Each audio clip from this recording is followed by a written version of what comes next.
Fucking hell. Not the direction McIntyre was looking for.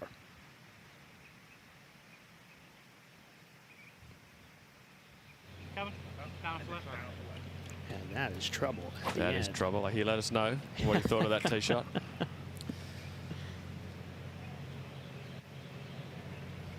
Co-leader Stephen Jaeger.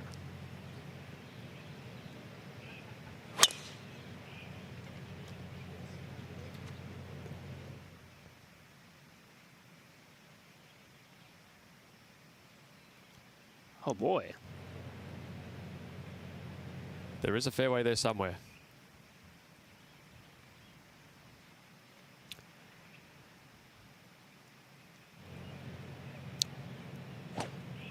That was not ideal. So one way right, one swimming in the creek. Like you said, partner, Chris Kirk now has the opportunity of all the short grass in front of him. Wow, should look good to Chris. He likes to draw the driver, one of the best drawers of the ball on tour, so we'll see if he can split those other two.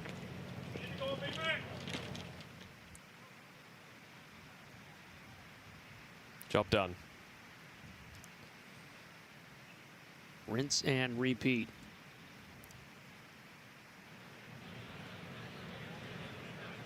Oh, what a green mile for Rory Cantor. Look out. Hello. Look at that geometry. Rory Cantor adds another. Not a lot of pars on the back nine there for Laurie. Bonus birdie there, though, holding a long putt. Yeah, big time bonus. Second PGA Championship for the Englishman.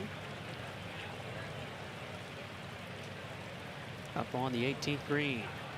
Couple of birdie opportunities.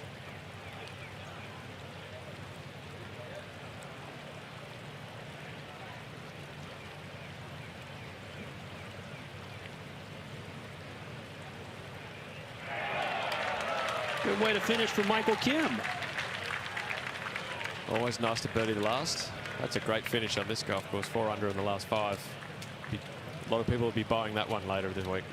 Absolutely. He had to withdraw last weekend for neck and back injuries and was walking around with just a wedge and putter yesterday during his practice round. Wasn't sure if he'd give it a go. And Jeff, I think you're right. People will plead with him for that finish today. Yeah, beware the injured golfer, they always say. How true is that? Did that ever happen with you when you're feeling a little dinged up and you just go out and play better? It can happen for sure. I mean, all your expectations go away. You go out with, you know, well, I'll just give it a try. And sometimes you get your mind out of your technique and you just focus on where you want the ball to go. And sometimes it works.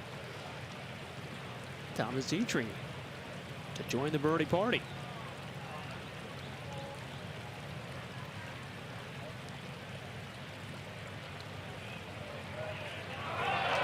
Why not? Ah, this green mile's not so hard.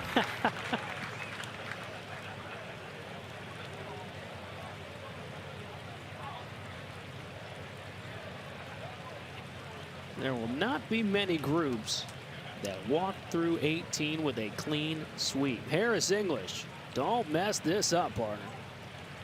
Yeah, don't let the group down now. An even par round of 71.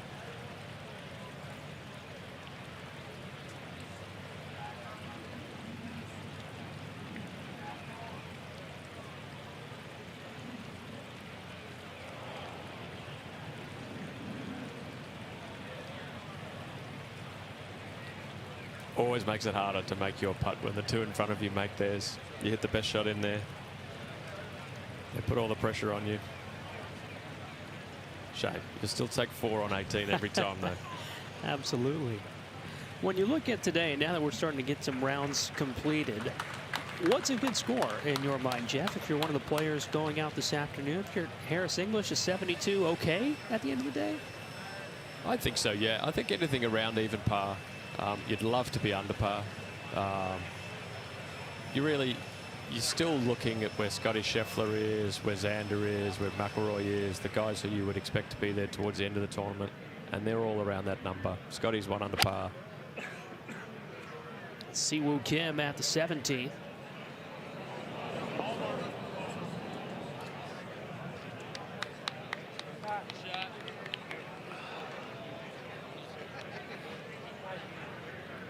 playing alongside Sam Stevens.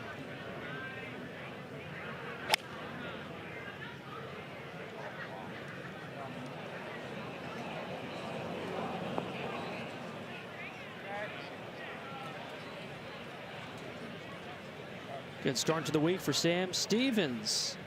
28-year-old out of Kansas, playing in Oklahoma State, wrapping up round 1 on a sun-soaked Thursday in Charlotte.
One of the most difficult finishing stretches in golf. The famed Green Mile, 16, 17, and 18 here at Quail Hollow Club.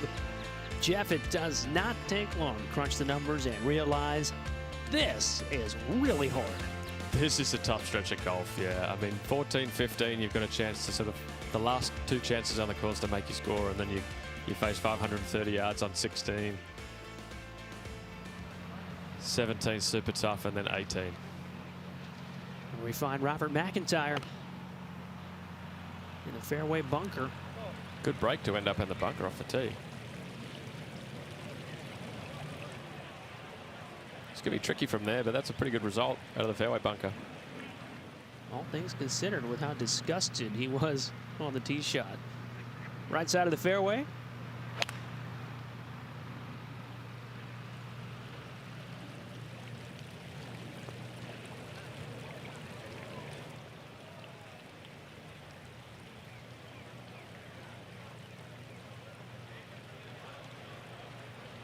Steven Jaeger came to the 18th as a co-leader at 5 under par. Tee shot went into that man-made creek.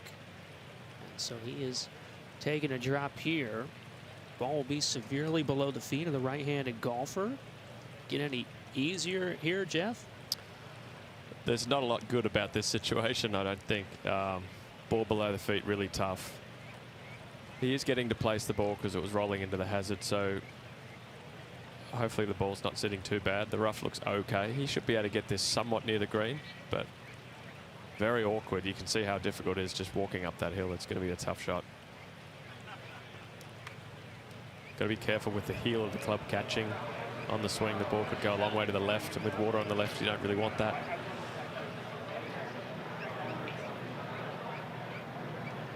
Maybe a good time to make a good decision. I know you want to finish off a great round. It's tough to do this on the last hole, but you don't want to compound your error. Just get out of here with as least damage as possible and finish off a good day. So the ball in play will be the third shot here for Steven Jaeger, making his third start at the PGA Championship. And by far, I mean, I can't get all of it because of the stance, but I still think 55 shots should be fine. 55. Yeah. Down off the left.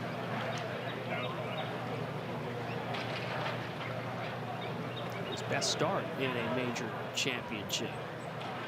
All his athleticism required here.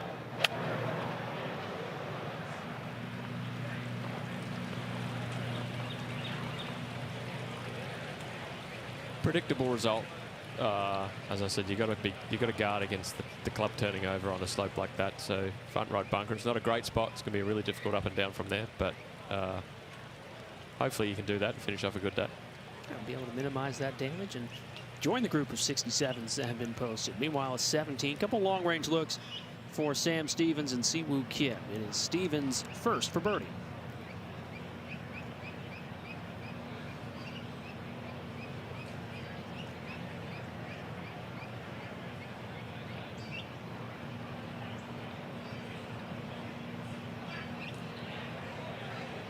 That's a really good putt there. As you can see how quick that gets past the hole. It's kind of a layup putt, that one. You just want to leave it as close as you can to the hole as you can. It's very, very quick past the hole there on 17. Sort of adds to the difficulty of it's not only such a difficult tee shot, but the whole back half of the green slopes away from you. So your job's not done once you hit the green. Never take a moment off. These are larger greens, about 6,600 square feet on average. It's in the top half of the size that you see each year. So very precise placement, what you require. And now Siwoo Kim going up and over.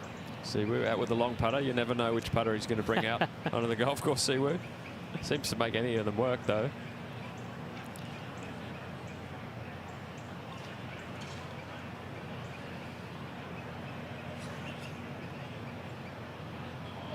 Well judged.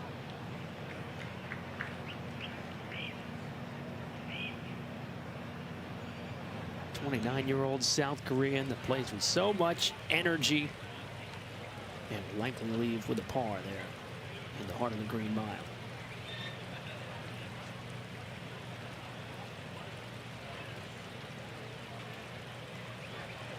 Difficulty here for Jaeger?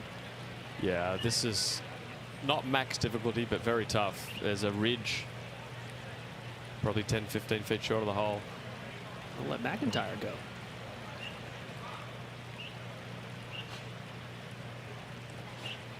This one should be pretty quick down the hill, I would think. Just get it on the green.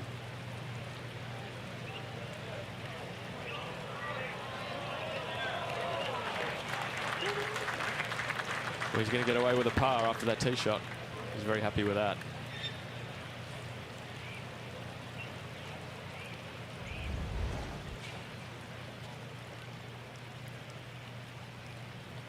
Beautifully played. It's hard to put such a big swing on it and have the ball go such a short distance. Not a shot like that. Gorgeous touch for the Scotsman, who's in with an opening 68. An early bogey did not deter him, as Jaeger wastes no time. Fourth shot. Wow, he did very well there. That's pretty high degree of difficulty bunker shot. Not really what you want to do. Trying to get up and down for bogey to finish off a good round. But he did pretty well. The tee shot went left into the creek. He took his drop. Now staring down about 5 feet for an opening 67.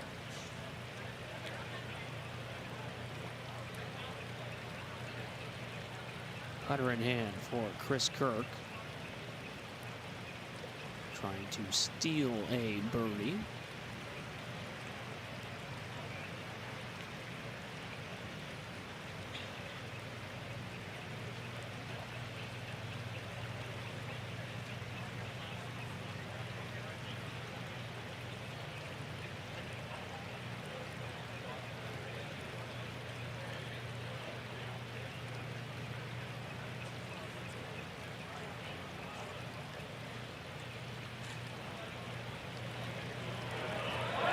What a finish.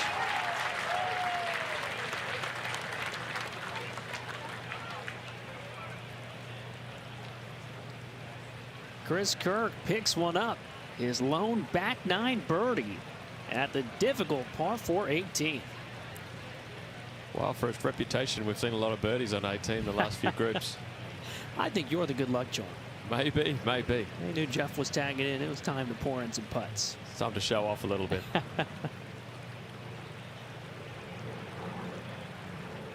All things considered, be a good 5 for Steven Jaeger. Yeah, he's not losing a lot to the field if he makes 5 here. Definitely wants to make this putt. Nobody wants to double bogey the last. You work hard all morning. Do a lot of good work. Always feels better, even if you make bogey. If you make a putt like this, a good up and down for bogey on the last, it's a good bogey. He'll be happy. He'll be very happy with his morning's work.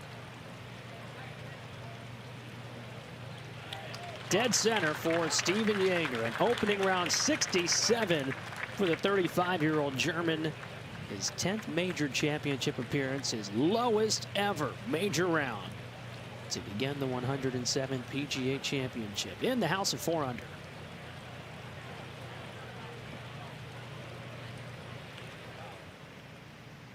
The start of the Green Mile, not too far from the 18th green, 16th tee.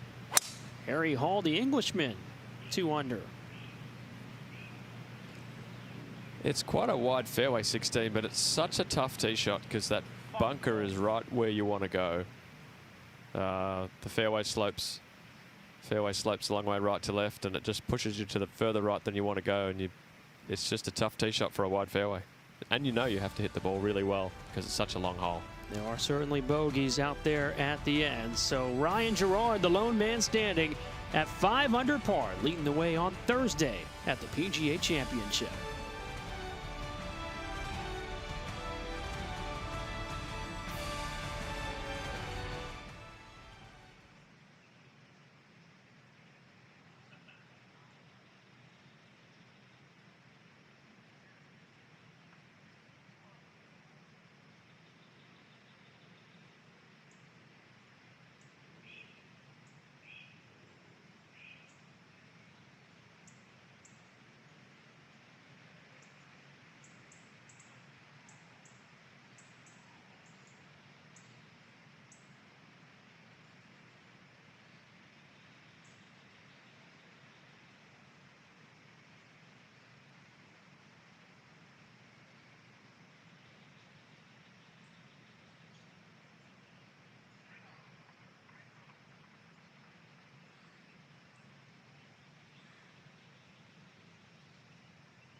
The 107th PGA Championship for the second time now at Quail Hollow Club, about 7 miles south of uptown Charlotte. A steamy Thursday here in the heart of North Carolina, where a man from North Carolina, Ryan Gerard, leads the way. 5 under par through his first 14 holes here.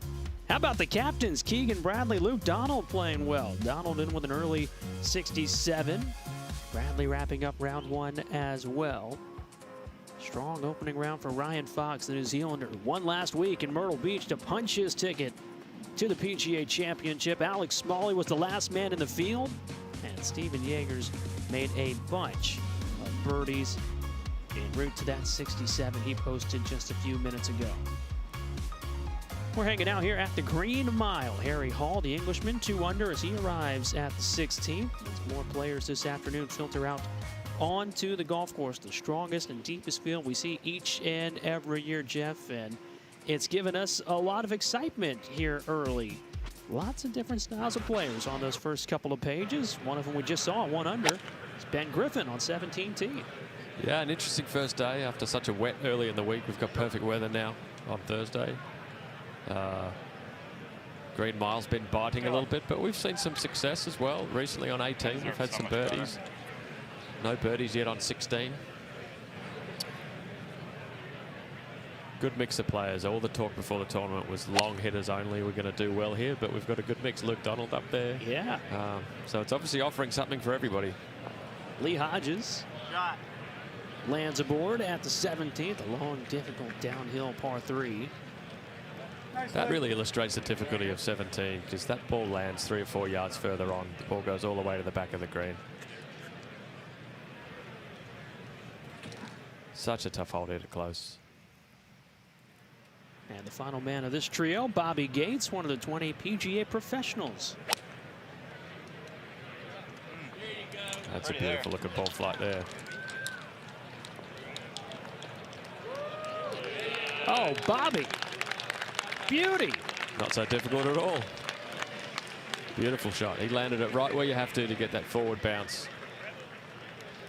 PGA Director of Instruction down at Summit Golf School in Woodlands, Texas, outside of Houston. His first career PGA Championship.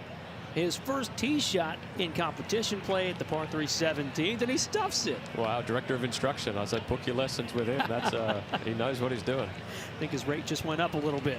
If you're watching there at home, what a shot from Bobby Gates. One of the 20 that make up the Corebridge Financial Team, PGA professionals who qualified to be here this week at the 107th PGA Championship. Well, it's nice to see the sunshine and some shadows. Not too many of those early in the week. Overcast and rainy. Check this out from Bobby Gates. Second best of the day. I don't know how many will get inside 6 feet. No, 6 feet. That'll be that'll stand up all day. I think his second best shot. You never know, but it was a beautiful looking shot on the tracker as well. Really the shot that I'd ask for, 17. You want to hit a draw, start the ball right of the green. So he's got a great chance to cash in and birdie opportunity. Ben Griffin sizes this one up. So we'll go back a hole to 16. Nick Dunlap, Thurston Lawrence, and Harry Hall off the tee at the beefy par 4.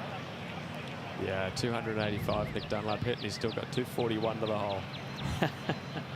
That's as much par 4 as you want. Has not been a birdie yet here at the 16. Hole that's playing. It's almost the same stroke average as the par 5 15th right next door. It's just a difficult customer today. Harry Hall up first.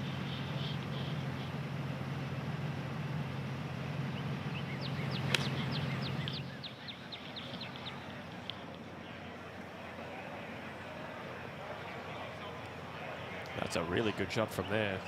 Anywhere on the putting surface is good. The job's not done. It's a very difficult 2-putt from there, as we've seen all day, but anytime on the green in reg at 16. Thurston Lawrence next up from the middle of the fairway. One of the longest hitters in the world, still has 210 yards. See that pin today right back. It's a big ledge, sort of a smallish sort of ledge right up the back left of the green. Very difficult to get anywhere near this hole.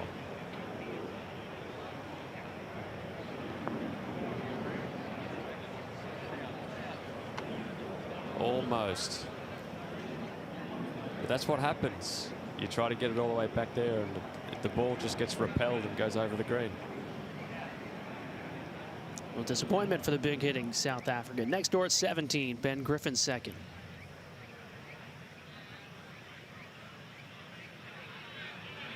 Look out. So quick down that hill. You'll see a lot of players hit it in that little bowl right of the green there. But they'll do it once and then they won't want to do it again because it's not a good spot. Lee Hodges' long-range effort.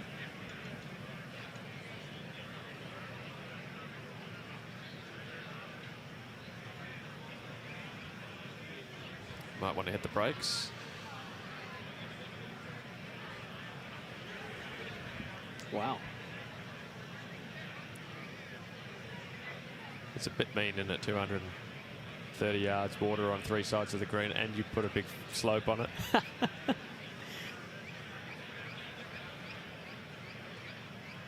It is a beast. There's no doubt about that. I always found this hole the most nerve-wracking tee shot almost of the whole 2 a year. 17. You've just got no bail. There's always a lot of people there. such a small area you can land it for the ball to end up in a good spot. Incredibly nervy shot because so many things can go wrong. Absolutely, and what's been remarkable this week with the amount of water this golf course has taken on, the sub-air systems on the green, they are still firm as can be, so you're really not getting much help from Mother Nature. It's a pretty good advertisement for sub-air into your greens, isn't it? Yeah. With as much rain, as soft as the rest of the golf course is, the greens are like it hasn't rained here for months. Man from Chapel Hill, North Carolina, about 2.5, 3 hours away, Ben Griffin, trying to salvage a par and stay 1 under.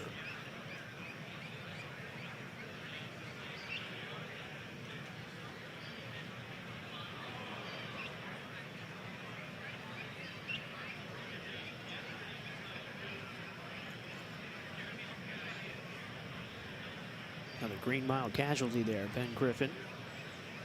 With the bogey, falls back to even.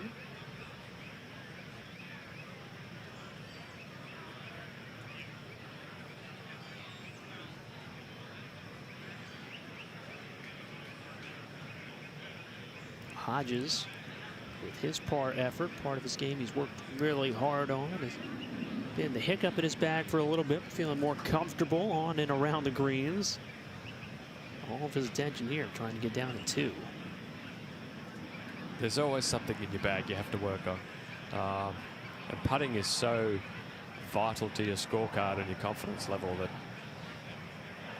the putting green, it's hard to find a hole to practice on tour these days. Everybody's practicing their putting pretty hard. He's working pretty hard on his read here. He should have got a bit of help. Are you a line putter? Do you like using the line on the golf ball? Not particularly. I do sometimes. I have a line on my ball, but I only use it sometimes.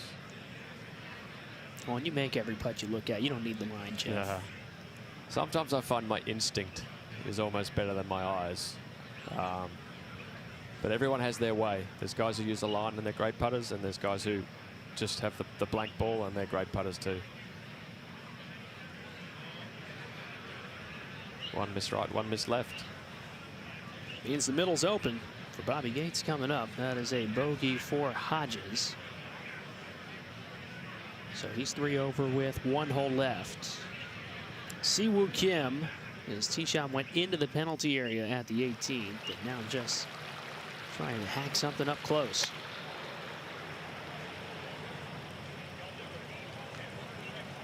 It's a shame for Siwoo. Was having a pretty good day.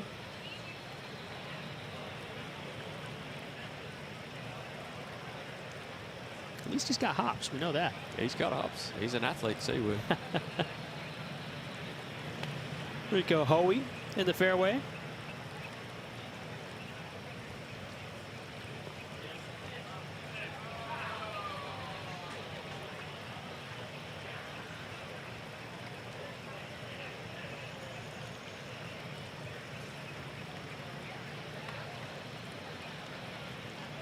Good finishing tee shot for Sam Stevens.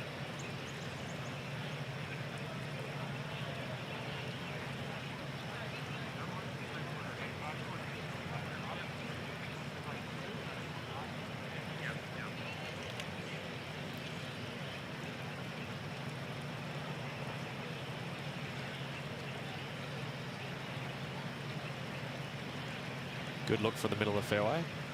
Got the hard part of 18 done.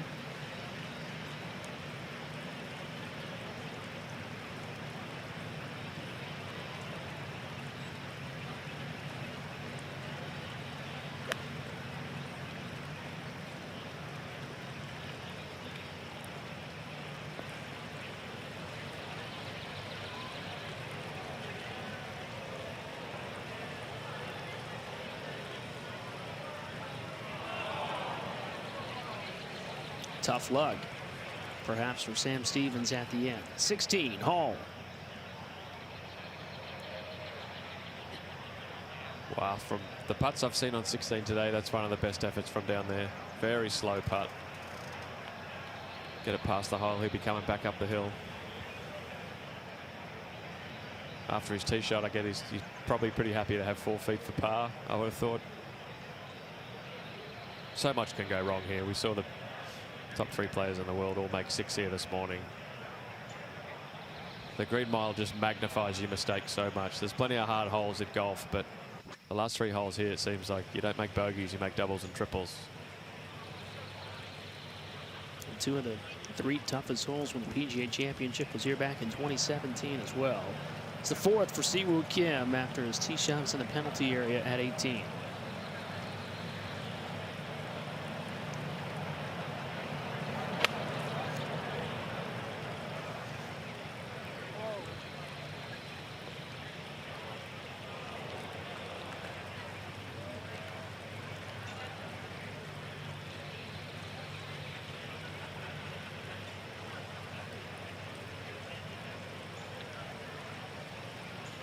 Take all of his energy to walk away with a 5.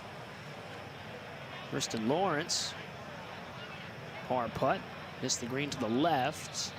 Oh, that had some pace. That had some pace. I think he's happy it hit the hole. A good-looking second shot in there. It just dribbles over the back of the green and he struggles for par. It's just a brutal hole. Still no birdies today, I don't think. Not yet. We'll have one. I like your enthusiasm. Glass half full. That's why we get along. Nick Dunlap, par effort.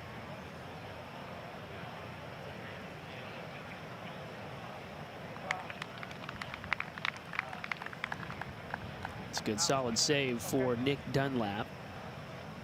Made history becoming the first amateur last year to win on the PGA Tour in over 30 years. So well, it feels like he's been out here for a while. It's easy to forget he's just 21 years old. Should be wrapping up his time in T-Town down in Tuscaloosa, Alabama. But now it's full year number 2 in the professional game. Yeah, big future for Nick. He's had his struggles this year a little bit, but long career ahead of him. Back on the tee, Ryan Gerard, who is cruising, able to find the fairway. Gerard playing alongside Greg Koch, one of the PGA professionals in the field here this week.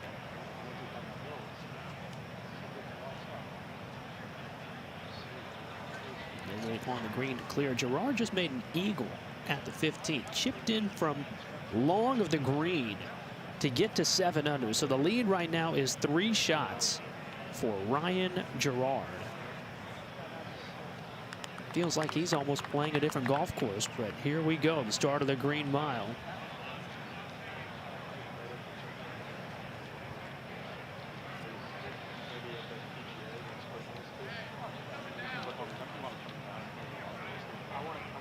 So Harry Hall did make his putt up ahead, remains a couple under.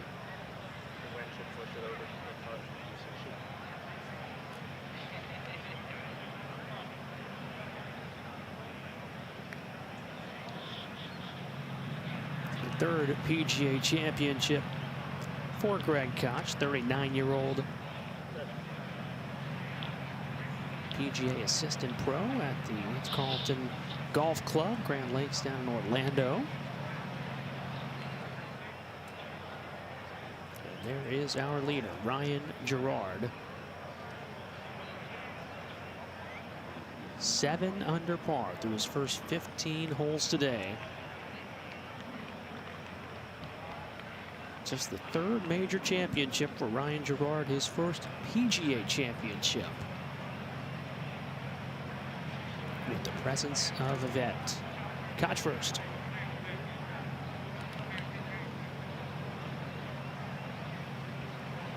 Good look at what they're facing here. It's a very big target, this green. But you're really probably aiming at the 16 there on the camera at the back of the green. Somewhere 20 feet right of the hole, you're pretty happy. Might have lost this one left. Easy.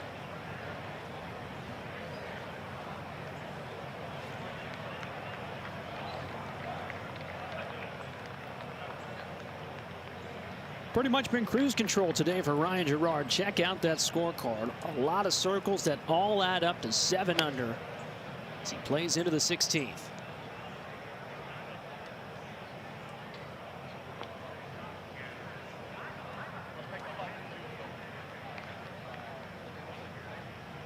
Pretty good shot, really. He was eyeing it watchfully, hoping it missed the bunker. Tough two-putt, though. We've seen that's been a really difficult one to two-putt today. Very slow up the hill. 7 under par. It's a pretty good start. This is some drive here. Has he driven this over the bunker? Yeah, it looks like it. Marco Penge, the Englishman, 27 years old, primarily plays on the DP World Tour, a winner just a couple of weeks ago. Some 330 yards over that bunker on the corner there, so that's Marco can move the ball a little bit. Yeah, it's handy to have in the bag. Absolutely. This hole lengthened about 25 yards from the last time we saw a new back tee box added. Because it wasn't long enough before.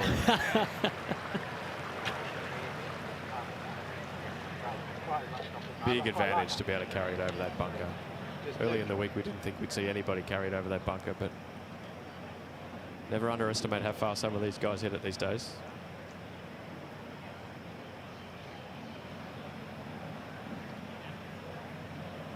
So with the big booming tee shot, how aggressive can he afford to be? He can be a bit more aggressive here. The hole helps you. The ball's above your feet, which tends to lead to a draw. So he can aim this out 20, 30 feet right of the pin. Hopefully it draws back in. Again, no damage done if he's a bit right of the hole. We see what happens if you land it back there near the hole. It could go over the back into the water. So still have to be pretty conservative. But much easier with a 7-iron than a 3-iron.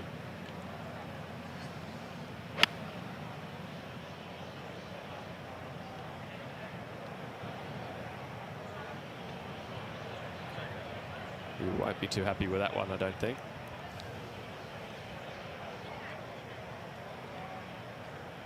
Wasted the good tee shot a little bit. Yeah, less than thrilled. Okay, it's just not a big one. You know, you're just looking up the rock. Yep. Trust yourself. You got this. Final words of encouragement from Travis Hamrick to his man Nick Dunlap on the tee at 17.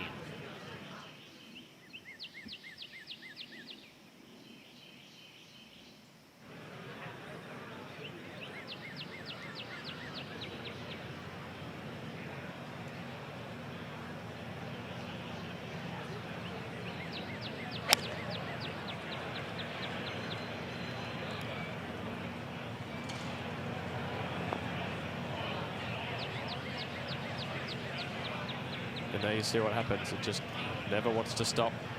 That's a really good shot, though. Any putt for birdie on 17 is a good putt. And right before Dunlap, Hall had the honor.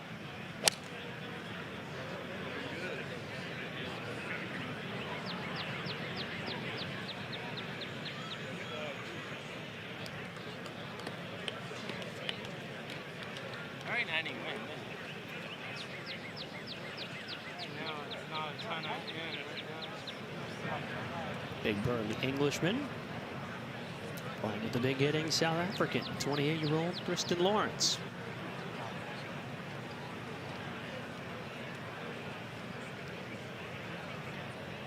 A lot of talent, this kid. We'll be watching him for the President's Cup international team as well.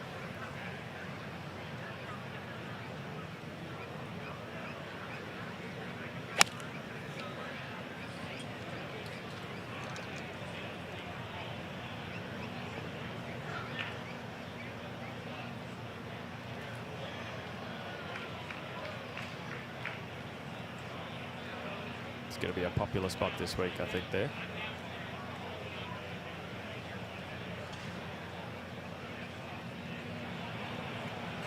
To 18 in the fairway, Ben Griffin.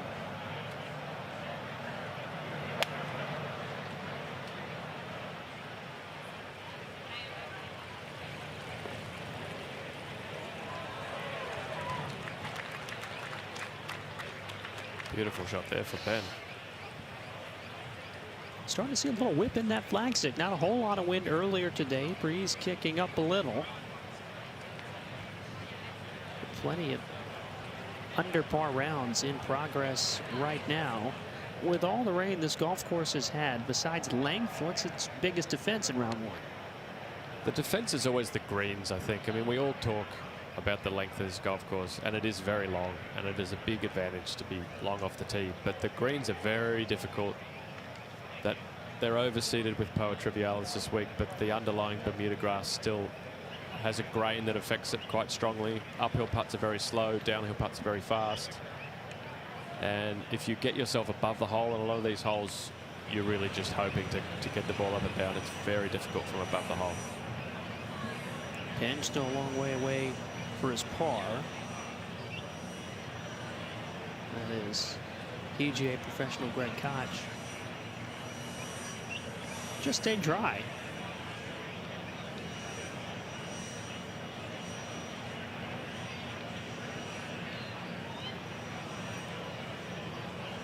Tough shot from down here. You got to make sure you get it all the way up the hill, but then it's just going to want to go downhill once it gets past the hole. That's a really good shot from down there.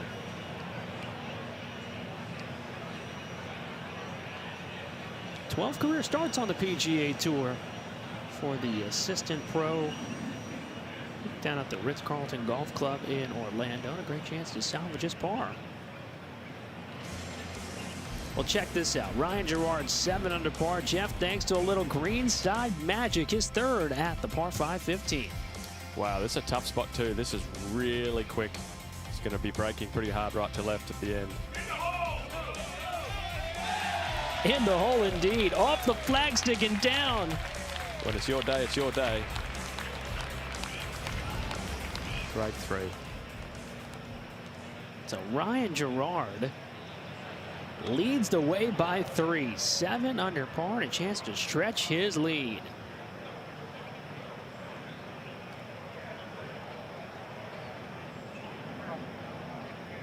A little bit short, but that's a really good putt. We've seen a lot of people leave that a long way short today.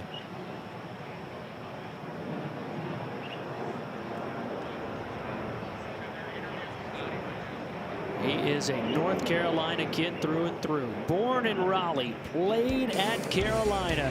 And here in the heart of Charlotte, he leads the way. Ryan Gerard, a 3-shot cushion on Thursday.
Moment ago, Penge for par.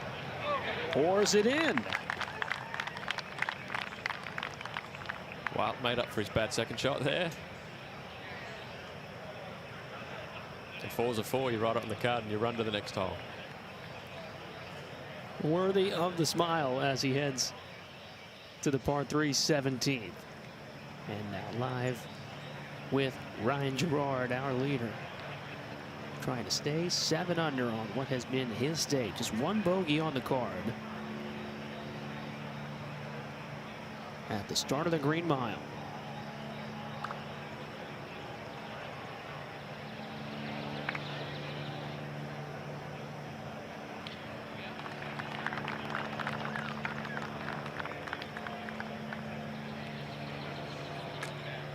That's a good looking scorecard. 6 under through 7 holes on the backside. Unreal from Ryan Gerard. 17th hole, second shot. Just over the back, but should have a pretty good chip from there.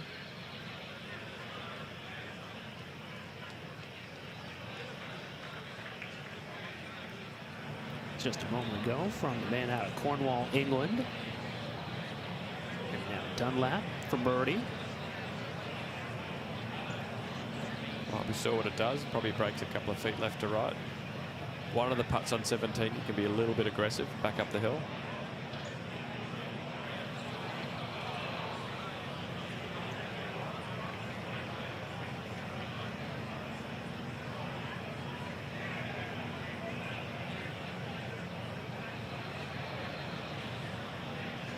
And a tough day for Nick Dunlap. Likely a par there at the 17th. We'll have to battle tomorrow. Top 70 players and tie from this 156-man field to be around for the weekend, all vying for that Wanamaker Trophy here at the 107 PGA Championship. Now Lawrence, who is short and right of the green, a popular spot, trying to get up and down.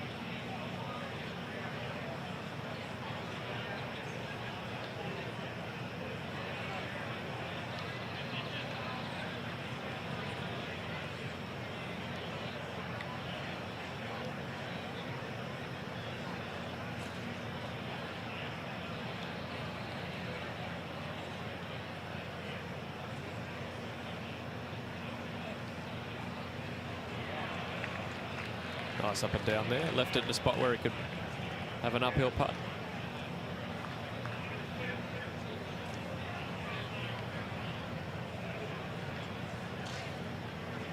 Every one of these last 3 holes feels like a little bit of an examination. Your job's definitely not done until you walk off 18 to Quail Hollow. Yeah, definitely not finished. So Harry Hall going through his full examination here. Big burly Englishman out of Cornwall, England. He rocks that flat cap. Many people think it may be a tribute to Ben Hogan, but it's his fellow countryman, Jim Barnes, also out of Cornwall. Jim Barnes, the winner of the very first PGA Championship back in 1916.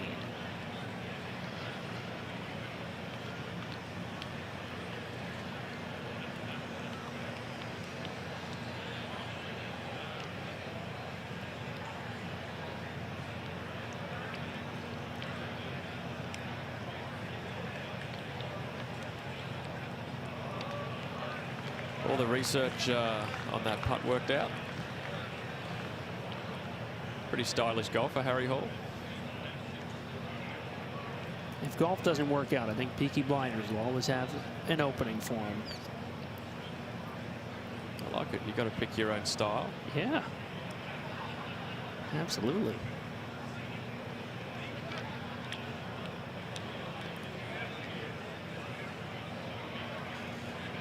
Dunlap just cleaning up.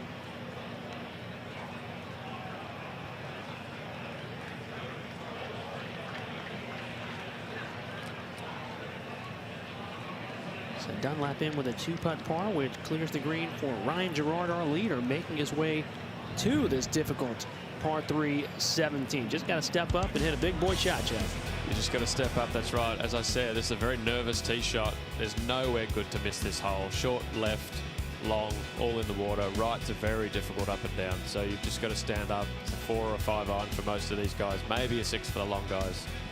And if you can't really pitch the ball much past about halfway, or the ball will go over the back. So a very small, a big green, but a very small area where you can land the ball and have success. Always one of the toughest shots of the year. Gerard on the way.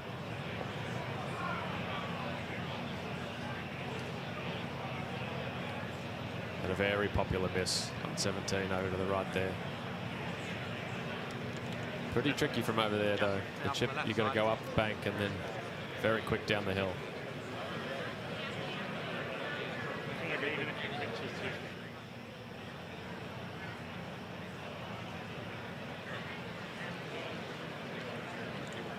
Penge next. 27-year-old, lives in Lancashire, England. making his PGA Championship debut, third ever major appearance.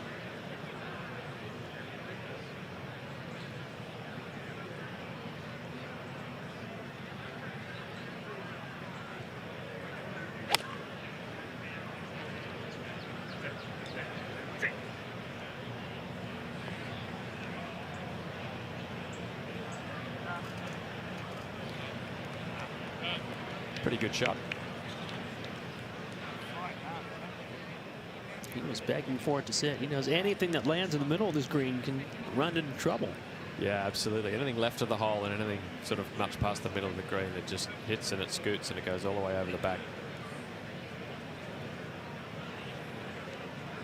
And the PGA Pro, Greg Koch.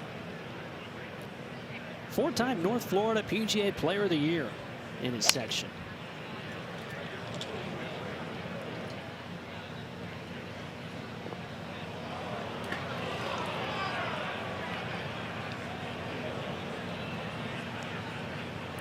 Thankfully, unlike Florida, no gators in this water. No gators in this water, no. He missed that second shot left on 16 too, so obviously fighting a little bit of a left at the moment. Not the miss that you want on the green mile. No, it is not.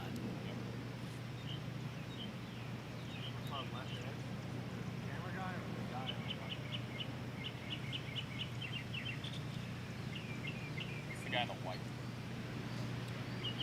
Yeah, the guy in the white's probably 305.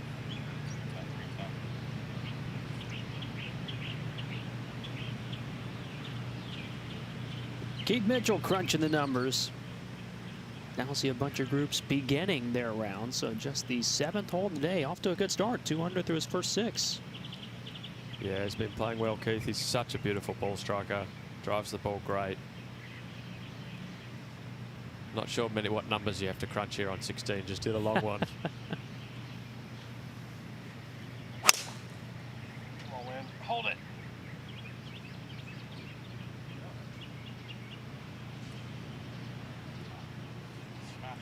Huh? We're good?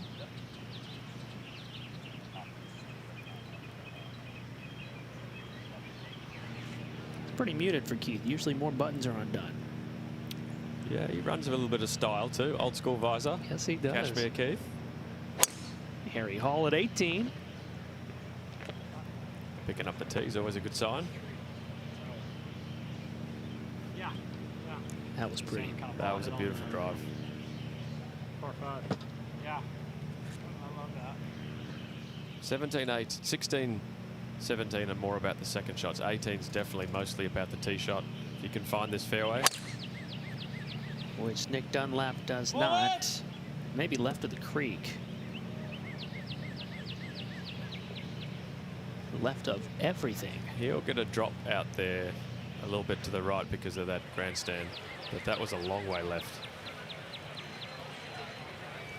And double cross of all double crosses for Nick Dunlap. His tough day comes to a close.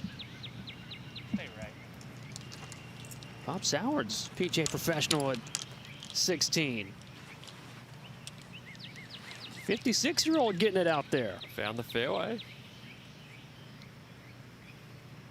12th appearance at the PGA Championship.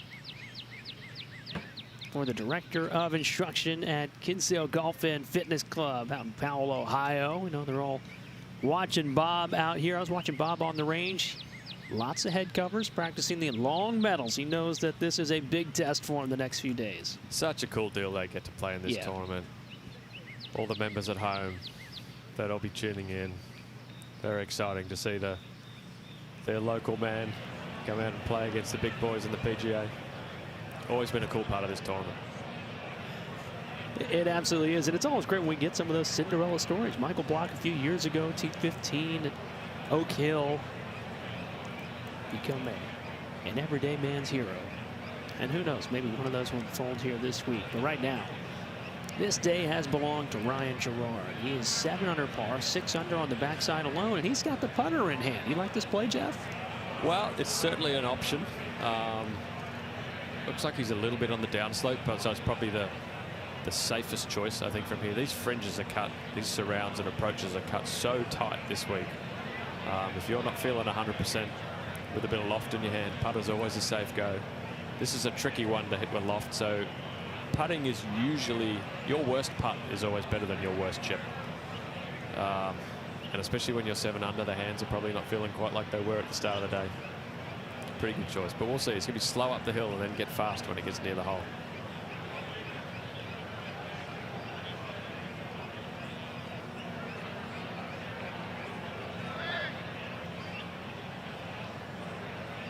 That is pretty good. Yeah, you got to be careful. Gets much past that hole, you can putt it right off the other side of the green.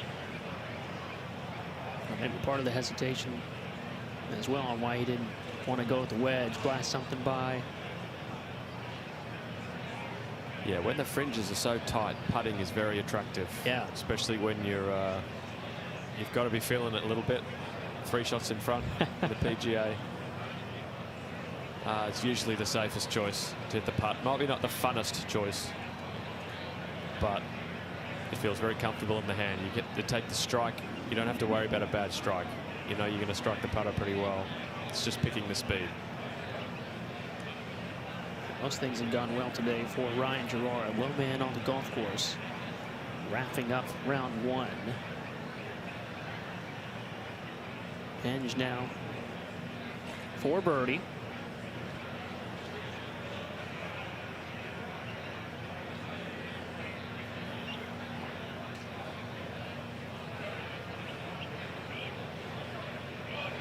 Look at this. Look out below. Marco Penge picks up a big birdie at the 17.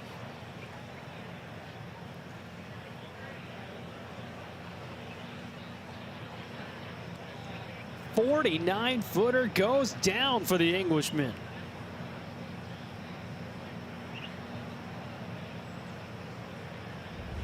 And he stole one. Wow, yeah, you birdie on 17, stealing one for sure. And this putt looked great all the way. Big sweeping break from right to left and fast. Right in the middle. End over end. Outstanding.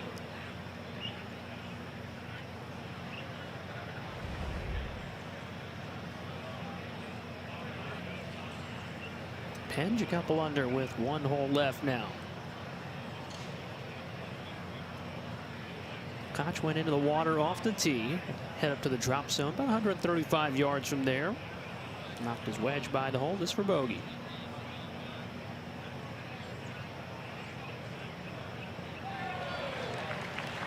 It's a good save for bogey. If there's a good bogey, that's the one. Tough day for Greg. Birdies have eluded him. Maybe at 18.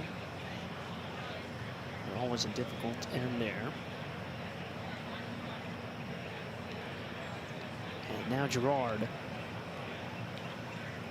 to save par and stay 7 under.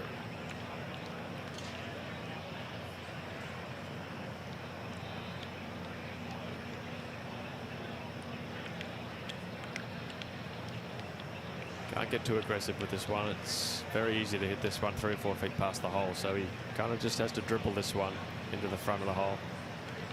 Probably breaks a little bit left to right.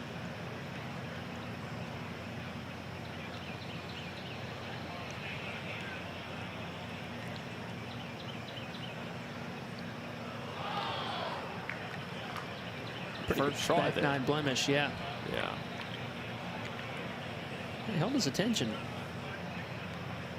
It's a tough putt. You really just have to hit that one so softly.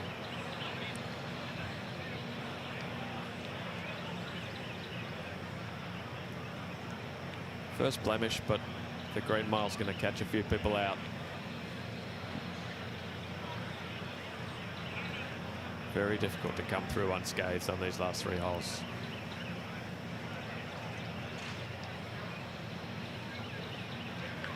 In with a 4, so Ryan Gerard back to 6 under par. His lead is 2 as he heads to the final leg of the Green Mile. This par 4 18th. Well, the group ahead of them is in the fairway. There have been 8 birdies, Jeff, but all coming out of that short grass. Yeah, the challenge on 18 is certainly the tee shot. One of the hardest tee shots on tour, really. If you can find the fairway, the hole's very playable, but as I said, one of the hardest fairways to hit on tour. Well, it's not that narrow. It's just scary on both sides if you miss. A moment ago, Harry Hall.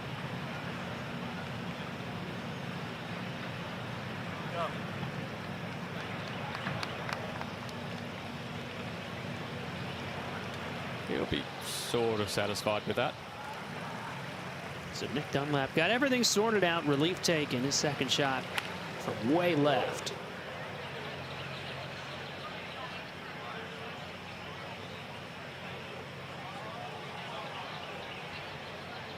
Wow, that's tough. Bit of a break off the tee, getting a drop like that from the stand, but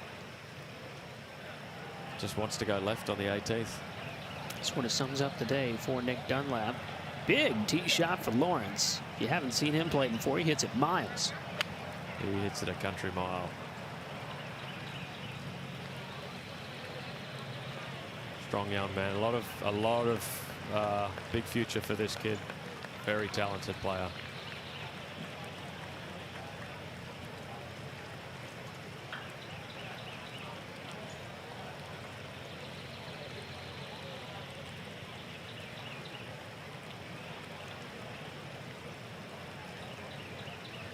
Doesn't look super impressed with that one. Funny numbers.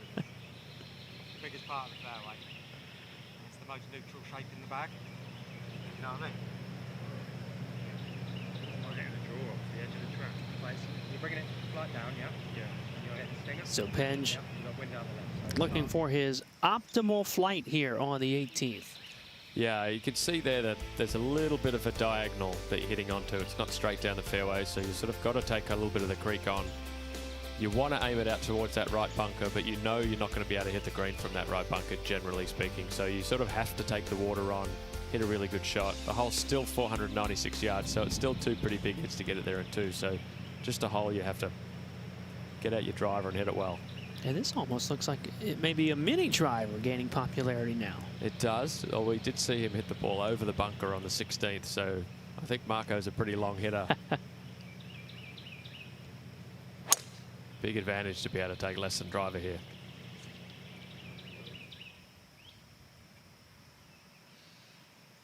He's found that bunker. All depends on whether he's close to the lip or he's back in the middle of it. If he's got any chance from there. Just starting the green mile. 7th hole today for Keith Mitchell.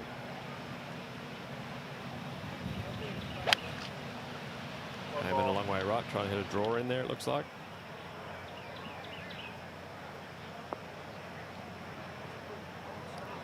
That's a really good shot there. Flirting with going too far left, but it's in a good spot now. Our leader, Ryan Gerard, off the tee at 18.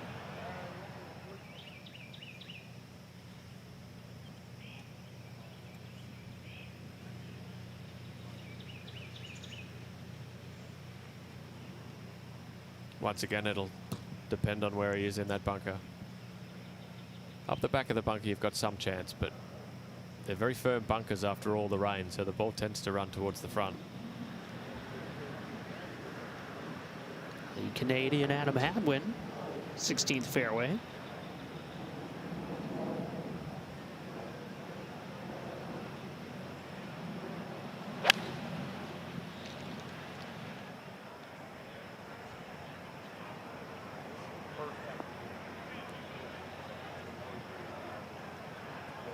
That's going to be all right there.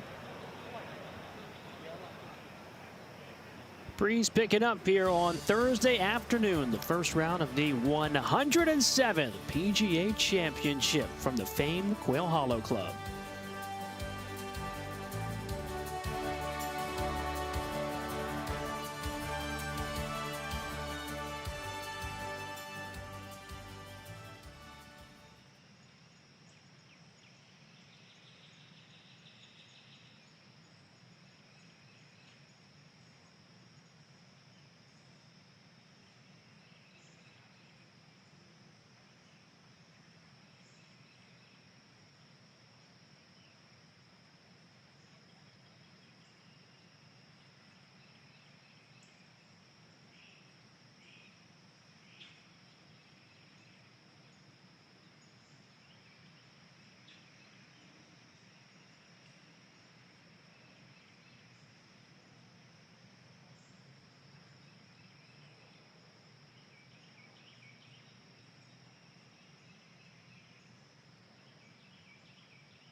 It's the first day of a major. Everyone still believes. The crackle in the air is born of that hope. All these players, somewhere inside, have laid out some scenario that ends with them holding the Wanamaker.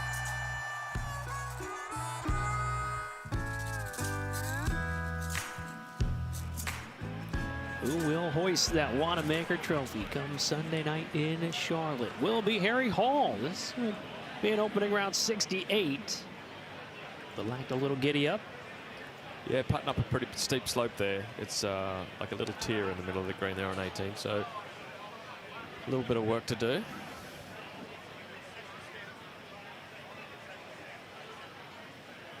Still off to a strong start here this week,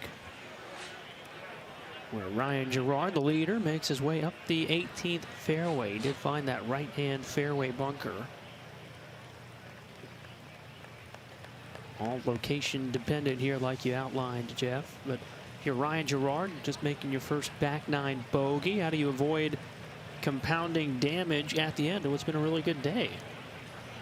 Yes, I mean, it all depends on where he is in this bunker. They both look like they've got some chance. It's a little lie dependent. It's, as I said, you kind of want to aim it at this bunker off the tee, but you don't want to be in it. With these firm bunkers, with all the rain earlier in the week, the ball tends to roll up towards the front of them. So it's all, if they've got a good lie, they can probably get it pretty close to the green. But you're uphill a little bit on your second shot here at 18 too, so it plays a little bit longer. You've got to make sure you hit the ball first and make sure you get it out of the bunker primarily. Don't try to take too much on. If you can just get it on the front half of the green, that's fine. Even just short of the green, you can work from there.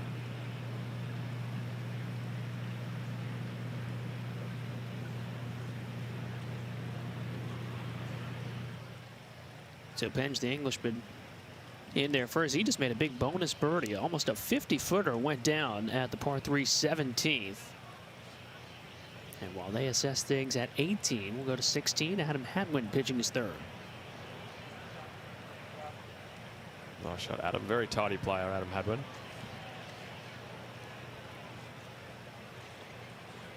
Great consistency out of Hadwin, part of that big Canadian contingent.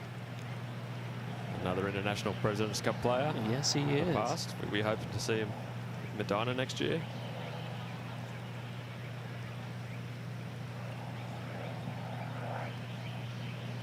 Action now on the green here at the 18th. Harry Hall for par. Out of England, played his college golf at UNLV, still lives out in Las Vegas. Got that maiden victory last summer on the PGA Tour. Now trying to cap a strong start at the 107th PGA Championship.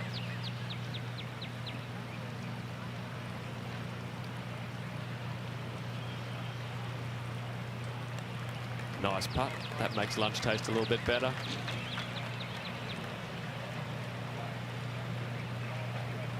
Par, par, par. The Green Mile, not a bad way to finish in opening round 69 for Harry Hall, making his PGA Championship debut here this week. Chance for our first birdie.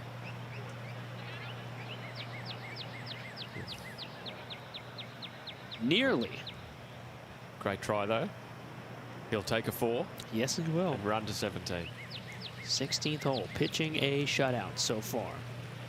Lawrence wrapping up at the 18th. Nick Dunlap was in trouble in this group. He walks away with a double bogey to wrap up a difficult opening round and a par for the 28-year-old South African Tristan Lawrence.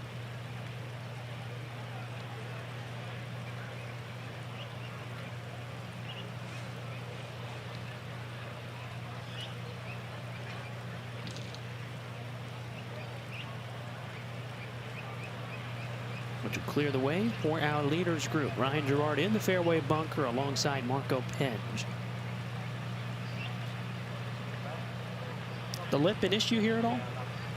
I think it has to be a little bit. I mean, it looks like on the right-hand side there, the lip's a little bit lower, but you always have to make sure you hit that ball first. It's got to be at least 170 yards to the front of the green, another 27 to the pin today, so probably 200 yards back there, so he's Got to have a 6 or a 7 iron in his hand.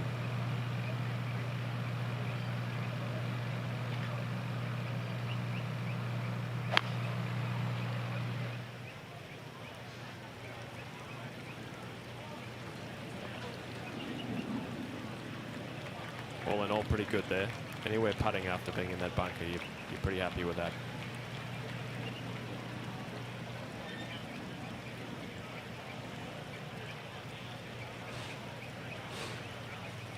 Back in the 16th, Keith Mitchell and Adam Hadwin did both tap in the short par putts. So they head to 17, and then ultimately this finishing 18th hole where the leader, Ryan Gerard, is in the fairway bunker. That's 6 under with a 2-shot lead.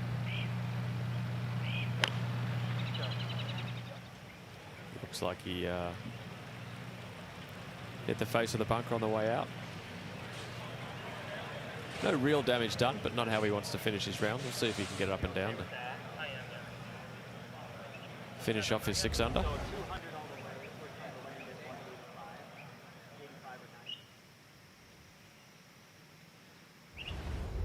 Almost like he ski-balled it out of there. Yeah, not what he intended. Sometimes if you don't get a close look at the lie, fairway bunkers are very lie dependent. And as I said, you have to make sure you hit the ball first. Koch in the fairway. PGA professional representing the North Florida section.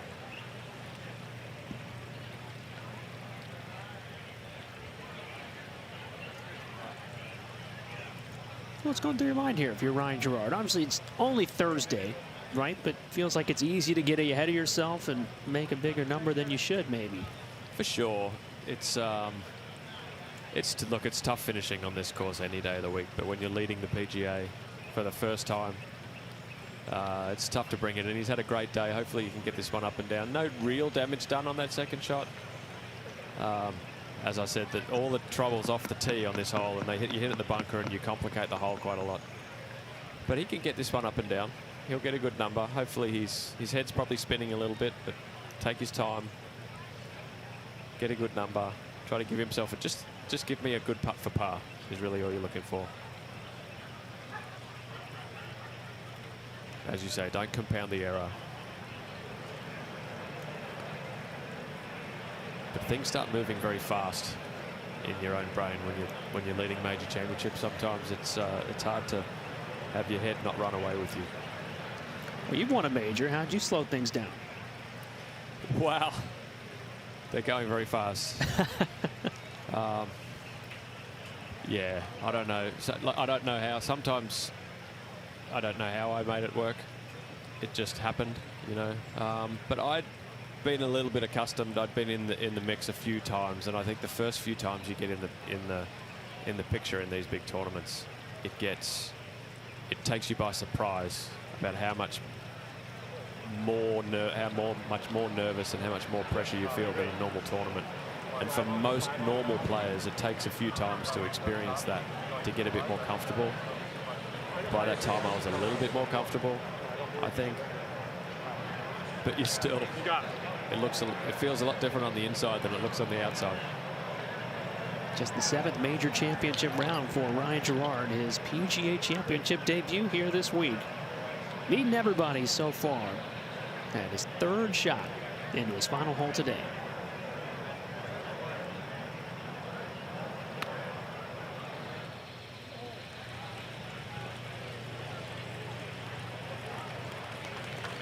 Pretty good shot. It's going to be a fast putt downhill, but he's got a nice putt for par. Even with a 2-putt, he's still going to be leading. 5 under in the first round of the PGA is a pretty good way to start your PGA career. Back at the 16th, Eric Steger, one of the PGA professionals in the field. That's where you're trying to hit it on 16. I think the whole field would take it there for 2.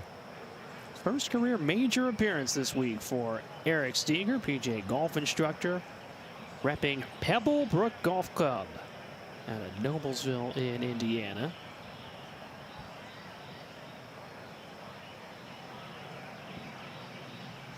Playing alongside Eric Cole.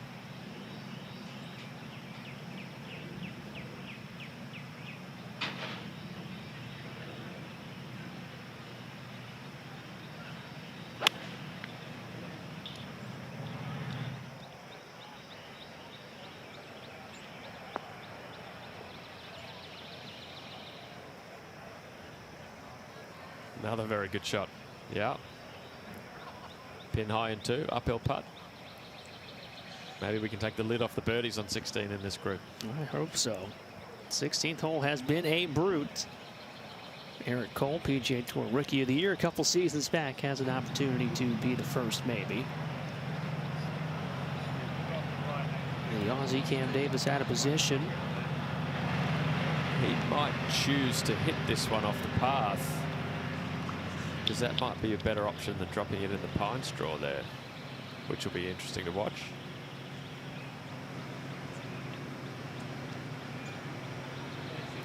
You ever prefer hitting off the path? Well, dropping it in that pine straw is very risky. At least you kind of know that you can see the ball. He can order a new 6 or 7 iron next week from Titleist. You have these situations sometimes. You can see how sort of fluffy those pine needles are. You could get yourself into a really bad spot in that stuff. So he knows what he's got here. These aren't shots you practice, but we've all probably hit a shot or 2 in our life off something pretty similar to a cart path. Cam's a pretty talented golfer. He's got one of the most enviable swings on the range on tour. We all want to swing it like Cam. We'll see how he handles this. Get some sparks flying when he makes contact. So where's he looking with this hospitality area up the right-hand side? Trying to peel something back? Yeah, he's got to start this out probably over the water and hit a big fade.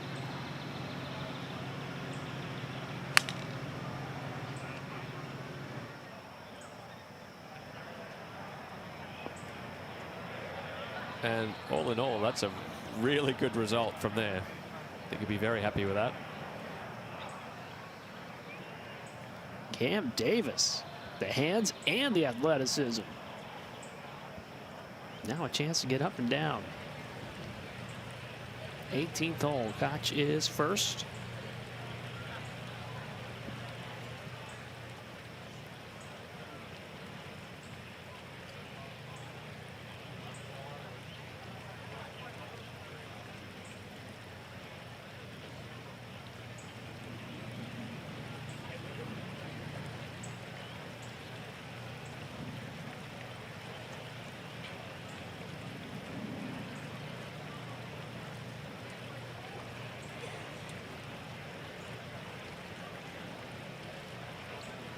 Try to find that first birdie of the week tomorrow. And here we go, Ryan Gerard. With a par putt. He was in the fairway bunker alongside Marco Penge. Penge was able to get it up towards the front of the green. Got out with a 2-putt par.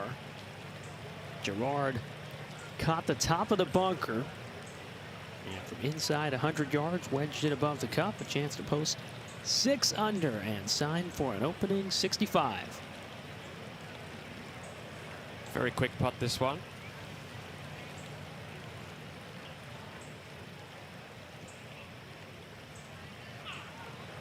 Gerard can't get it to go. It is a bogey finish. Most likely, once he makes that official, at the difficult green mile, it would still be the lowest round recorded so far. But letting out a little air at the end.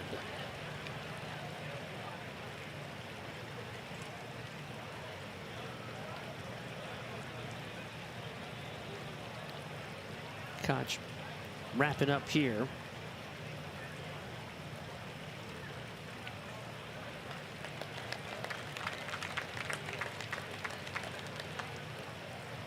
Jeff, if you're Gerard, how long do you simmer on the sour finish before turning the page? The quicker the better you can turn the page. I was never very good at turning the page. But if he can head in and have some lunch, it'll dawn on him that he's still shot 5 under par. It's still a really good day. He got that bonus eagle a little bit on 15. That ball was traveling pretty fast. So, and the green mile, look, that finish. He's not going to be alone having 2 bogeys in the last 3 holes out here. No, not at all. Check this out. Look at the numbers. 3 of the 5 toughest holes on the golf course today. 9 golf balls have gone swimming. It all starts with that difficult 16th, the hardest on the golf course.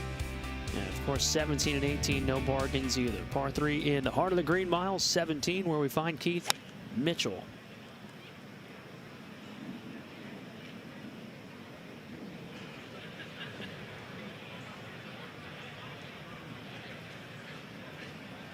Two under on his opening 9 today. We've got a new number posted to beat. Ryan Gerard in the house with a 5 under 66.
Got a new number to chase here on Thursday afternoon, just past 2:30 in round 1 of this 107th PGA Championship. It's the North Carolina kid, Ryan Gerard, about 3 hours away from his hometown of Raleigh. He'll sign for a 66 in Charlotte. 5 under leads the way over a host of 4 under 67s as the afternoon continues here at the Quail Hollow Club, where you must navigate the Green Mile at the end. One of the most difficult 3-hole finishing stretches in the game. It all begins at the long par 4 16th. Hardest hole on the golf course today. Cam Davis was on the cart path to the right, knocked it up green side and hit it to here, so there's a par putt for the Aussie.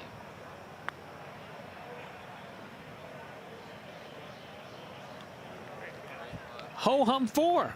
Ho-hum 4, cart path, left of the green, up and down. No pictures on the scorecard at the end of the day. What a way to start the Green Mile for Cam Davis. He'll feel like he stole one there, I think. Tee shot a long way to the right. But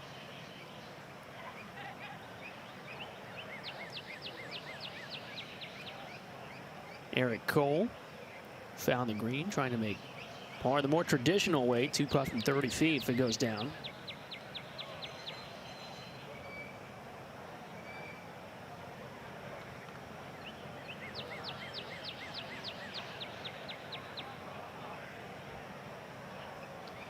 These next handful of groups just getting their opening round underway.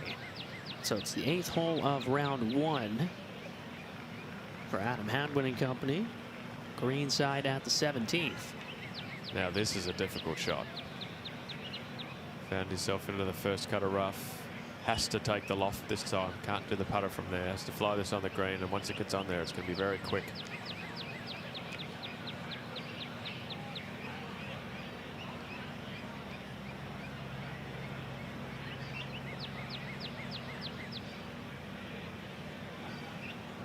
And he proved me wrong, and he left it short.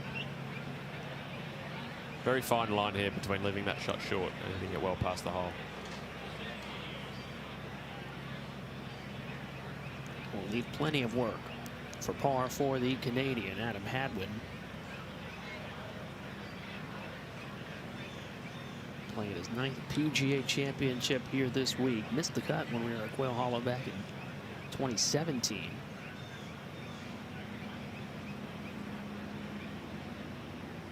Keith Mitchell next up.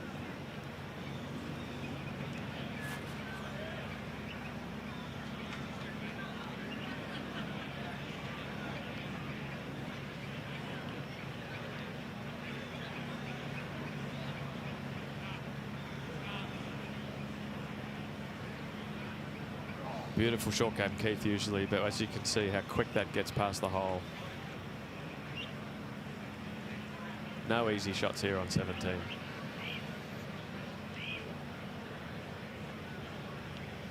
A hole that'll make many mutter, like we see out of Mitchell. Now, Sowards, 56-year-old PGA professional, his 12th PGA Championship. Oh, that looked nice, that pitch shot, didn't it?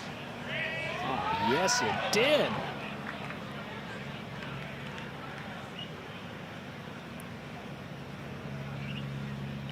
Deft touch from the PGA Director of Instruction at Kinsdale Golf and Fitness Club up in Powell, Ohio. Sowards, the pride of Glenville State University.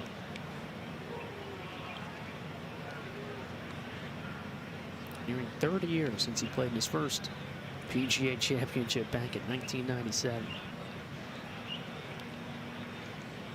And pretty remarkable they qualified to be here this week.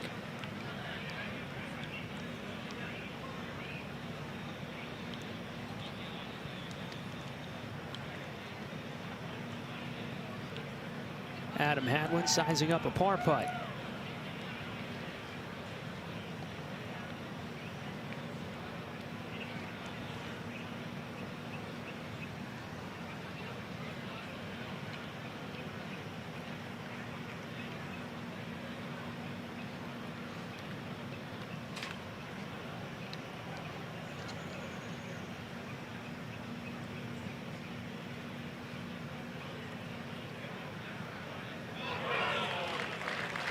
What an up and down. Doesn't matter how you do it. Great up and down. Worthy of the smile and the disbelief from Adam Hadwin.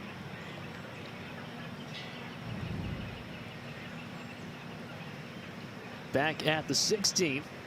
We've got 3 in the fairway. Still a long way in for Austin Eckroat and Jacob Bridgman, along with Brian Bergstall.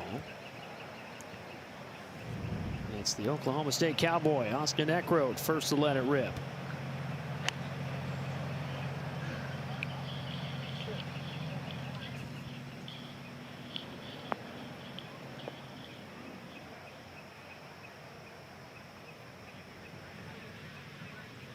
'17th, Mitchell.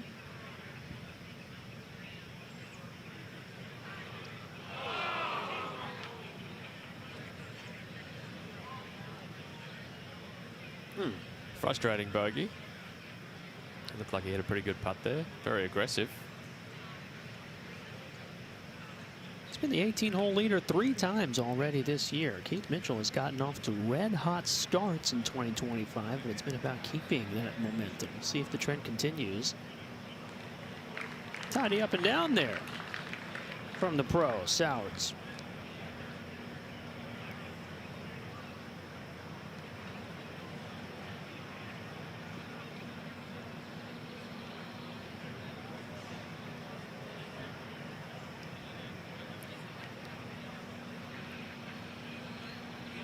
To make the bogey official.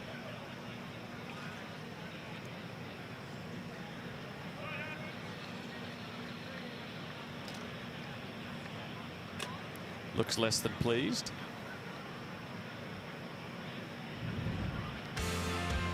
'17 will do that to you. Yeah, it will. This is one of the toughest holes on tour. 4 or 5 iron to a green that you really have nowhere good to miss it. Obviously, there's water everywhere on the left, long and short. Right is no bargain, and we just saw Keith struggle to get up and down from over there. So you've just got to stand up and hit a really good shot. I was always nervous on this tee. For some reason, a lot of people gather at this tee shot. You can see 18, you can see 16. It's a great vantage point to watch the golf course, and there's always a lot of people and a lot of trouble on this hole. So hard to pick the right club and hard to make a confident swing because it's such a scary shot. What's ultimately a quality shot here today? Anything on the green, on the proper shelf? Anything on the green, I think, is always a pretty good shot. I mean, a quality shot is probably within 20 or 30 feet. There's a very small area you can land it in for the ball to end up near the hole. The front sort of 10 yards of the green, the ball's just going to stop. If it lands in that sort of tabletop area that you can land it in, sort of midway up the green, it'll get down to the hole, and if you fly it anywhere past that, it's going to go over the back. So downhill, usually a little bit of wind off the lake, very tough to get the club, and you've got such a small area to land a very long shot. Tough examination, the 17th hole. Absolutely. Mentally and physically. There's the daunting look as Cam Davis errs on the side of caution.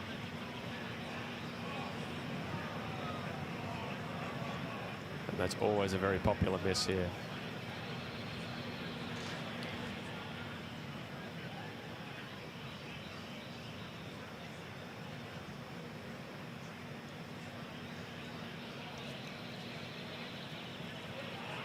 Eric Cole next up.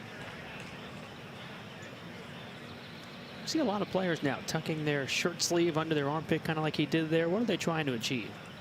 I think that's a connection thing that old Hogan used to say. Keep the upper part of your arms attached to your body, or as close to your body as you can. I think it's just a little bit of a feel that guys get going. Just a reminder to keep their arms close to their side, using their shirt to their advantage.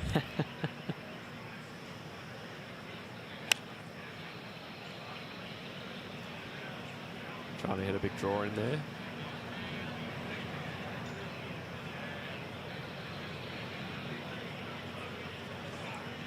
You see a lot of guys short here too, because as you know, as I said, you can't fly the ball too far up the green without it going over the back. So a lot of balls come up short. 18th tee, Adam Hadwin.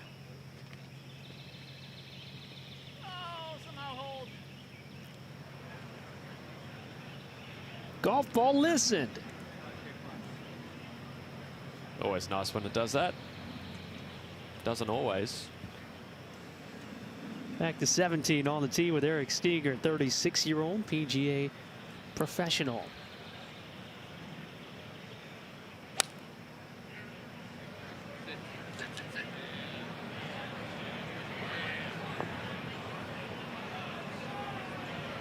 And there's the example. If it flies too far up the green, it's just got no chance to stop.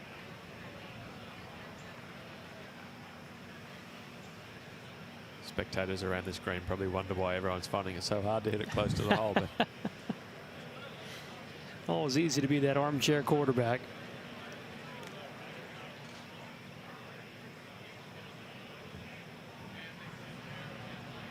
Back to the start of the Green Mile. Hardest hole on the golf course. Got to find the fairway.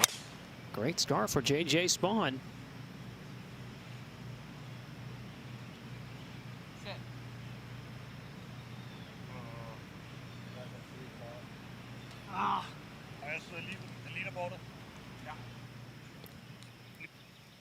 So J.J. Spawn 400 through his first 6 holes as he begins the week here in Charlotte at the PGA Championship. 18th tee with Keith Mitchell.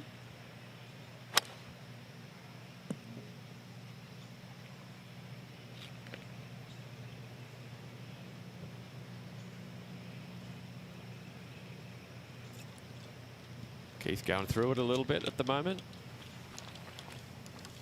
Just made bogey at 17. Insult to injury there at the 16th. That's a guy that can hit it a long way. Ben on the tee at 16. Ben Ahn can hit it a long way. Big kid, very good player. Has played great the last couple of years.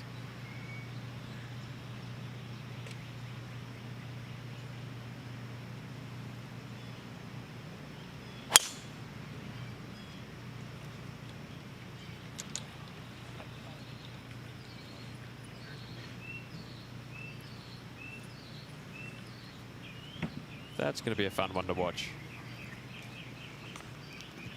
Ball way above his feet. 33-year-old South Korean Ben An played his college golf up at Cal, making his 9th start at the PGA Championship.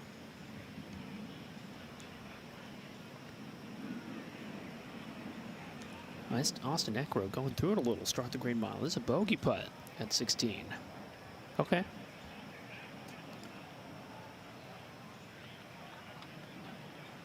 You've got to navigate the green mile when you get to Quail Hollow. It is a gauntlet living up to the hype in round 1.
Wanamaker Weight Challenge. The Wanamaker Trophy weighs 32 pounds. What weighs more?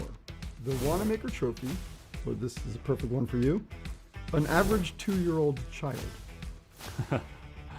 Yeah, the Wanamaker Trophy is heavier than an average 2-year-old child. It's not heavier than my 2-year-old child, but I would say it's heavier than an average 2-year-old child. That's a weird one. The Wanamaker. I held an average 2-year-old. I've never held the Wanamaker, but like, I feel like the Wanamaker looks more difficult to lift. What weighs more? The Wanamaker Trophy or an empty keg of beer? I'm going to say an empty keg of beer. That is incorrect. That's a trap question. You're still a good guy, though. Say Wanamaker. That is correct. Held both those two. Oh, the Wanamaker Trophy, named after Lewis Rodman Wanamaker. The winner getting a 90% size replica of that to take home. And, of course, their name forever engraved on the real one. That's Cam Davis, second at 17. Pretty tidy little pitch there from Cam. One of the better efforts we've seen from over there. Back in the 16th, J.J. Spawn found the fairway. What a great start for J.J. Spawn, who's played some very strong golf this season, highlighted by that playoff duel with Rory McIlroy back at the Players Championship. Man who has really refound his golf game. Now well into his professional career. California kid, played at San Diego State. Lives in Scottsdale now. I see him very regularly. Both play at the same golf course. Always seemingly in a good mood, JJ. Loves grinding on his game. And yeah, he's been playing great this year. I mean, that Players Championship, it's one of the, along with this, one of the best fields in golf. Yeah. So that would have given him a lot of confidence for a week like this. Certainly oozing with it out of the gates here. J.J. Spawn still deciding back on the 16th fairway. Gives us time to check in on Davis. Hard putt at the 17th.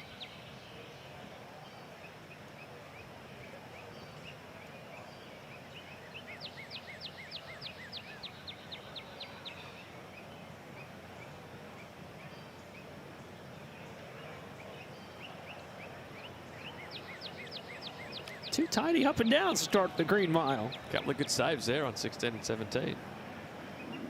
Oh, the power of some putts. Now Spawn's ready.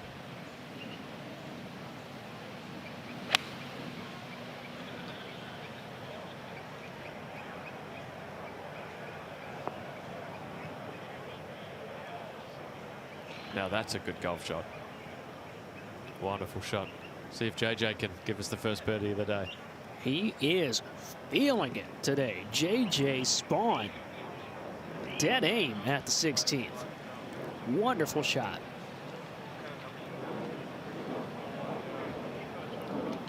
Now he's got to be very careful from here. Ball way above the feet. Always wants to go a long way left.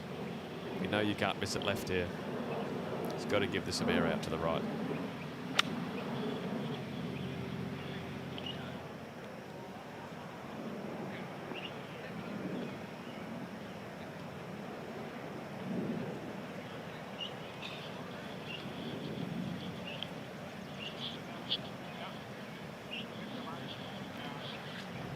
So Ben on out of position will try to scramble successfully. Nicklaus Norgard, 32-year-old Dane, playing his first season on the PGA Tour. Great international career on the DP World Tour.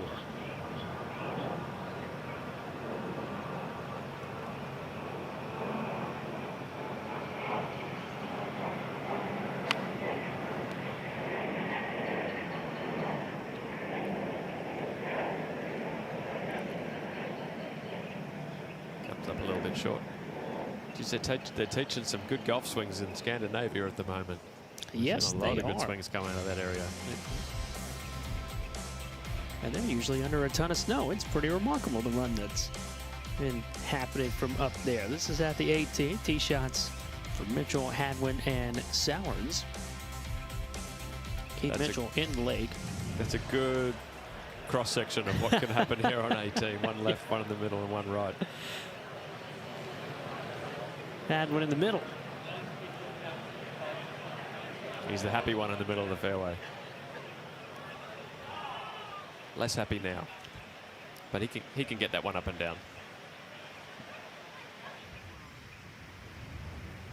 Third shot after the tee shot went into the creek for Keith Mitchell.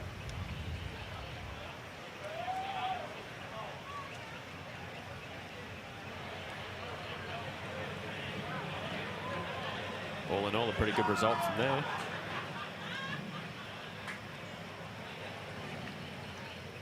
Back on the tee, Davis. What a beautiful golf swing Cam Davis has.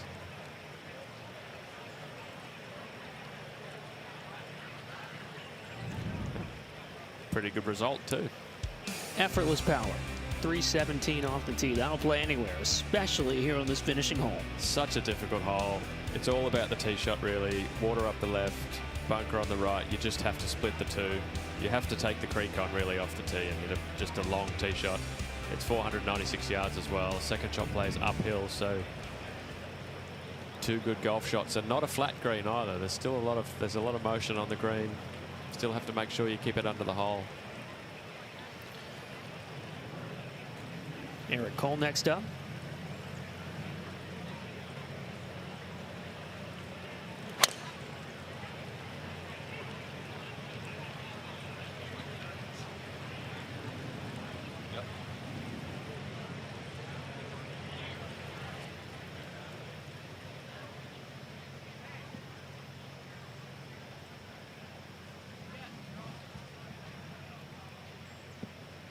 Always a shot you're glad when it's over.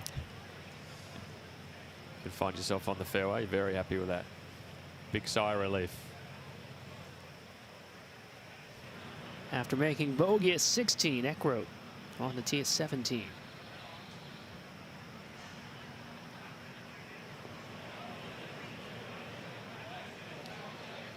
Very good shot, but that's what happens. It lands on that front bit of the green and it just stops. And we've seen what happens when it lands much further than that. It's just such a small area you can land it in to have any real success on 17. Just brutal. Adam Hadwin was in the 18th fairway. Second shot found the greenside bunker. Should be able to get this one relatively close. Didn't quite fly that as far as he would like, but he's got an uphill putt for par. Longer than he would like to, though, after hitting the fairway off the tee. Would you rather face the green mile on your front 9 or back 9?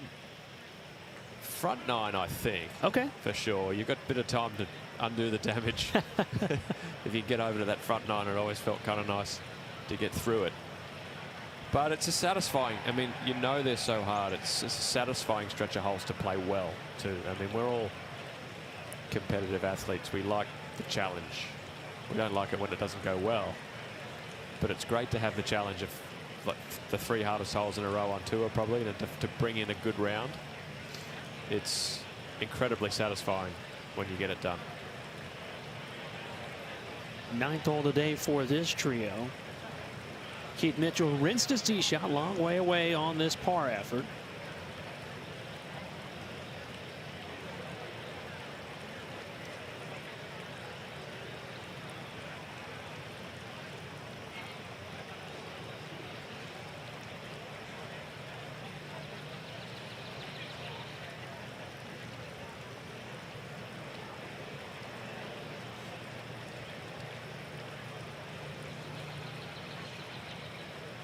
I think Keith will be pretty happy to get off the green mile today. Not having a lot of fun. You need a little mojo. Yeah. Got a cup full of nojo right now. Ben On, who was right off the tee, scrambling for par.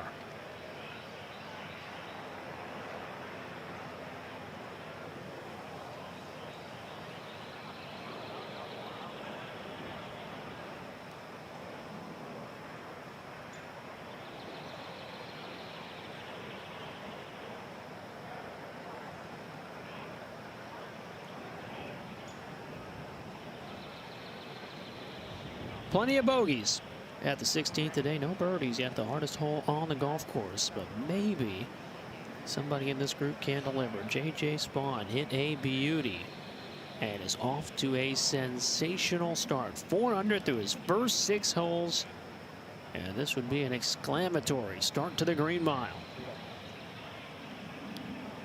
Yeah, one of the best looks at birdie we've seen. Should be a pretty straightish putt, quite slow back up the hill. But a really good opportunity to steal at least a shot and a half from the field.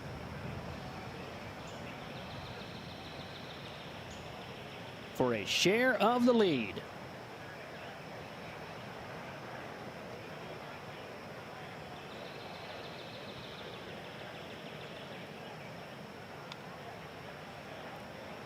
Just ran out of juice. He's never going to be disappointed. But he had a good opportunity to make birdie there. But great 2 shots he had to hit it to that spot. An effortless 4 in what has been a clean start for J.J. Spawn. He remains just 1 back in the lead as he heads to the heart of the green mile. Hadwin at 18 for par.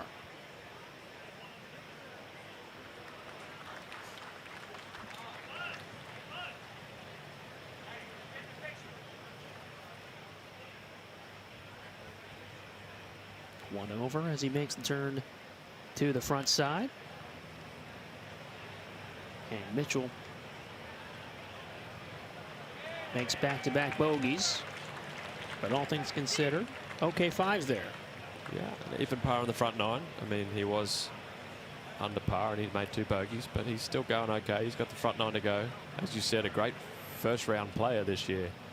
So obviously in pretty good form. He'll be happy to get off the green mile and go over on the front 9 and see if he can get back in the red numbers. Snack time there for Keith Mitchell. What was your go-to? Well, it'll wear you out. I mean, I'll eat some fruit. I'll eat a protein bar, whatever I can get. Coming right up, partner.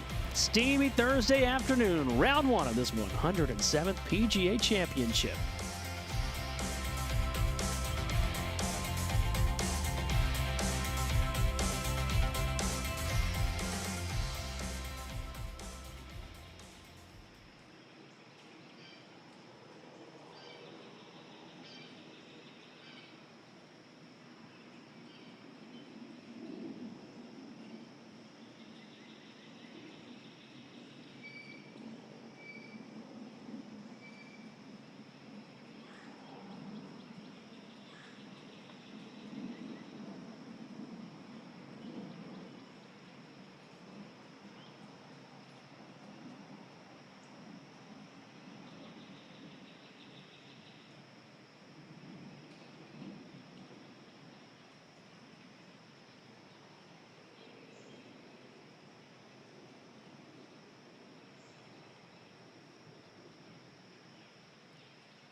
Opening round of this 107th PGA Championship. Great crowds on hand. We're about 7 miles from the home of NASCAR and the Hall of Fame. So only fitting that you can go 5 wide. All these different options for you on ESPN and ESPN Plus. Great to have you hang with us on the featured holes. This finishing stretch, the green miles, 16, 17, and of course this par 4 18, where Eric Cole has missed the green.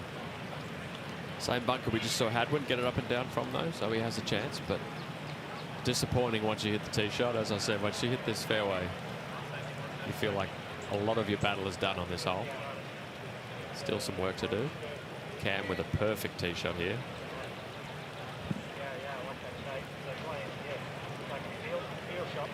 Love to move. He moves the ball both ways, Cam. Loves hit fades and draws. Really not a shot he can't hit. Very strong. Keeps himself in very good shape. The perfect professional golfer, really. He just does everything well. Has led to a couple of wins in his career. And he is off to a really nice start. This is a tee shot you can sell late on Sunday evening.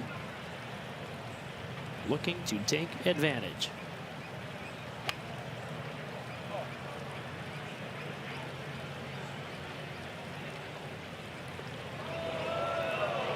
And he does.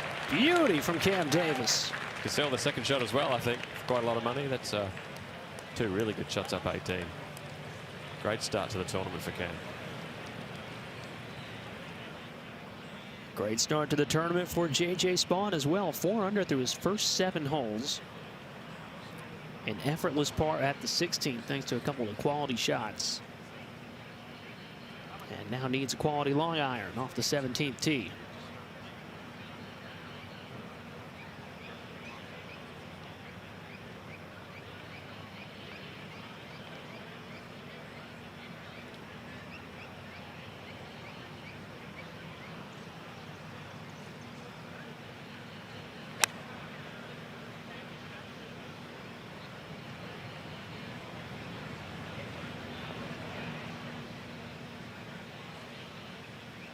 You just missed your mark by a little bit there. And you can see it runs all the way off the green, and we've seen that shot today. That's a very difficult up and down.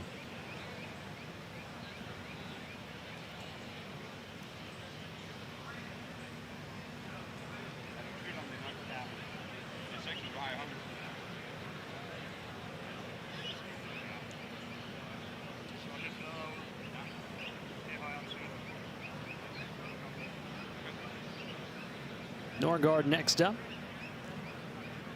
Major championship debut this week for the 32-year-old out of Denmark. In some good form. Top 5 finish last week in Myrtle Beach. Finishing off with a Sunday 64, so trying to keep those birdies rolling here in Charlotte.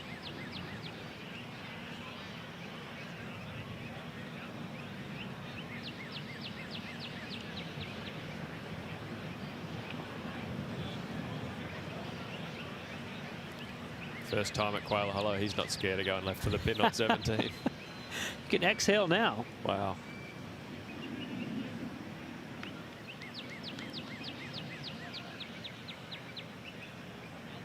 Very real chance that later in the week some balls that land there can end up in the water. Absolutely. We've seen as weeks go on at Quail Hollow, this green gets very, very firm, and you have to be very careful left of the pin and past the hole here. The PGA's been pretty nice, though. They've left the rough around this green a little bit longer than we've seen it before. It's going to have to be really going fast to sort of run off the green and go into the water. Some years we've seen it just trickle off the edge and go in the water, but there's a little bit of a buffer around the green to hold you in. But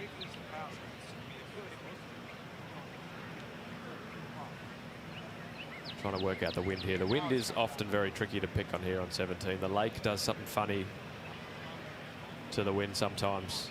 You see flags right at the green going in a different direction to the flag, maybe on the 16th green. You just got to be decisive and make a really good guess. Trust it. Ben on.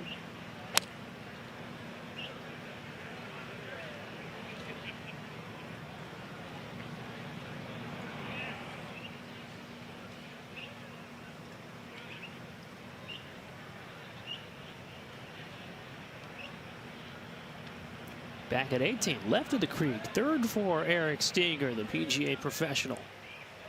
It's an interesting way to play 18. Almost an exciting end to the 18. That might be the way to come in from. Really good shot. 36-year-old Steger, his major championship debut here this week. Long lineage of PGA professionals in his family. His dad, Scott, was the PGA director of instruction at Pebblebrook Golf Club, where Eric's out of for 38 years. Played in the PGA Championship back in 1994. And now Eric getting his opportunity here in Charlotte this week.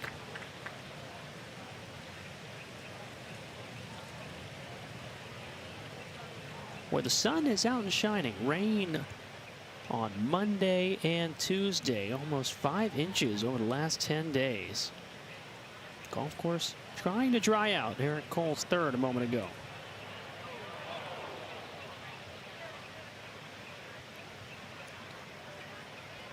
Nicely out, but he's got a bit of work to do.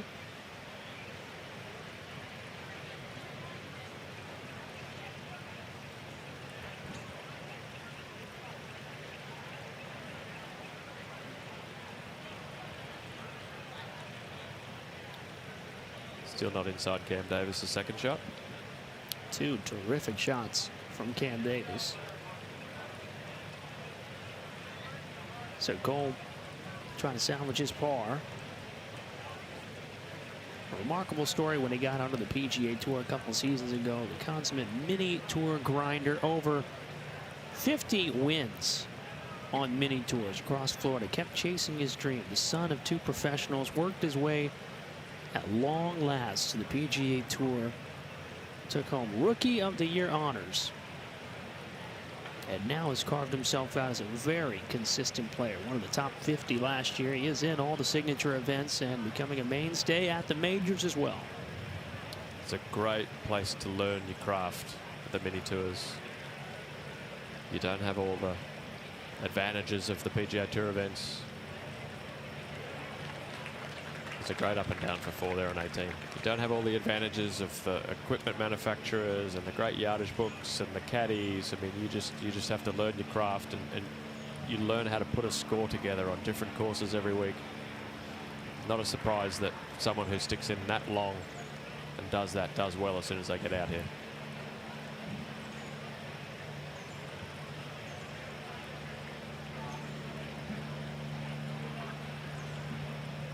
Wonderful drive, a quality approach. Now time to drain the birdie putt. Cam Davis to turn 3 under.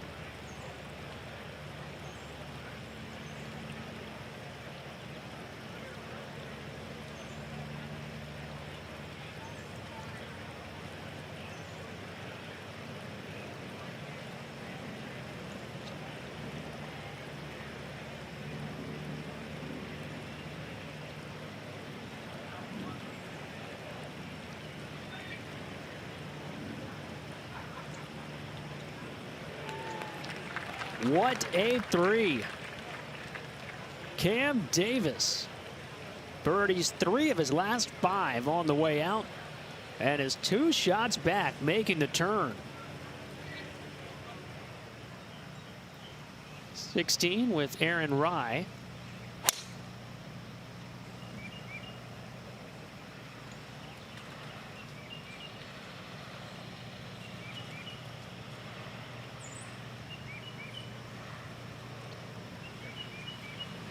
Fairway for the Englishman.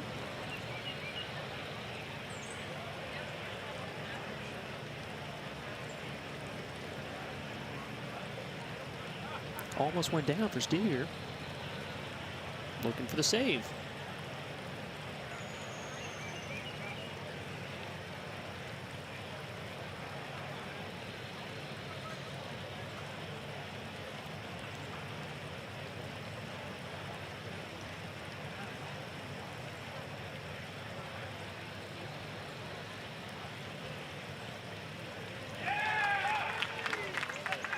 Right up and down there from left to the creek. He's got some fans now following him around. 3-time Indiana PGA assistant Player of the Year, Eric Steger, looking for his first birdie and his first major championship. 16th tee with Cam Young.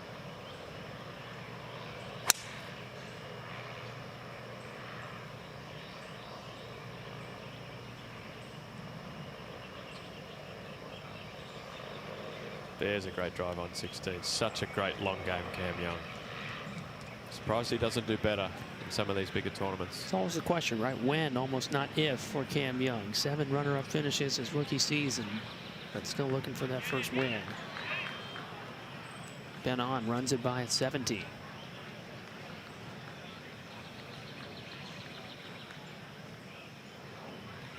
J.J. Spawn just 1 off the lead.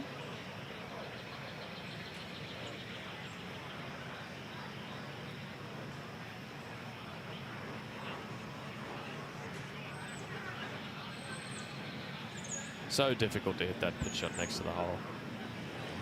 Very tight grass. You get a lot of spin pitching it off this grass. Jacob Bridgman at the 18th.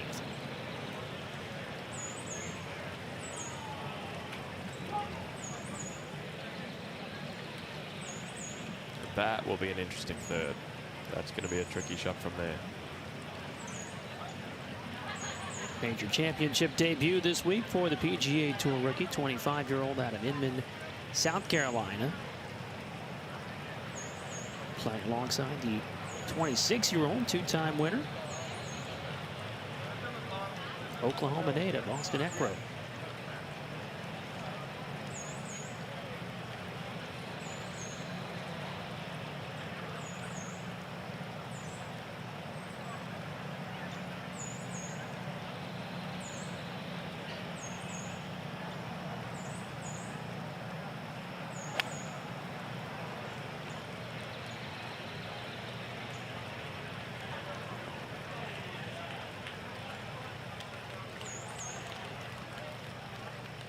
Pretty good shot on there. Straight under the hole. It's going to be a very slow putt up the hill there. On to save par.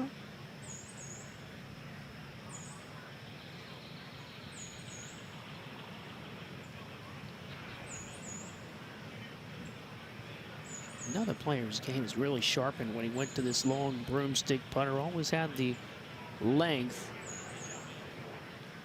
Back-to-back bogeys, though, here at the start of the Green Mile. That was just a moment ago from Ben On. And now live with J.J. Spawn. 1 shot off the lead and bogey-free so far. This for par. Yeah, we've seen this one. Just has to dribble this one down there very quick.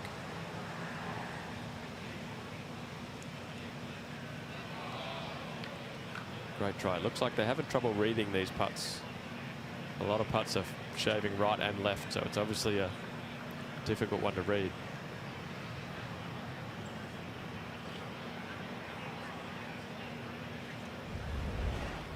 First bogey of the day.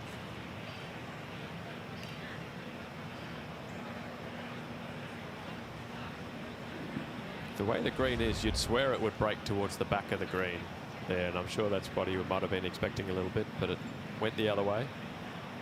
Sometimes the straighter the putt, the harder it is to read.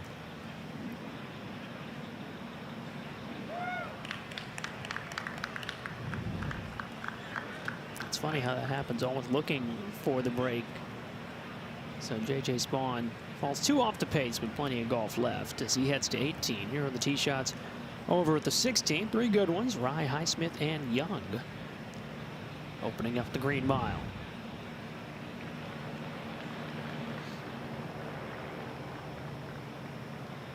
We are missing something in that graphic right there. I don't think we're going to see an eagle all week. And I hope, partner, we find some birdies. Hardest hole on the golf course. We'll find a birdie here somewhere. It's such a hard hole. You can see they all drove it over 300 yards. They still all have well over 200 yards to the pin. It's water on the left. Scary second shot from that far back. And a lot of these guys are hitting it back short of this bunker because most guys can't reach this bunker off the tee. And you get a little bit blind. You can almost not see where you're going with this shot from here, which adds to the adds a wrinkle of difficulty as well.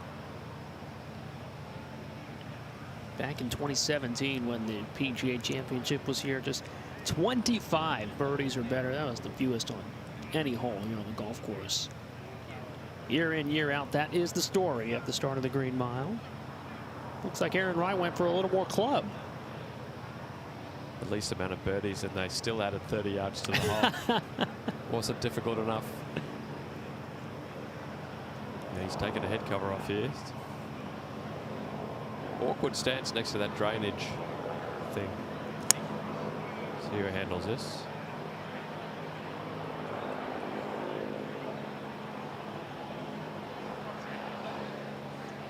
And that's what can happen from so far back, and you know left is no go. See a lot of people hit their second shots right here.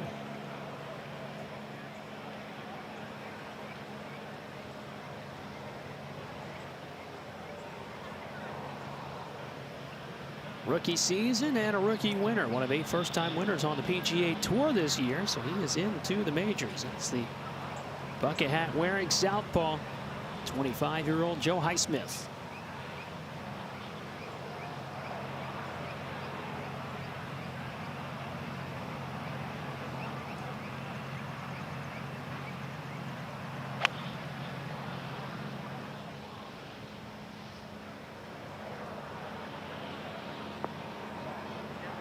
Quality second shot there. He'll take that every time, 116.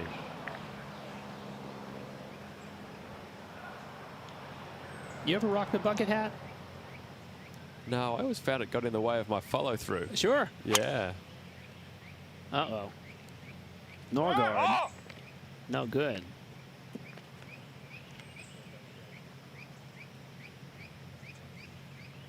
My dermatologist would tell me to wear one. I mean, I know you're at least good with the sunscreen. Good with the sunscreen, yeah. But that's the hazard of being out in the sun your whole life. It's you get hit by the sun. Young.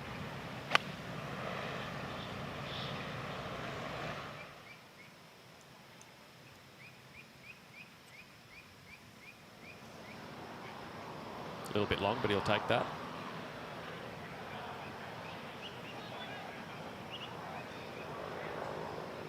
See how J.J. Spawn bounces back. Just made bogey, 2 off the lead.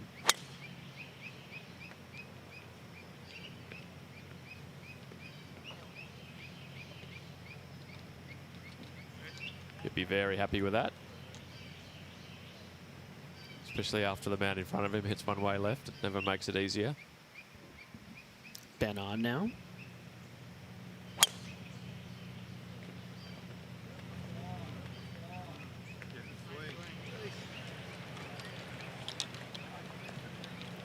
Big drive, Ben on.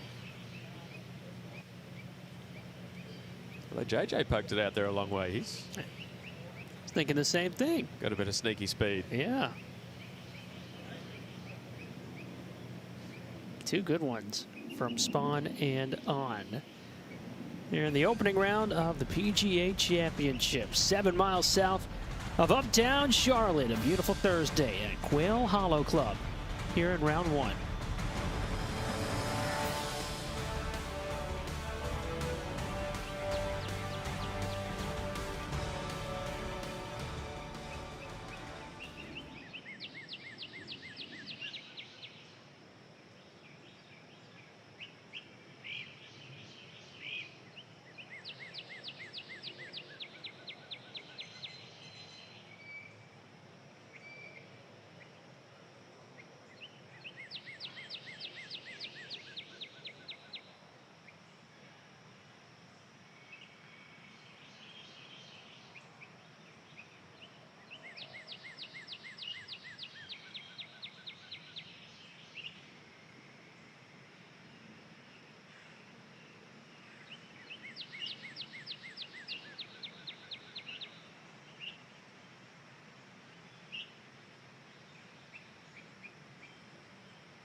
Next May, the PGA Championship returns to Wanamaker Golf Club in Newtown Square, Pennsylvania, just outside of Philadelphia. To register for tickets, visit pgachampionship.com/register. Registration closes soon.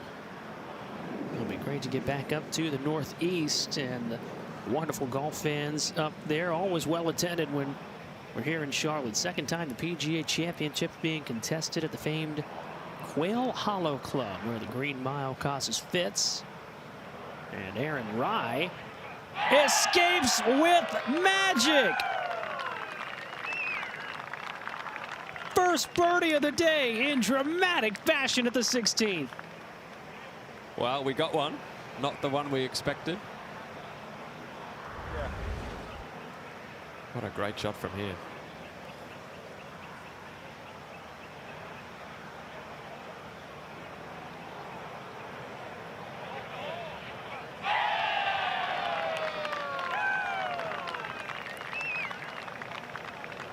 Picture perfect. Aaron Rai, all of a sudden, is just one shot off the lead.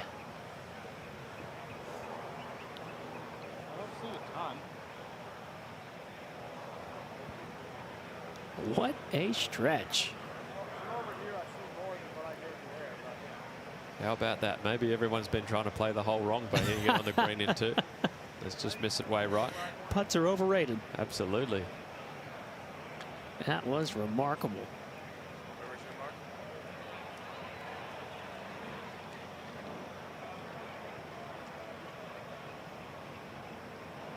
So Rai delivers at long last the first birdie here at the par 4 16th, the hardest hole on the golf course, where Cameron Young strides into his birdie attempt.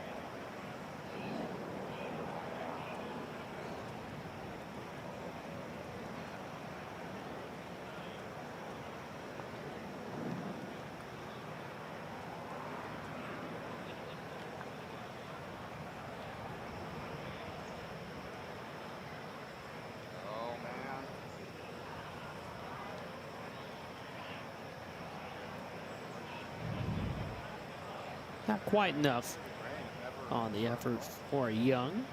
Meanwhile, at 18, J.J. Spawn been on in a couple of good ones.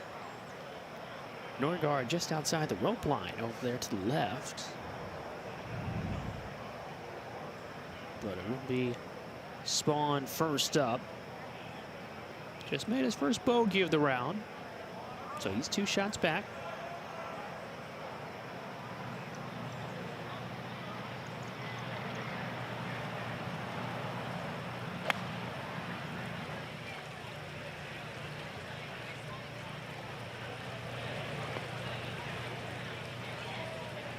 All right.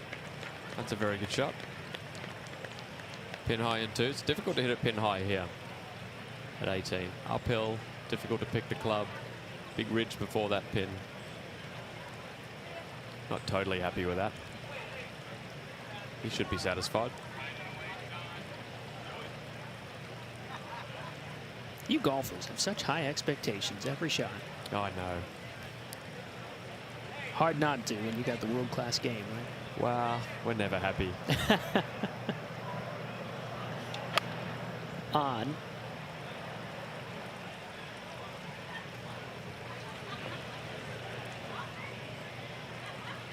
Just doesn't get up the ridge. Straight up the hill, though, from there. Slightly puzzled look on his face. The wind does get weird around this course. It's never a very strong wind, but it can, as I said, it gets funny around the lake, can blow around the stands on 18. Always difficult to pick what it's doing.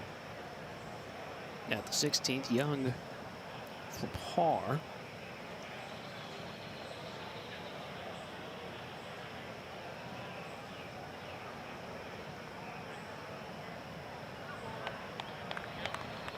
So Cameron Young remains 2 under.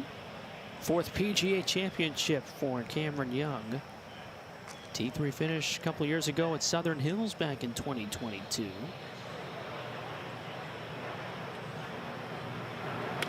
That's Norgard.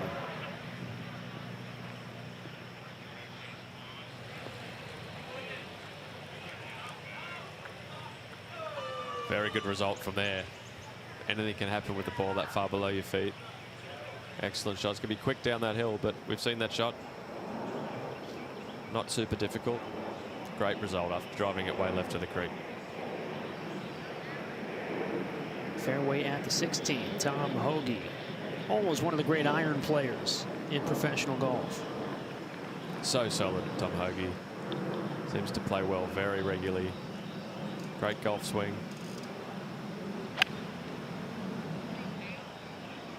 Not his favorite one here, though.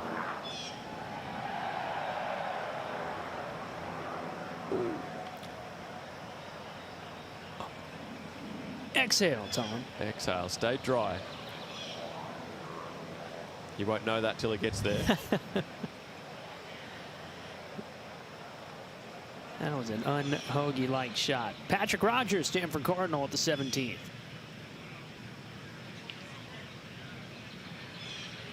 That is a bogey chip.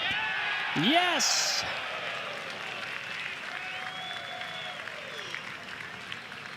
Well, it was for bogey, but it was a beautiful shot. We've seen everybody struggle with that shot, and that went in perfect speed. Matthew Pavone, the Frenchman, at the 16th.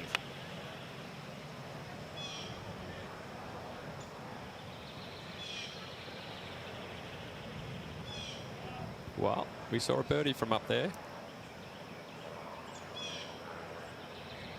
See that wind picking up a lot there on that flag. Always hard to follow a guy who's just hit one left of the green too. You've got wonderful optimism. Taylor Pendrith's a big hitter, but he could not fly in these bunkers. 330 about from the new back tee. Well, if Pendy can't get over it, not many can. Yeah. Incredible driver of the ball. One of the many Canadians on the PGA Tour now, President's Cupper, and a PGA Tour winner playing here in the PGA Championship.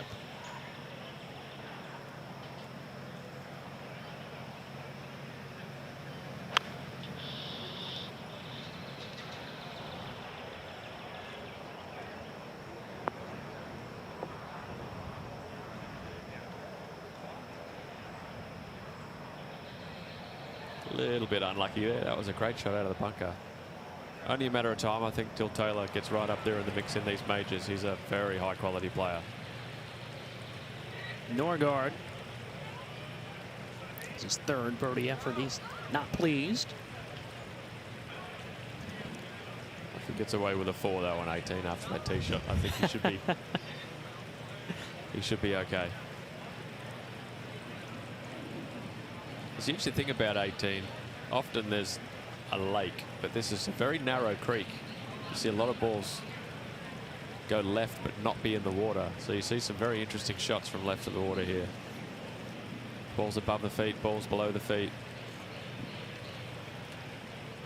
It actually makes you, it helps you be more aggressive off the tee and take it on. If it was all water left to the hole, everyone would miss the fairway to the right, like on, say, 18 at Sawgrass, what we see.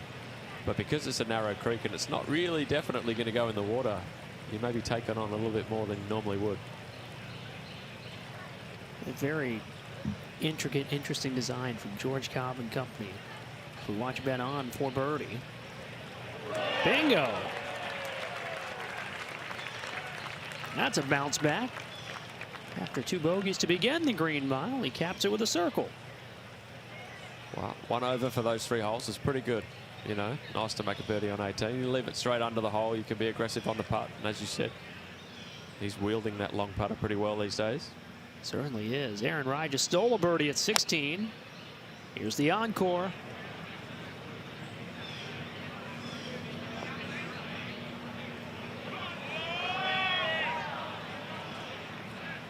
Pretty good shot there from Aaron. See, it never wants to stop, but he's left that right under the hole. He can be very aggressive on that putt. Slow putt back up the hill. Ahead to 18. JJ Spawn for a bounce back birdie.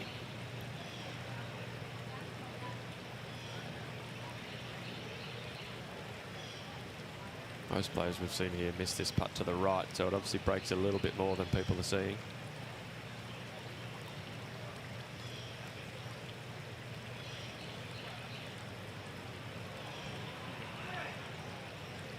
Yep, there's another.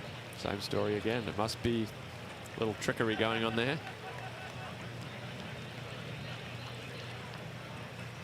But a good 4 on 18. Good front 9 for JJ. Doesn't look super pleased. But his Thursday's off to a good start. Just 2 shots off the lead. Young is 3 off the lead. Not getting the turn.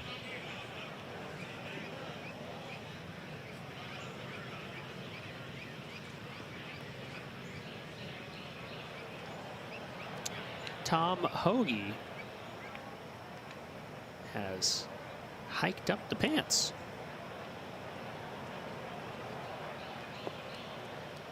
And that is a great shot from down there. Wow. Does look like he's got his shorts on. He's showing us his golfer's tan there with his shoes and socks off. Well, from the fairway, he probably thought it was wet. With the left heat, came in, just barely stayed out. Now Hoagie with the hustle. Well, he's left himself a reasonably makeable putt for par too after all that. Do you ever do that? I've had to take the shoes off once or twice. Yeah. You a guy that packs spare socks just in case? No, we don't plan on having to take our shoes off. Fair enough. You do what you have to do to hit the golf shot. All worth it if he makes the par putt. Absolutely.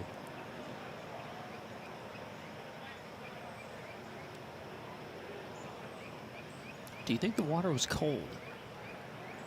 Well, I don't know, actually. It's probably not warm, but anytime you get down there and you see your balls not in the water, you're happy. I'll take my shoes off if I get a chance to make par.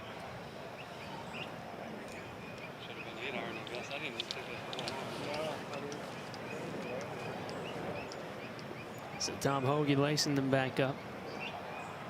He's not afraid of anything cold. He grew up in Fargo, North Dakota. This is all part of the process. Taylor Pendrith chipped it there, so marking what will be a par putt now.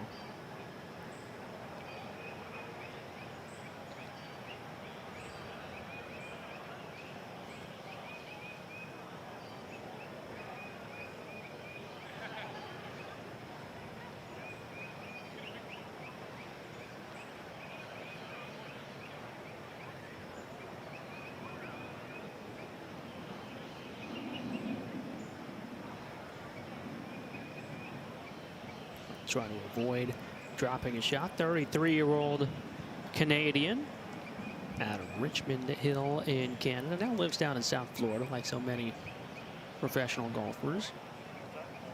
It was his sister that got him into the game. She was working in the shop at a local golf course when Pendrith was a little kid, and she inspired him. He tagged along a couple times, fell in love with the game, and now is out here playing in his 3rd PGA Championship.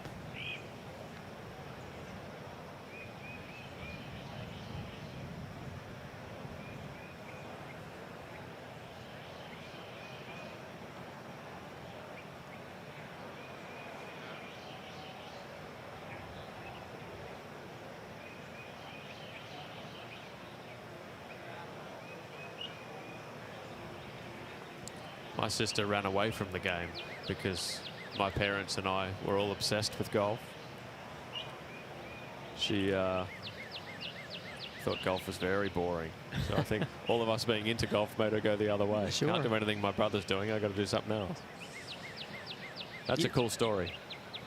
Yeah, usually the way it goes with siblings, right? One way or the other. Yeah. Either want to be attached at the hip or completely opposite directions. Pavone down for par. Good putt. Well, we're seeing some good scores come from right of that greenside bunker, so maybe it's not the worst spot to miss it.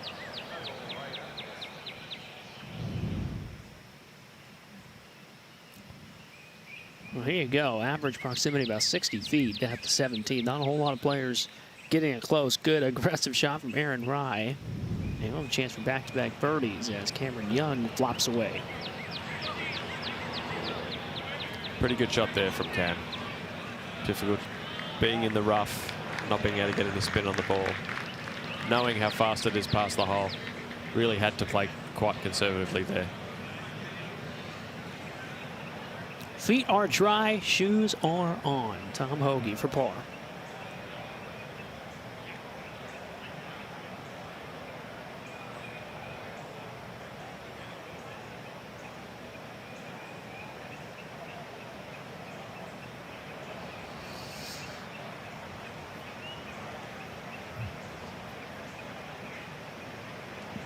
Always disappointing after you take your shoes off to not get the payoff.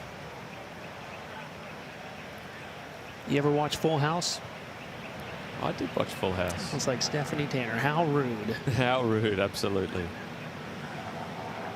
Joe Highsmith here at the 17th.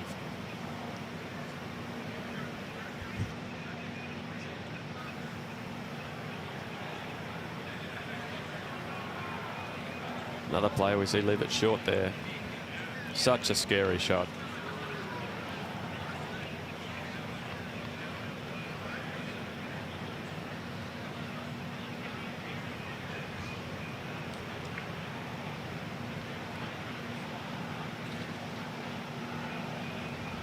How about 2 birdies in a row on the Green Mile? That would be quite a feat for Aaron Rai, and it would tie him for the lead if it goes down. Aaron Rai, the Englishman, now getting a full examination of a 17-footer at 17. It's his 3rd PGA Championship. Grew up in Wolverhampton, England, came up through the DP World Tour ranks before a couple of wins. Got him onto the PGA Tour, where he's played for a few seasons. Does not have a victory yet, but has certainly proven that he's got the game to compete. Does not leave any stone unturned. Now Aaron Rai for birdie and a share of the lead.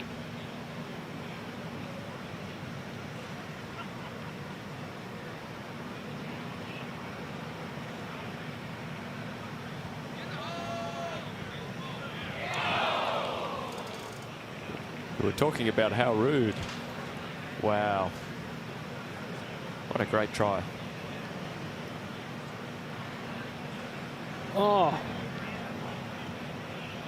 A horseshoe in the heart of the Green Mile.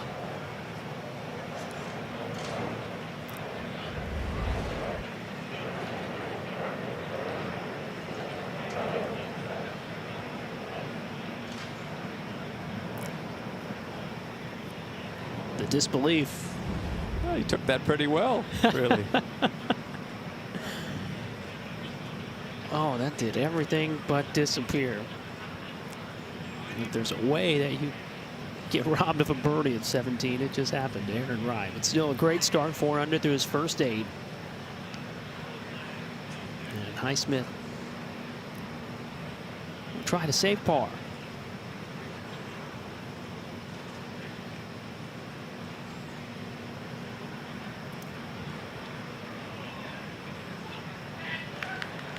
Haven't seen many hole that putt from above the hole there. Obviously a difficult read. Like I said, you would think it's going to break towards the back of the green the way this green works, but everyone seems to be missing it on that side. So it's not doing what it looks like.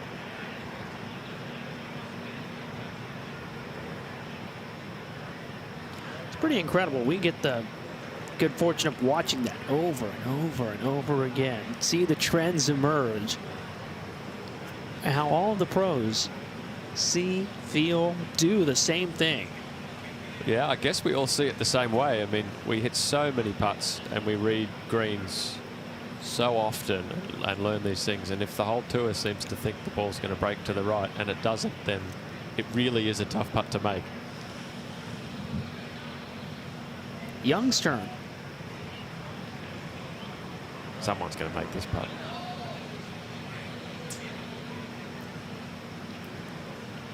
It'll have to It's be a later. head scratcher, Yeah. obviously.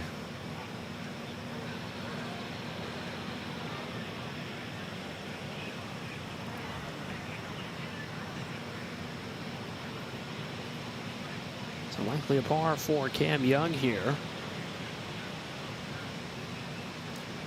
Grew up in New York, not too far from New York City, but did play his college golf at Wake Forest, about 3 hours from here in Winston-Salem. So he'll have a lot of local support, people cheering him on this week.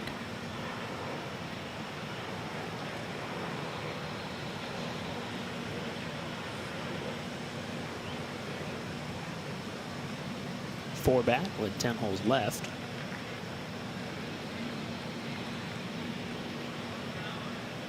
And Highsmith next to clean up.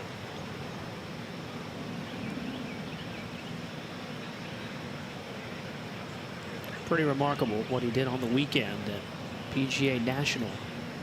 Made the cut on the number, shot back-to-back 64s to earn a victory, and now will be in all the majors this season. But the Green Mile bites on a sunny Thursday in Charlotte.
Golf, it turns out, is really about math. You hear that, kids? Pay attention in class. Who knows if one day you'll need to know that it's 176 to the pin, but only 153 to the front, and 151 to a landing spot on the edge that will take enough off the shot for it to settle close enough for a makeable putt. It's a numbers game.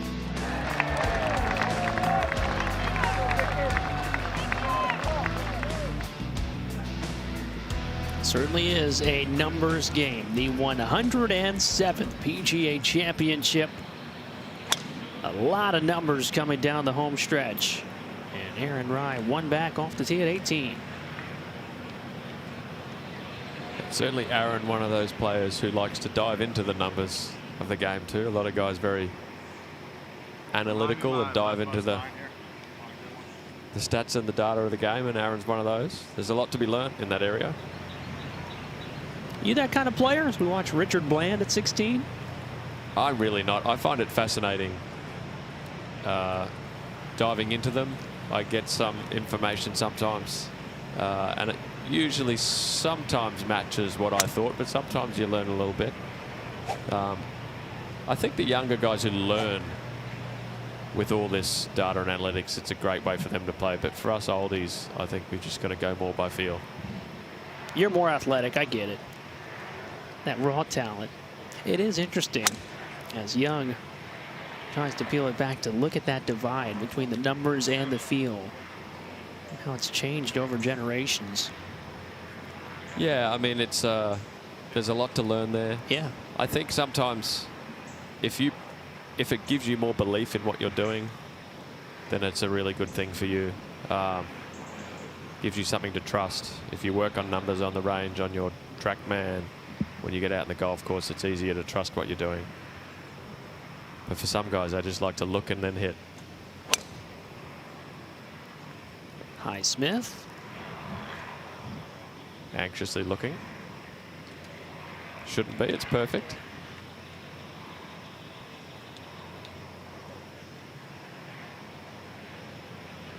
Back one to 17. Pendrith.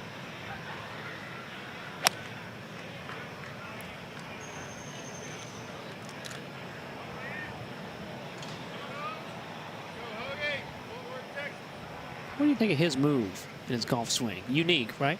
It is unique, but it's a great move. If you watch him through impact, it's exactly what you want to be doing. So it doesn't really matter in golf how you get there, as long as you get the club on the ball in the right position, and he can repeat it. Yeah, he's very consistent ball striker and a fantastic driver of the ball. Very long, a lot of power. One of the long hitters on the PGA Tour. Here's a look at that unique action. Yeah, he takes the club a long way on the outside, keeps the club outside the hands, and it just sort of naturally drops the club into that shallow position that everyone's trying to get into these days. But gets him in a great impact position. As I said, he can repeat that all day. He's one of the most consistent strikers of the ball out here. Loves to turn the ball over. Didn't draw it as much as he'd like to on that shot. But as I said, it's only a matter of time until he starts really contending in these major tournaments. He's that level of player. Pat Gazire. That's a bogey putt, but it does go down at the 16th. We're seeing all numbers on 16 today.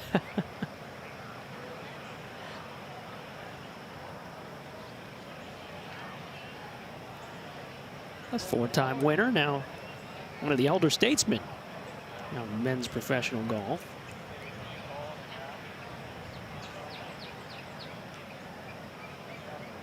Takes a lot of guys under his wing in that Sea Island, St. Simons area down in southeast Georgia. One of the new emerging hotspots for PGA Tour pros. Yeah, one of the great guys in the locker room. Everybody loves Patton, and he's like you said, he takes the young guys under his wing. He's great. That was a turtle slowly trying to cross the green. There was actually a bunker earlier today, other side of the golf course, where somehow a turtle climbed into it and made a whole mess, so that the grounds crew had to come in and clean up and tend to it, make all pristine again. Matt McCarty for par.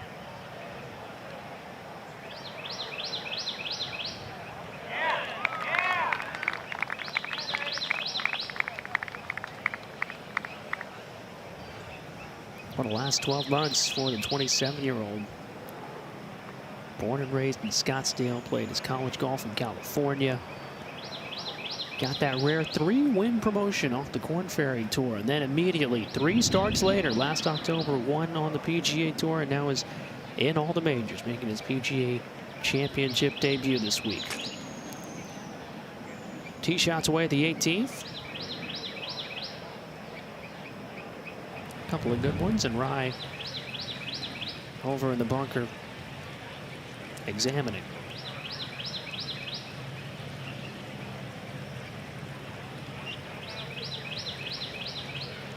Yeah, very methodical golfer, Aaron Rye, as you mentioned. He, no stone unturned in his preparation. Very thoughtful, never seems to get too angry, too up, too down. Very sensible golfer. And he gets some great results. He's been playing great for the last 3 or 4 years. Got a little time, so we'll go to 17 with Pendrith.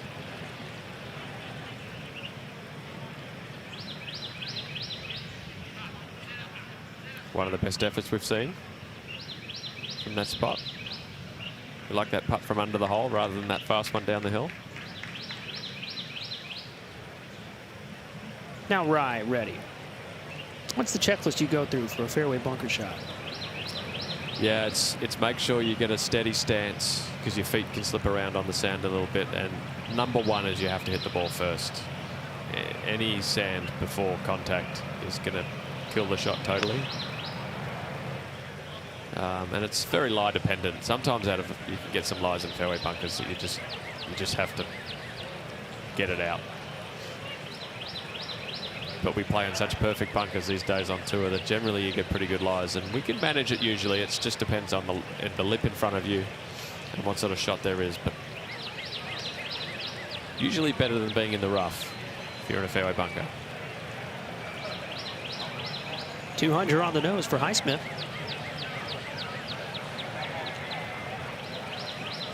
Got some major championship pedigree on the bag. That's Joe LaCava Jr. working with Joe Highsmith.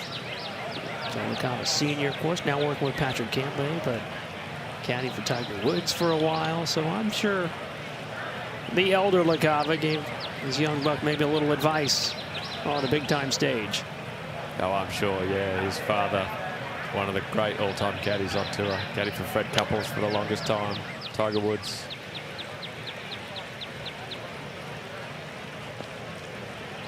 He knows what all these major championships are all about. That's a nice shot in there. He's got a good chance to make birdie from there. Uphill putt.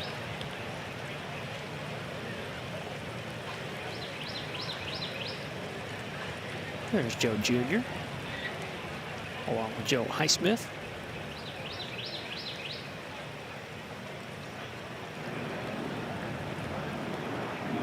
Great tee shot for Cameron Young.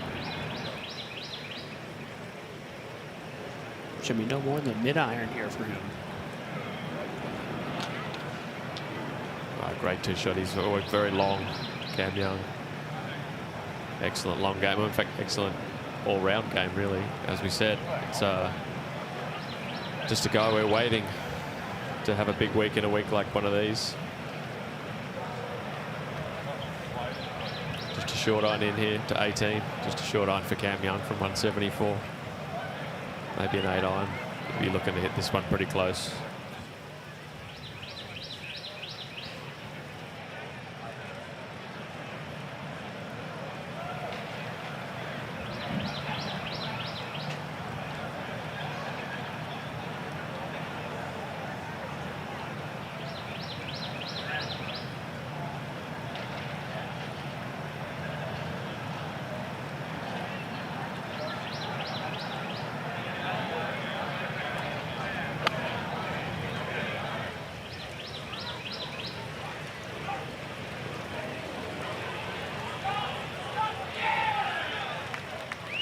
Right over the flag.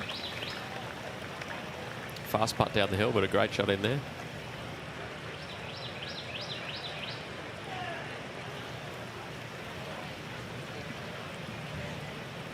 Pendrith for par.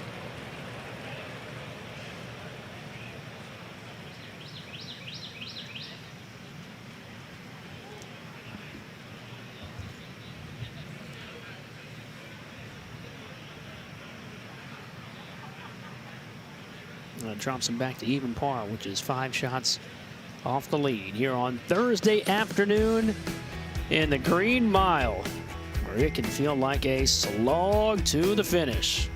Sun is out and shining. Look out! Turtles coming through at Quail Hollow.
The PGA of America and our more than 30,000 PGA of America golf professionals. We love this game. The 107th PGA Championship from Quail Hollow Club this week. Land that used to be the largest dairy farm in North Carolina, now taking center stage, the crown jewel of the Queen City, where the sun is out and shining. And Aaron Rye's been shining so far, partner. Third shot here at the 18th. Ooh. Tough shot there. Got the collar right behind his ball, and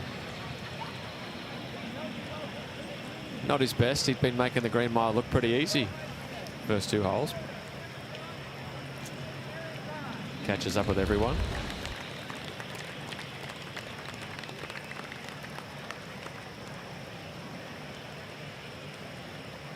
Yeah, always awkward when the collar's right behind your ball like that. I'm sure he's not happy. We would expect to do a little better from there, but he got a long one left for par, but certainly played the Green Mile well. A hole-out birdie from off the green at 16, the only birdie at the 16th so far today. Lipped out on his 17-footer at the 17th. And now the grind begins here at the 18th for Aaron Rye, the Englishman. Loves to play and loves to practice. Calls the Jacksonville area home down in Florida. Utilizes the practice facility down at TPC Sawgrass. Usually find him on the back of the range beating golf balls.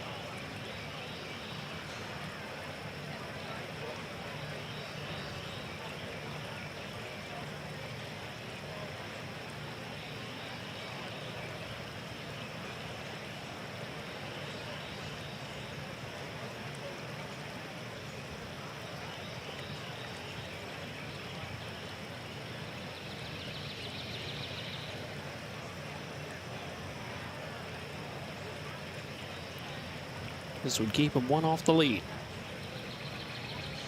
well, see if he can. We've seen this putt miss right a lot today. See if he can work it out. Play enough break.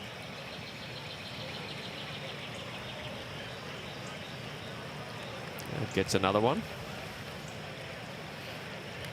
But even par for the last 3 holes. I think he'll take that through there. Good front 9 for Aaron.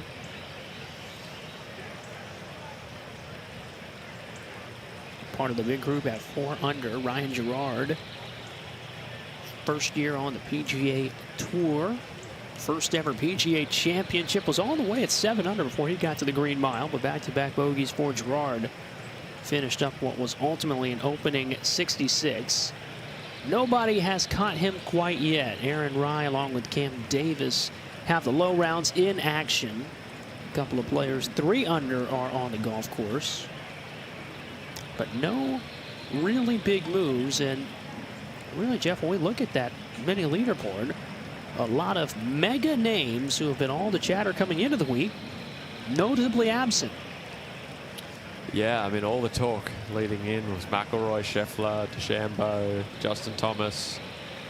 All struggled a bit today. Yeah. The PGA could do that sometimes. I think Quail Hollow is the sort of course that by Sunday afternoon, I think it'll be a bit more familiar looking, the leaderboard. Great opportunity for these guys to get themselves in the mix in a major. It's an aggressive shot right over the flagstick. Young now putting down the hill.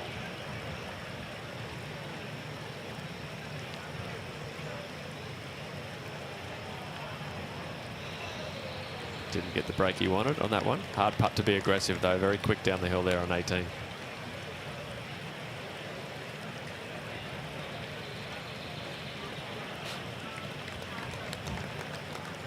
One under as he makes the turn. At 16, 52-year-old Englishman Richard Bland for birdie.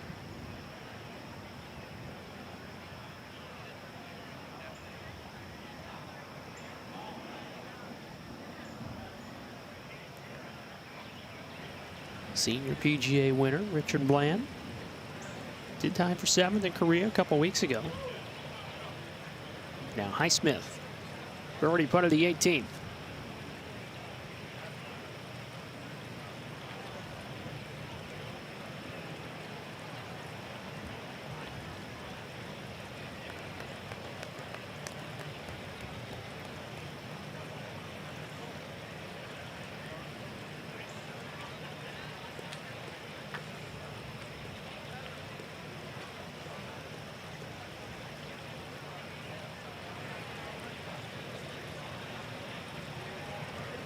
McIlroy's short bogey effort.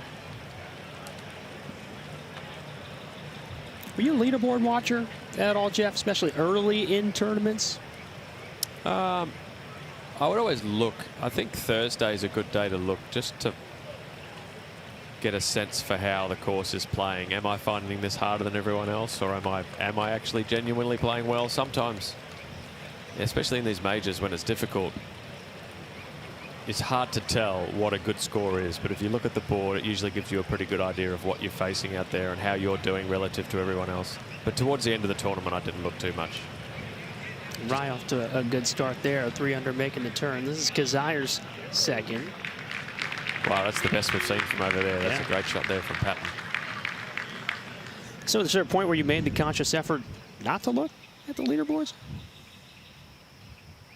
I didn't refuse to look. Okay. And it would depend on who was on it and how many people were on it. I would get sneaky looks every now and then, but I definitely didn't study the board. Tom Hoagie. Maybe a bit of a break being right of the bunker there, but depends on the lie you had.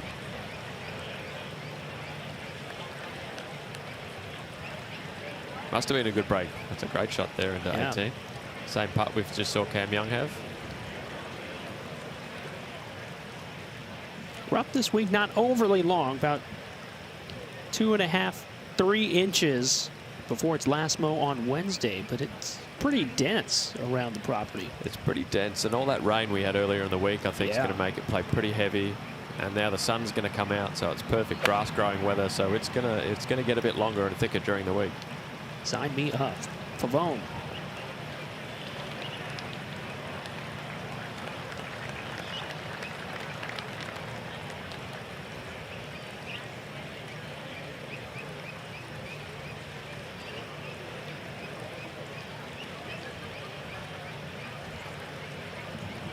Go replace the sod he peeled from these pristine fairways.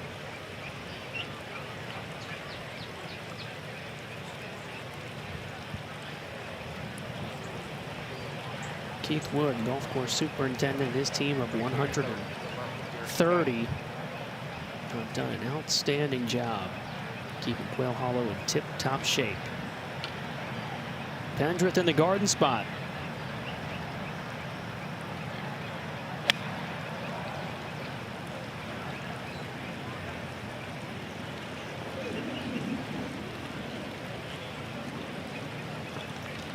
Could have used one more club there, maybe, Taylor.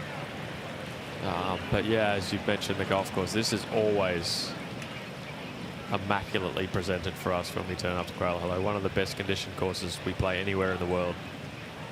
And given the conditions that we had over the weekend and on Monday and Tuesday, it's amazing how well it's held up, and it's just perfect everywhere you look.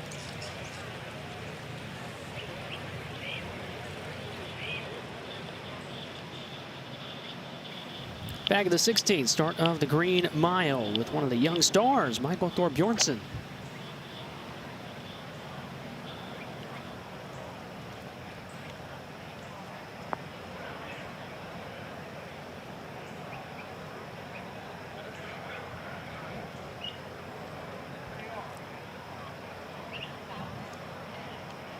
A 23-year-old making his PGA Championship debut.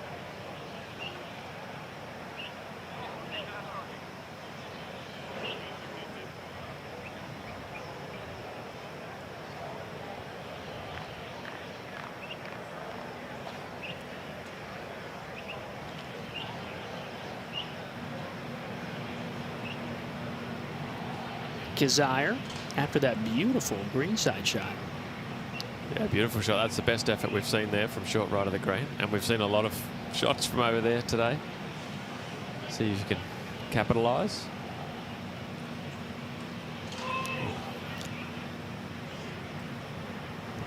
Oh, boy. You can see how much that ball broke, how much of a slope this hole is cut on today. It's not only 230 yards over water, but they put the hole on the side of a hill as well.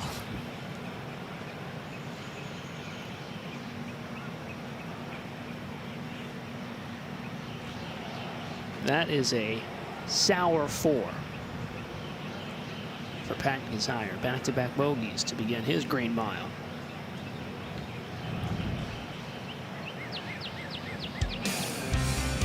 Look at that. Things have gotten a little harder in the last hour or so. 3 of the 4 hardest holes in this finishing stretch.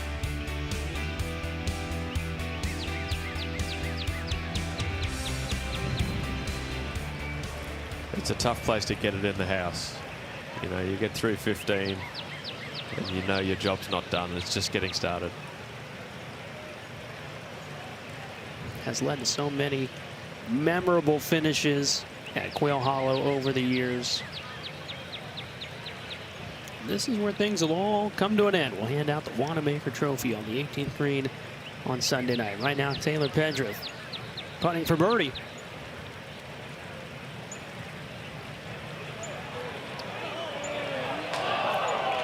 Wow, that was a good-looking putt. Wow, did everything but disappear.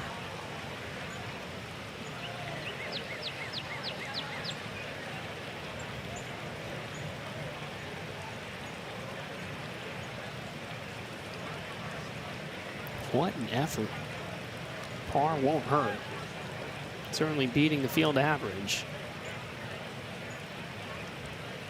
But could have very easily been a birdie for Pendrith. Even par 36 on the way.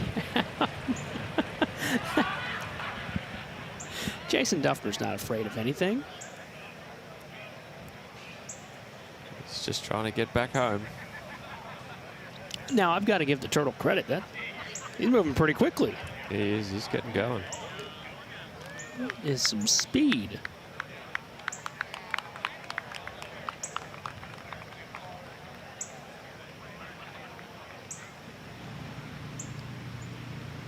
Back on the tee here, Rafa Campos.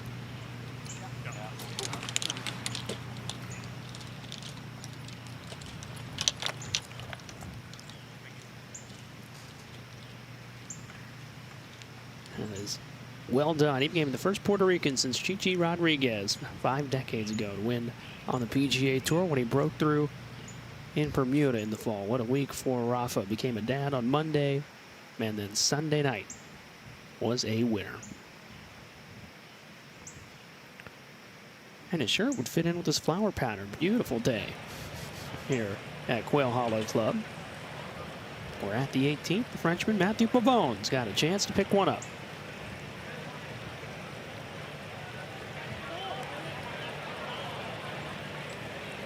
One of the few putts on 18 that you can be a bit aggressive. Short right of the hole is a great place to leave it. But a par is a par.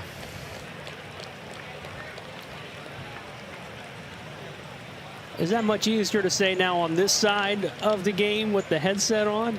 Was it hard to feel that way and practice the patience as a player? Oh, absolutely, yeah. I think it depends on the form that you're in. Okay. Matthew hasn't been in. He's been a little bit off the boil this year. He's probably just trying to put it together. When you're playing well, I think sometimes making bogeys is harder to take than when you're playing poorly. But yeah, sometimes I was patient, sometimes I wasn't. But that's the hardest part is preserving your confidence and keeping it going, because this game will test you very often. It's incredible. 14 clubs in the bag with that 15th one. The 6 inches between your ears, always so ever important. Here's Kazire.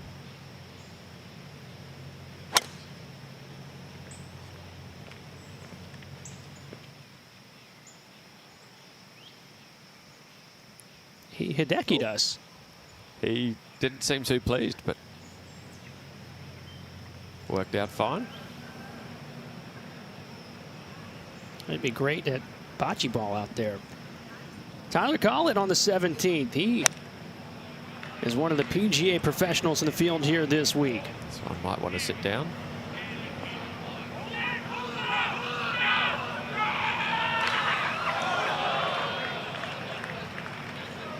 Saved by the sprinkler head.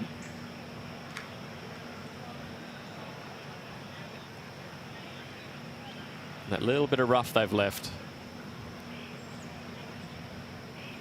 is a nice little buffer. call it the runaway winner at the PGA Professional Championship in Port St. Lucie, Florida last month. He's playing in his 4th PGA Championship, 3rd in the last 4 years.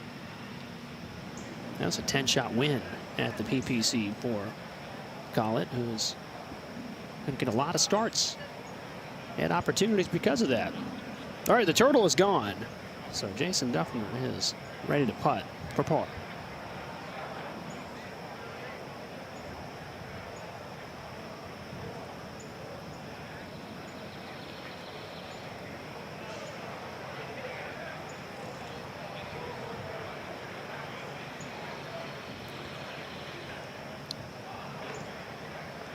One of 13 past champions in the field here this week.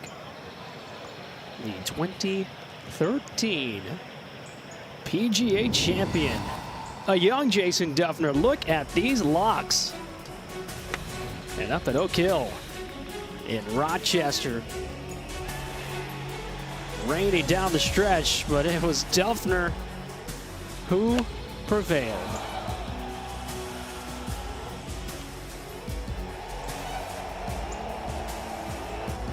And went on to win.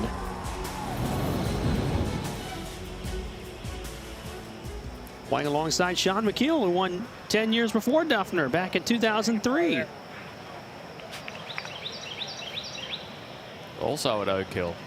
That incredible shot on 18. Yeah. McKeel hit there. Both McKeel and Duffner were present at the Champions Dinner Tuesday night, honoring Xander Schauffele.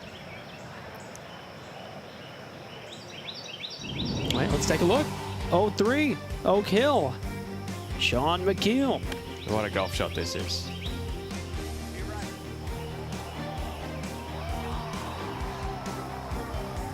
Incredible.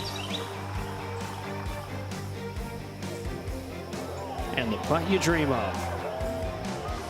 Sean McKeel, the winner of the 2003 PGA Championship up at Oak Hill. And now playing here 22 years later at Quail Hollow. Back in the fairway, fairway adjacent. Got Wallace and Campos right next to each other. Lenahan over on the right-hand side.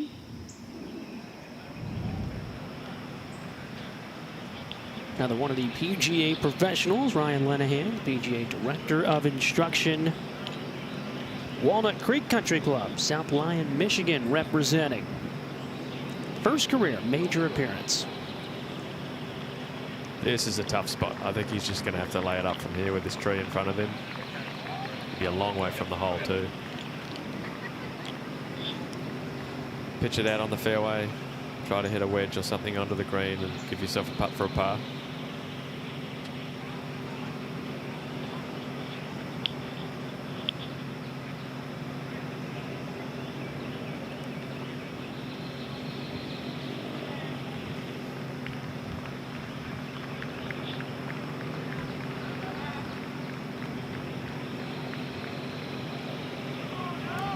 Years young,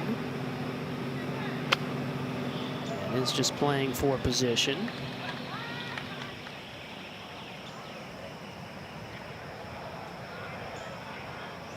That'll be okay. Lenahan played his college golf back in Nebraska in the day. Was one of the stars for the Cornhuskers. There is Campos. Pretty good shoe game matching his shirt there. Did he style himself, or is there some input on this? There may be. I don't know, but he's pink is the color of the day. Saw Rafa on the range yesterday, asked about his little daughter. He said, it's a handful, starting to crawl. I'm getting busy. But he wouldn't have it any other way.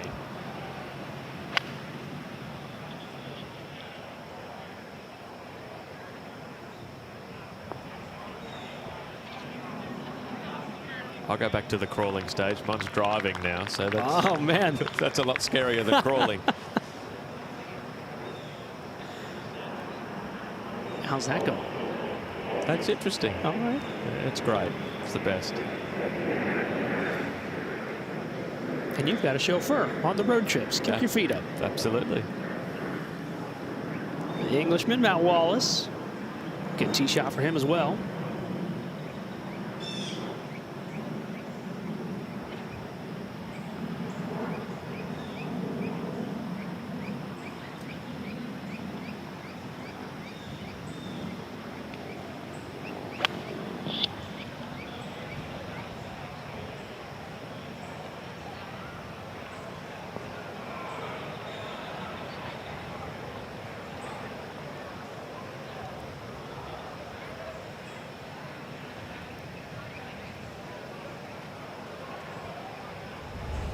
Well, it's got the flat stick out. Check this out. If you missed it a little earlier, Jeff, you were all over it out of the sky. This is Patton Kizzire at the 18th. He was less than thrilled, but watch the landing. Ooh, bumps into his partner's ball. Looks like it moved it a little bit. So here's the deal. You're probably going to need to get it out of the So there's the conversation with the rules official. They got it all squared away. And Matt McCarty's up first.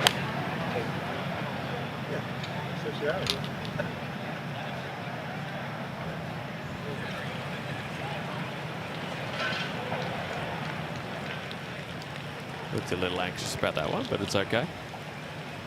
Yeah, the Patton's ball stays where it finished, and Matt's ball goes back to where it was. The original ball, if it gets moved, goes back to where it was. But they won't make Patton put the ball in a divot, because that wouldn't be fair. So as close as it would have been to replicate the same situation he would have had if the ball hadn't been there. Kind of raise the grass up a little bit. See what I'm saying? His divot just barely raised the grass up a little bit. Okay. Would I be able to just make that a little bit more uniform? The lie was altered. Would you look like your grass raised up a little bit on the outside? So here's what you would do. You would place it in the nearest lie most center. I already placed it in the lie that it had. Yeah, so you put it back and then he altered. Okay. So then you're entitled to what you had when your ball came to rest. So this rule, you can just move it just a little bit out of the way. I can just move back to where right it was. there. That's perfect, yes, sir. And clean it now? No, not in this case. Place it. So I can just grab the ball and put it right there? Right there, yeah. Nearest line most center. Okay. Thank you. Appreciate it. Yeah, I think we got a little bit of help Patton right now. So ball officially in play here for Patton Kizzire. Everything is squared away. We heard that the important phrase in there was the official said you're entitled to the lie that you would have had if his ball hadn't been there, which is only fair, I think. Patton didn't really like Matt's divot had created a little bit of a different situation, so he got to move the ball, looked like about an inch.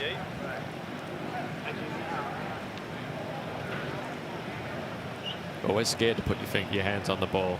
You really need that official to confirm about 3 times. It just doesn't feel right sometimes. They're all squared away now, though.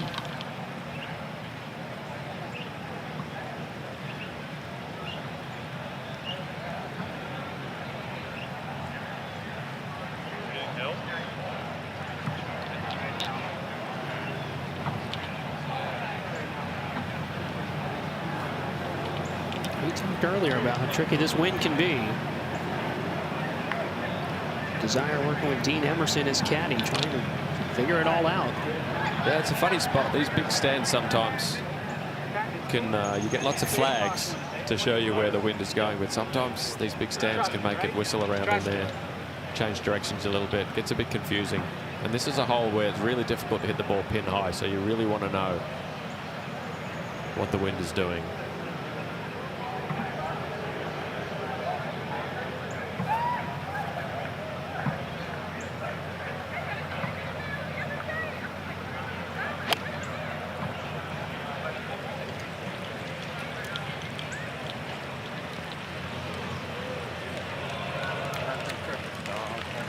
spot on. I guess they worked it out.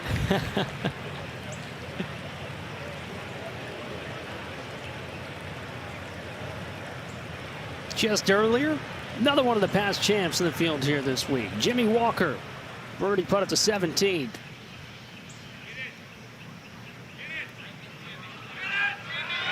Walk it in. 2016. Baltusrol. And what a stretch for Jimmy Walker. There was a couple-year period where he was at the top of the professional game. And he worked his way to becoming a major champion.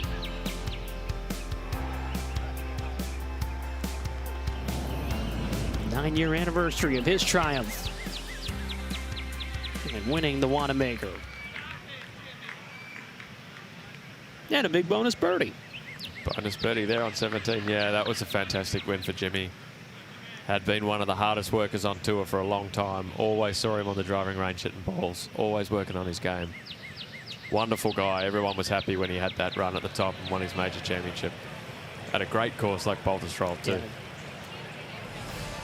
Maybe a little taste of what is to come. Ryan Gerard, 66, is holding up well. The North Carolina kid leads the way in round one.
PGA Junior League is bringing friends, families, and communities together through golf, all with expert PGA and LPGA coaching.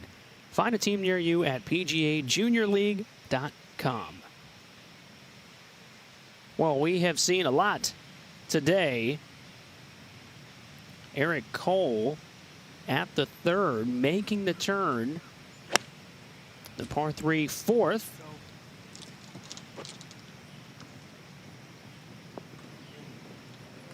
Oh, look out!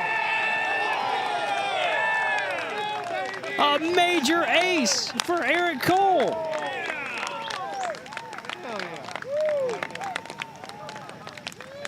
Good shot, Eric. Do it again. What a moment and what a shot for Eric Cole. There's never a bad day for an ace, but in a major, wow. Oh, incredible to see that excitement and the jolt of energy and almost disbelief that it went in for Eric Cole. So we have officially had an ace here at the PGA Championship. Campos runs his effort by.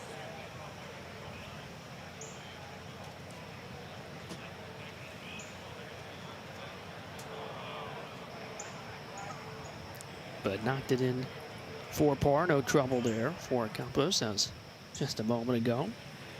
To 18, Kazire trying to pay it all off.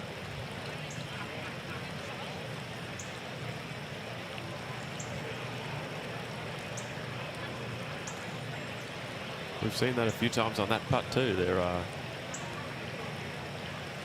misreading this 18th green a little bit. Still 3 foot straight up the hill to make par on 18 is always a good spot. Yeah, 4's never going to hurt you. Scoring average closer to 4.5 here at the 18th. Pick up half a shot on the field. Yeah.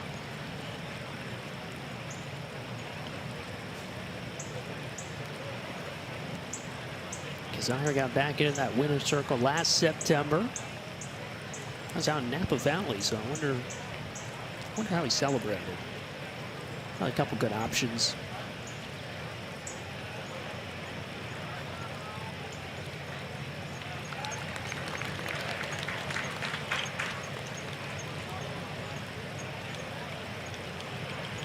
Looking for the red here to get to birdies. Even par on the way out. Tee shots away at the 16. Johnny Vegas, Elf Smiley, Ryan Campbell.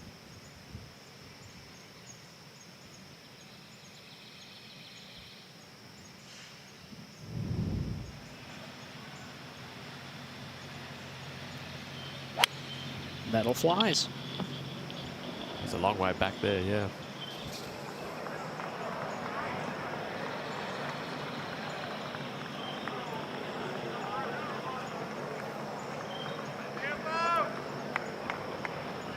Winner this year down in Mexico. He took advantage of the great break he got. There's Elvis Smiley. He's getting a little blustery out there. It is. Elvis, very promising young player from Yeah. Australia. Left-hander, had his first win down the Australian PGA Championship last November. Won the Australian Order of Merit, which is, I think, is how he found his way into this field.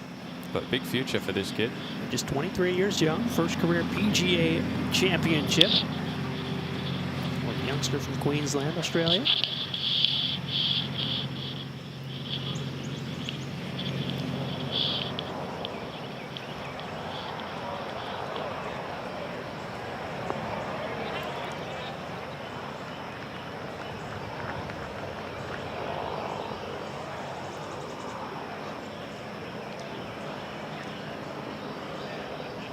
Well, what's Elvis without a little Vegas?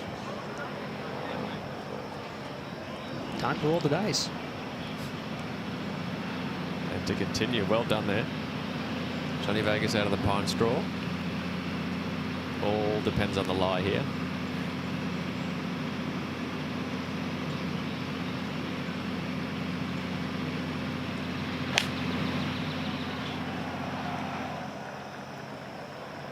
Looked like pretty solid contact.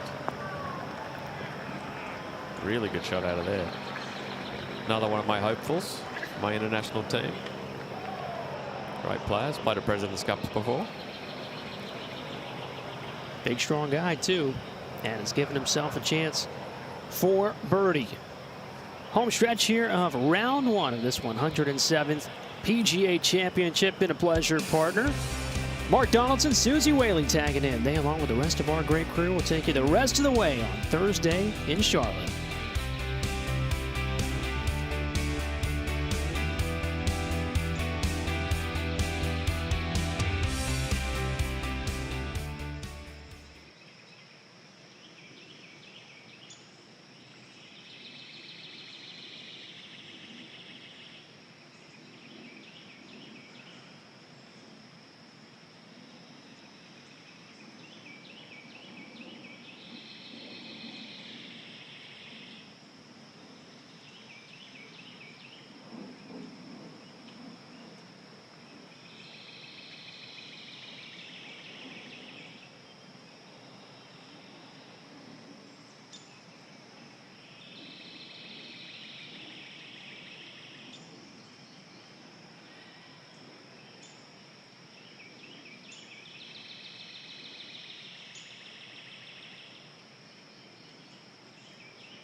The 107th PGA Championship from Quail Hollow in Charlotte, North Carolina.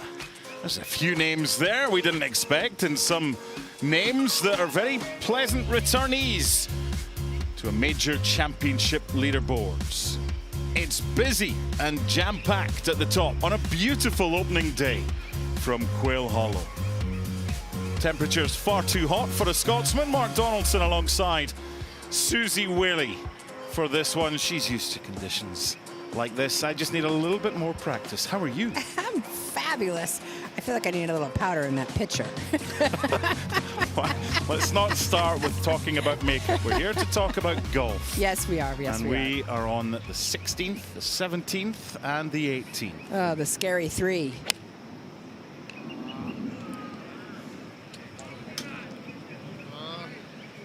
You know, I laugh. Before I got here, I was looking up some things about Quail Hollow Golf Club, and I kept reading and reading, and I was thinking, well, gosh, no, why do they call it the Green Mile?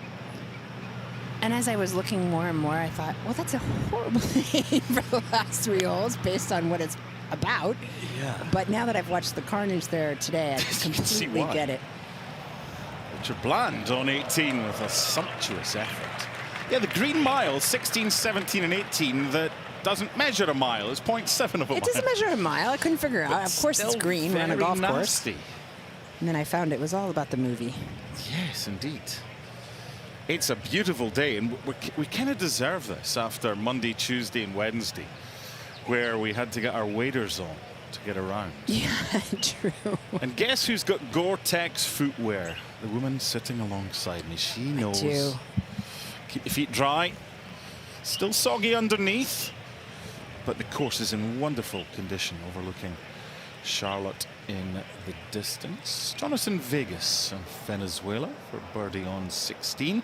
Seen that a lot today on our feature holes coverage, starting this morning with Stephen and Jane, and then thanks to Mayan and Jeff. A lot of these putts have been left short. You would think, Susie, as the day goes on and they get dried out, that maybe they roll a little bit quicker. But yet again, players still leaving them short. Yeah, I think 16 and 17 are tricky. As you head toward the water, it feels like it should just run off very quickly. And I was out walking this morning with a group, and it's really just not the case. And it just, as a player, it just looks quick, and it's hard to get the ball to get there. In this group, Elvis Smiley, son of Liz Smiley, former Australian tennis player, tapped in for par. That lake is beautiful, but it doesn't have a name. That might be something over the next 4 days that we seek to change. Just Quail Hollow Golf Club Lake. I mean, there's only been one birdie on the 16th all day long. How about we call it birdieless? Well, we call the lake birdieless. There you go. It might not be a birdie, but it's a lovely par.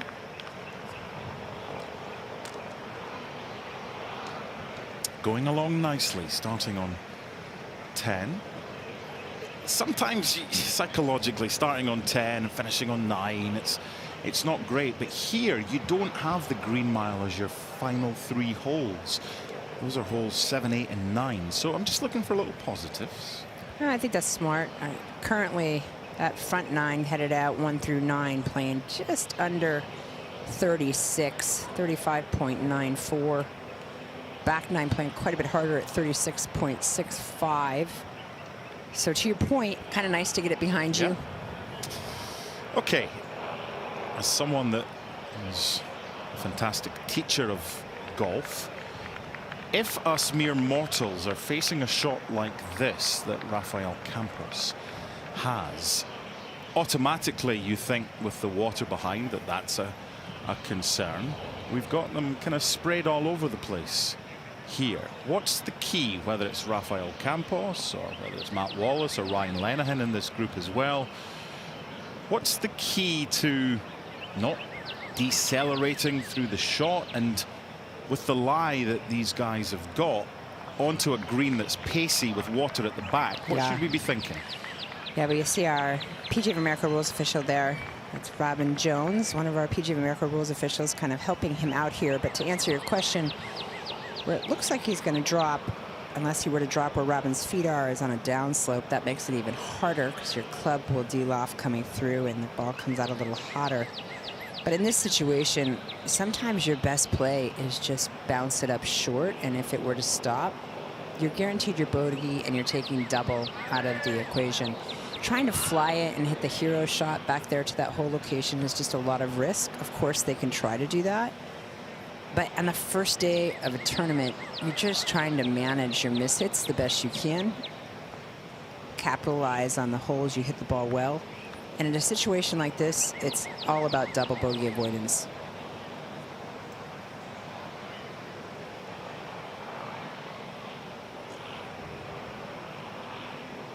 It's first time at a major.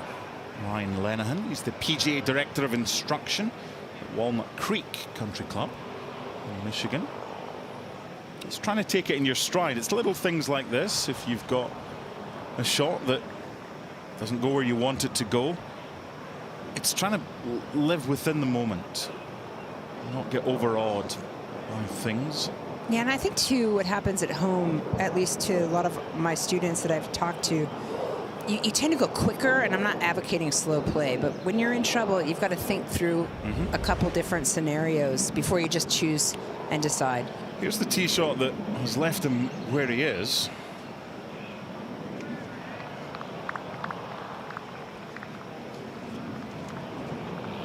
Now, the drop cannot be any closer to the hole, so it's just finding the right spot. Yeah, and I think the safest play, again, as I said, is just to bump it into the front there, and if it hops up and releases down, terrific. If it stays there, it's still a much easier next.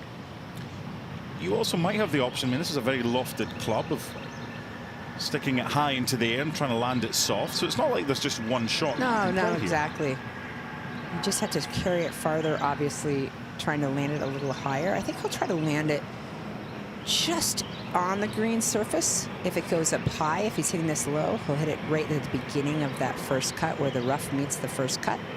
Okay, we've set it up. Over to Ryan.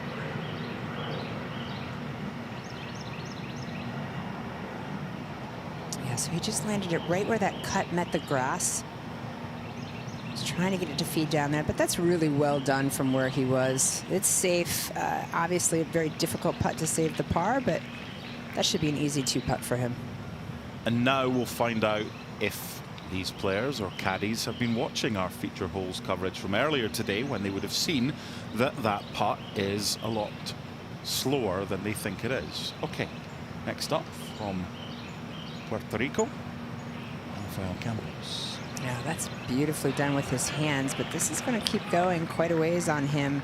That was the more risky of the shots, but that too will be okay. A little awkward with that second cut. Let's head up to 18. We saw the fantastic approach shot from Richard Bland.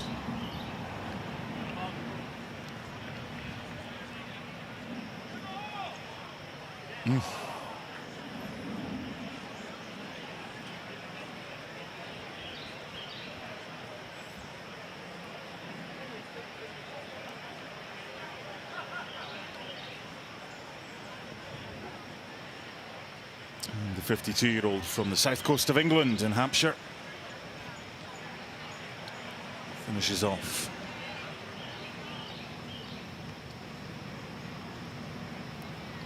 I think one of the hardest things to do this week is to take a bad photo, because there aren't many bad photos around.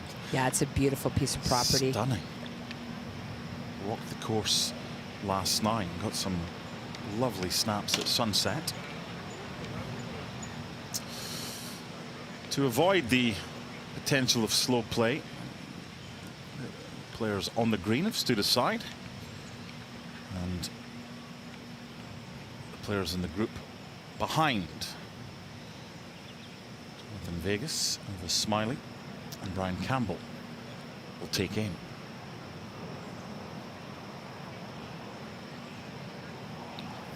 Two or three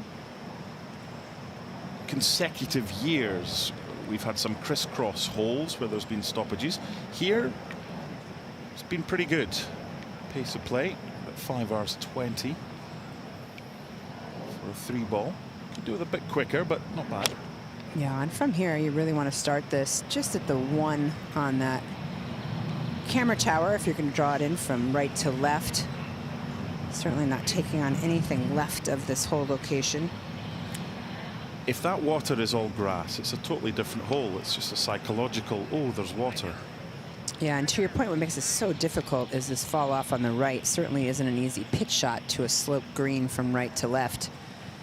So really the only good place to hit this is on the green, which is a very difficult play, at least on this 17.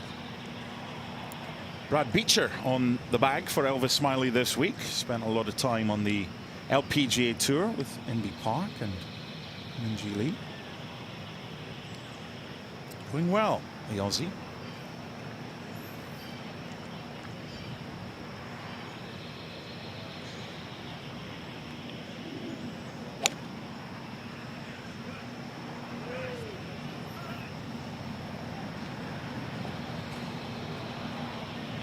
Into the gathering area, the collection area.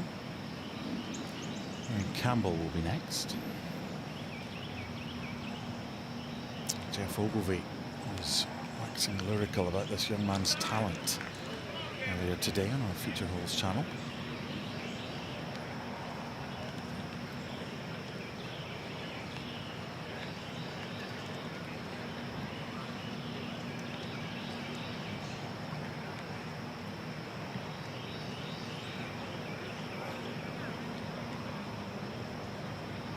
Seventeenth playing the 3rd hardest hole today. Only 7 birdies. This looks good. Oh yeah, certainly I imagine that wasn't exactly the plan, but came out just fine. Let's take a look at the flyover for this hole. Now, where the tee is, it used to be further over to the right-hand side. But they've moved the 16th green to the 17th tee is now here, so you can go long. There's a little bit more of an angle, but it's still daunting when you're on that tee. Oh yeah, of course. Every par 3 out here is a little daunting, and this one especially because of the slope from right to left back to the water. So even if you've missed the water off the tee and you've missed the green to the right, that water is still there lurking in the back of your mind and forces you to come up a little short most often. 3 balls have been wet today. Okay. Again, there's options here, which the putter is one of them. Yeah, I haven't seen a lot of this actually today where people are using the putter. This grass is so beautiful around the surface. I've seen a lot of, you know, spinny pitch shots. So this is interesting because it's quite steep. Very difficult to judge. But this looks quite nice. Great pace. This might go in. Suddenly something that looks fantastic has got a tricky wee one back. And a great shot.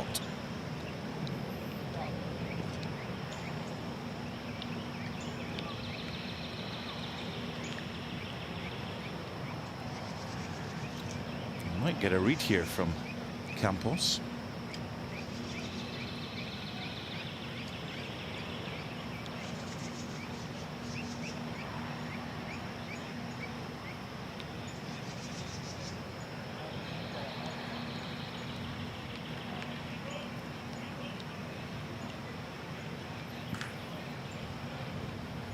Back in 2017, when the PGA Championship was staged here, 31 double bogeys or worse made on this hole compared to 22 doubles or worse at the other 3 par 3s combined. Yeah, this is a pretty slow putt. Not a whole lot of slope in it, but he's going to have to give this a good go. For par. Once again, putts coming up short on this hole from all sides.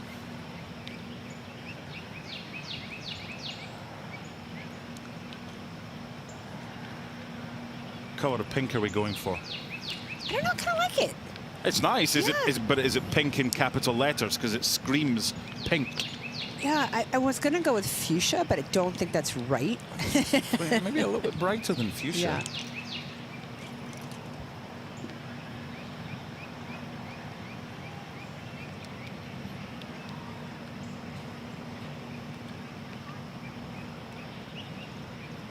The Corebridge Financial team of 20, Ryan Lenihan. So you can get up and down from where he was. Yeah, representing the Michigan section of the PGA. Ryan's the PGA Director of Instruction at Walnut Creek Country Club. Ah, there we are. Way to go.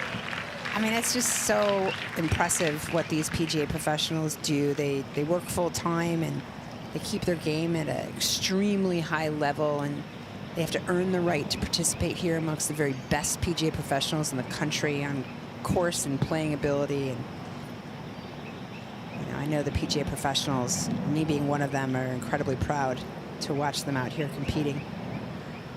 It might just be a 3 on a scorecard, but for Ryan, he'll be heading back and talking about that putt, that up and down from a horrible position. On 17, no doubt. Of course he will. That was a fantastic par. Matt Wallace.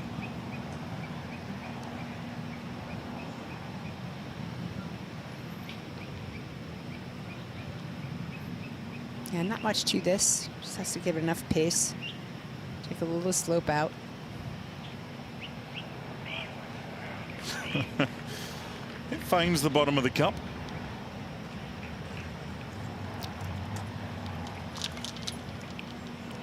Par at 16, par at 17. So if you can do the green mile and level par, you're making strokes on the field. Rafael to tidy up. Okay. This group head to 18, and the group behind already on the green. We will see how they get on when we come back on day 1 of the 107th PGA Championship. Our feature holes on the green mile: 16, 17, and 18 at Quail Hollow.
So first things first, we've already watched this all the way through and made sure, unlike the Colts with their scheduled release video, that there are no things that anybody could take offense to.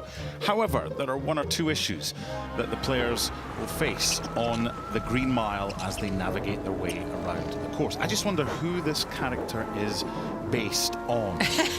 99 doubles or worse. A little like Adam Sandler. That was in 2017. 12 triples or worse on these 3 holes. The same number in 1 to 15 combined. Look at all the balls in the water. I haven't seen any alligators yet in that lake with no name, but beware. It's not just H2O in there. At Quail Hollow in 2017, the hardest final 3 holes compared to Winged Foot and Kiowa and Carnoustie. This is tough. 20 balls in the water on the green mile today. 3 on 17, so 16 and 18 have seen 17 balls in the water combined. That was Elvis Smiley.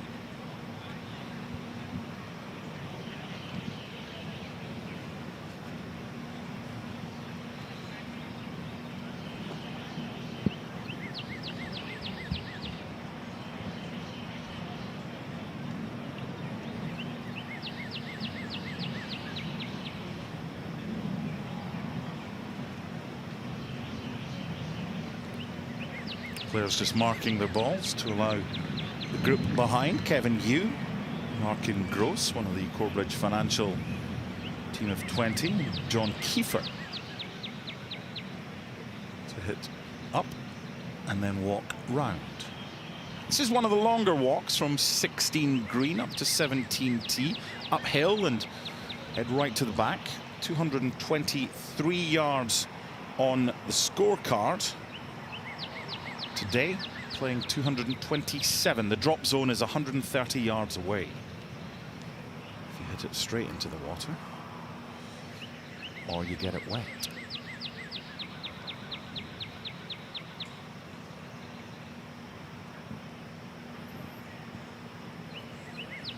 Yeah, aimed well out to the right. Trying to take this in from right to left. Great illustration there with a graphic top right. 63 feet of curve. Needed an extra half club. Let's go to 18T. When you're standing there, you cannot see the left-hand side of the green. This is Rafael Campos. We've seen draws in here. We've seen fades in here. And we've seen others. That'll work. Yeah, a little deceiving as you look at it there. It's much tighter up there in that backdrop where they're hitting from.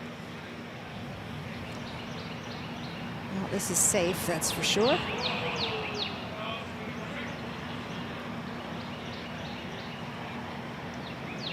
Larkin Gross, a member of the 2022 winning PGA Cup team that I just happened to captain.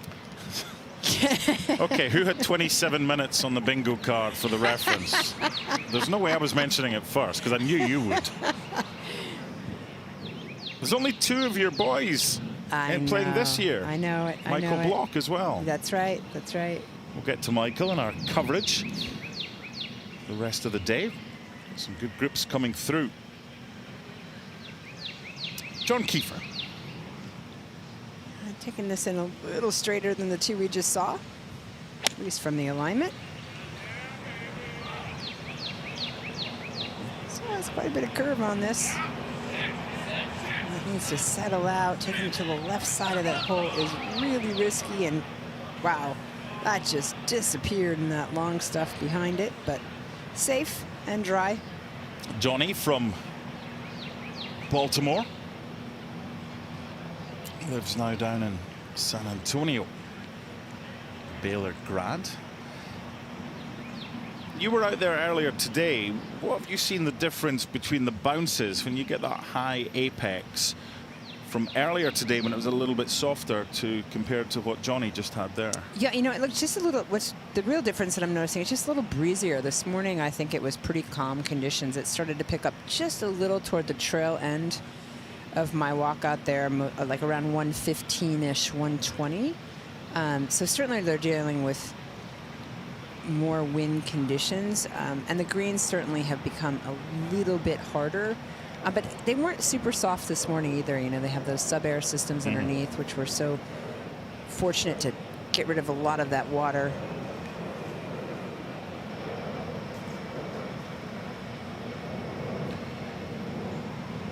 So get it up to the area where it then comes down. This is hard to judge. A lot of players from this range have been leaving it short. Yeah, I was with Matt Fitzpatrick earlier and left it well short. It's much steeper right through that area that he just putted through than I believe they think it is. Here's another example of how short they're leaving that. That's why players and caddies, if they're at a loose end in the morning and they're playing late afternoon, should be watching the feature holes coverage. Yeah, we say that all the time, don't we?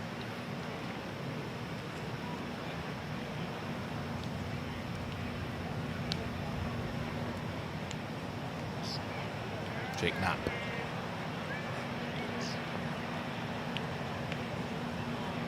That'll work. Oh, that's well played. Beautifully done.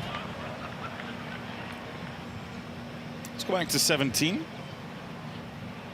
which is 17 feet below the tee down here on the green.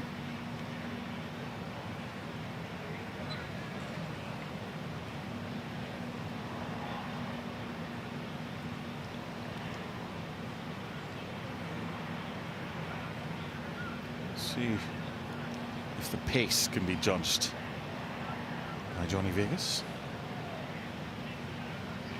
This would be a good one to keep the momentum going at 2 under.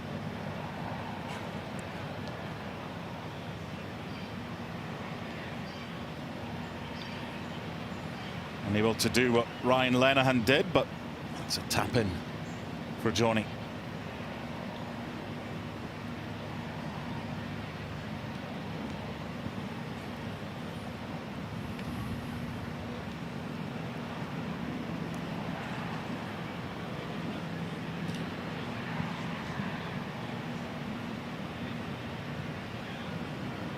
Momentum between 13 and 15 takes a bit of a dunt with this bogey.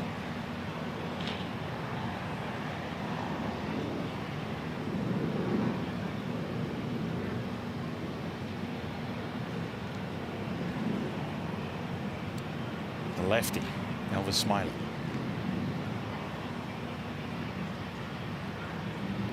Yeah, coming back up the slope. It's given enough pace, I believe. Oh, goodness. Yeah, it's so important to pick your pace first and then choose your line. He thought he hit a really good putt there.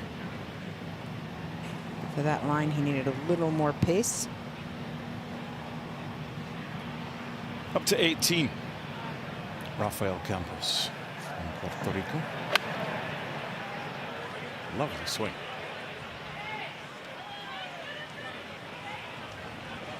The finishing product's not too bad either. I was going to say, yes, good call by you.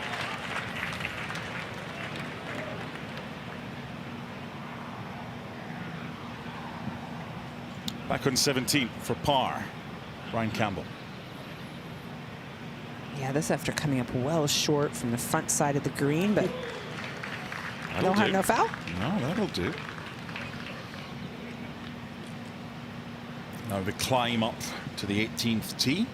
That's a tidy few holes. Little pep in his step. Mark Donaldson, Susie Whaley, day 1 of the 107th PGA Championship. Up to 18. Yeah, this whole location tucked all the way in the back right, just 6 paces off the back right of the green. Really difficult to get it all the way back there. You see that little slope they have to navigate.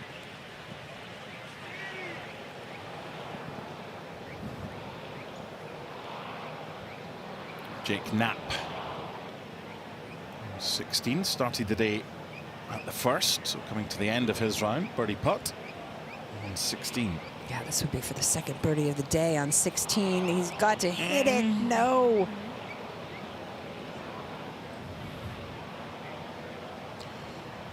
So before that shot, I'm going to show you the chip from Michael Cartwright.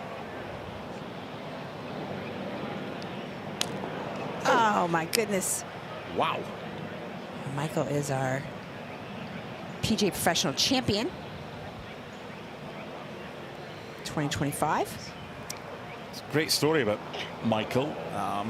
Posted on his Instagram. He spent Mother's Day in the car with his wife, Ashley, and the 2 young kids. She was changing diapers, and they were on their way to his tournament that he was playing last week. Nicely done. Yeah, that away. He's a member of the South Florida PGA section. Works at the Bears Club in Jupiter, Florida. Yeah, and played a round of golf on Tuesday with a couple of members of the Bears Club, Rory McIlroy, Shane Lowry, and Padraig Harrington. I mean, that's a pretty good crew, don't you think? Exactly. Okay, we'll leave them there, and we will be back shortly to continue our coverage on day one of the 107th PGA Championship from the wonderful and the beautiful Quail Hollow.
We'll take you back a couple of years to Oak Hill, Rochester, New York, home of the garbage plate.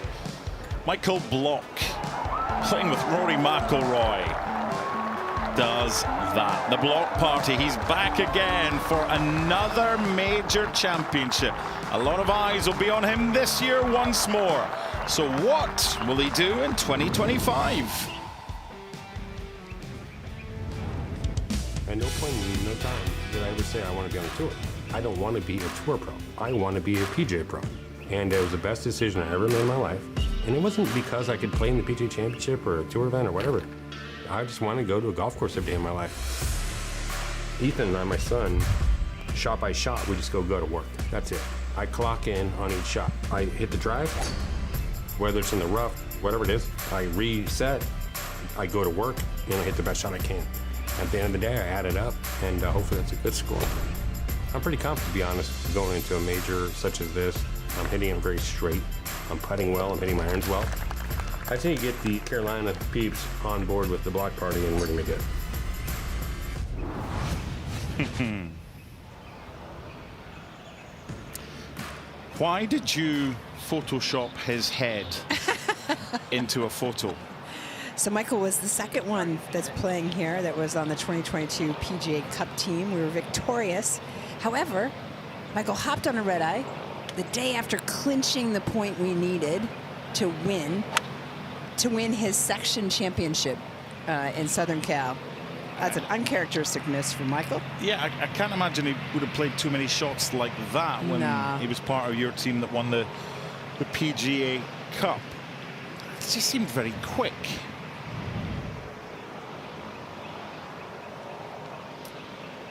Eric Van Rooyen and Mackenzie Hughes alongside Michael playing this 16th.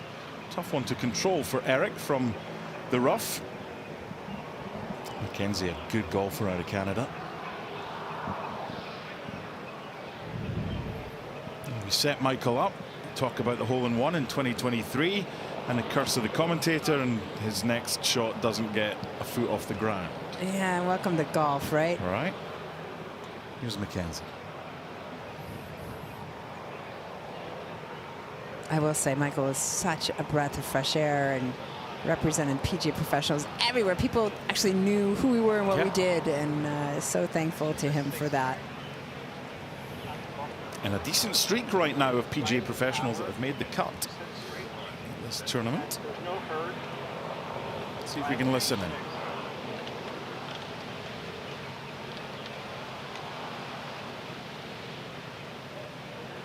And Mackenzie having a good week last week. Struggled a bit today. Here's the second at 60. Yeah, surprising. He plays this course quite often.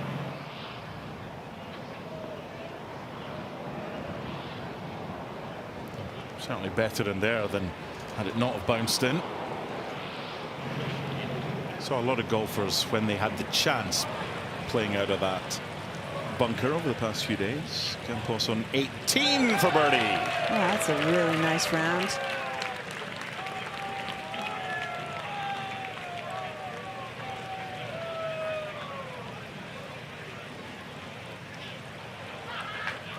Two under for Rafael's first 9 holes. Nice way to bounce back as well after that bogey on 17. Okay, Eric Van Back Ryn. yourself, come on. Pep talk. His caddy.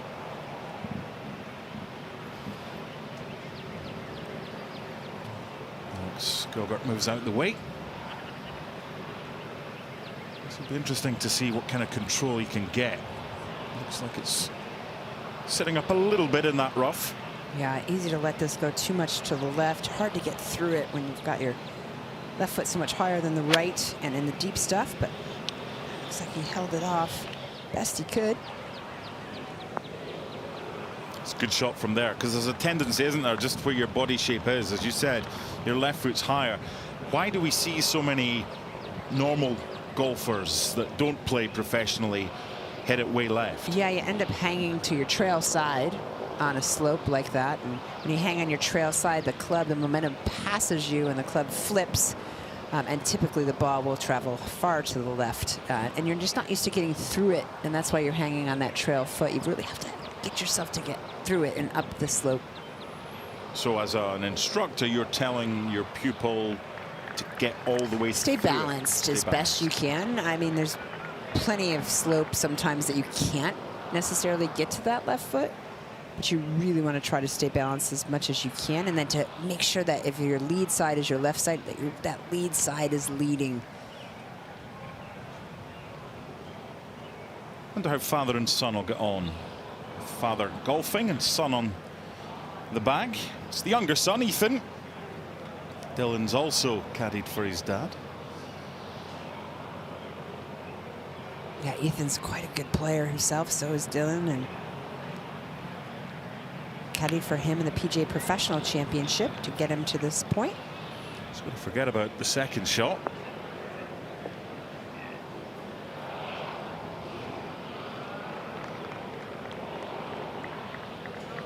All right, well, we can still see the ball. He's got a little upslope there. That won't be too difficult.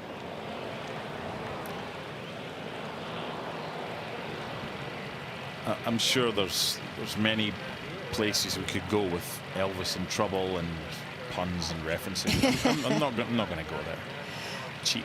I tell you what, there's different rankings of pine straw. I'm a Tar Heel, and so I'm used to the pine straw. But I'm here to tell you, the pine straw out here at Quail Hollow is thick pine it's straw. proper, isn't it? I mean, and so it's not like you can just get up there and just hit it out, because it's so much surrounds the golf ball. You've got to figure out your next best play. we can see the golf ball, but we can't see his feet. Yeah, correct. I mean, it helps him here that he's a lefty. Yeah, it certainly is. And it looks like he's just thinking his best bet here is to just pitch back out to the fairway versus trying to advance it. Jason Day got greedy on this hole. Cost him an 8 after an errant tee shot. Elvis taking his medicine.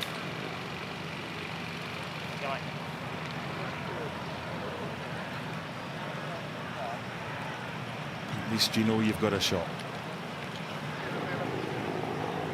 Again, on this stretch of holes, and we've seen the best players in the world, number 1, 2, and 3 make double today on the 16th, and you're just trying to avoid that double by just giving yourself a chance at your par, and if you don't make par, just walking away with losing 1 shot versus 2.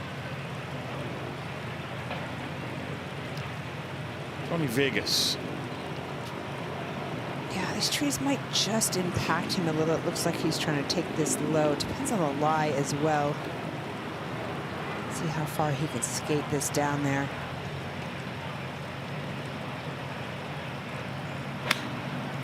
Yeah, I took that nice and low underneath those branches there. So we can get a big hop. Wow, what a beautiful play. Just almost too solid contact. Yeah, you can see just before pin high on the right-hand side, the pitch mark for Johnny, and just hoping it didn't quite get as much of a kick as it did. It's interesting, the rough when I was out there today looking through it is quite thick in certain places, and every once in a while though it sits up just a tad. You might not see the ball, but easy to catch a little bit of a flyer. Back to 16T, Max Homa level par for his opening 15. 319 to the front of the bunker, you see there on the right-hand side.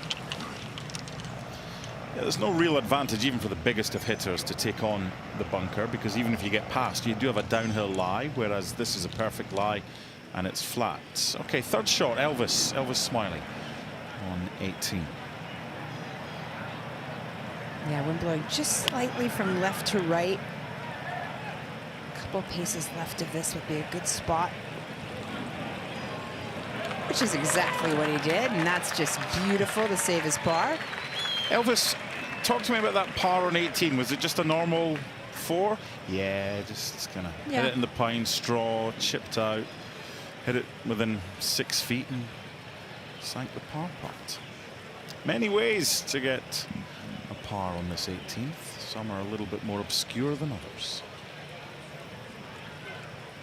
I always tell my juniors, the boxes are so small on the scorecard, so you can't tell the story. Just put down the 4. Right? There's no diagrams on any of those little cards. It's just a number that's required. His mother, a very competitive sportswoman, a very good tennis player, Liz Smiley. So often you see that, don't you? Whether it's golf, tennis, or wherever, just in the family. And you've obviously got the 2 girls, and you just kind of, sometimes they want to follow in the footsteps of mum and dad. Yeah, and I think it's what we do, you know, as a family. When my family's love sports, all sports, and so we enjoyed it together. So it made great fun out of it until they started beating me, and then it wasn't so much fun anymore. But what's worse, when they get taller than you or when they beat you at sport? Yeah, the first time they blew it by me off the tee on the same tee box was not a great feeling. But as a parent, you're like, okay, that's awesome. But then you're like, as a competitor, wait a second. It's a big one for Eric Van Rooyen. Up the hill, just get there. 16. The old Alita Adams song. There's one for the teenagers. I don't think that's going to get there. No.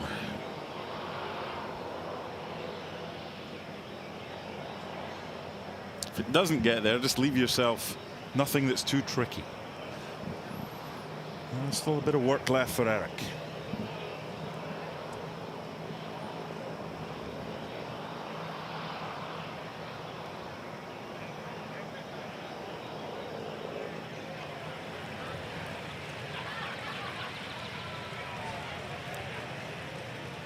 Back up to 18.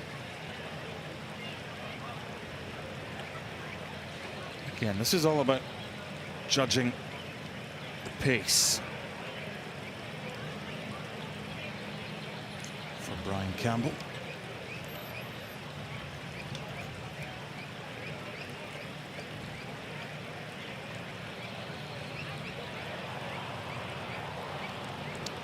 There's a ridge about 5/8 of the way up the distance of this putt.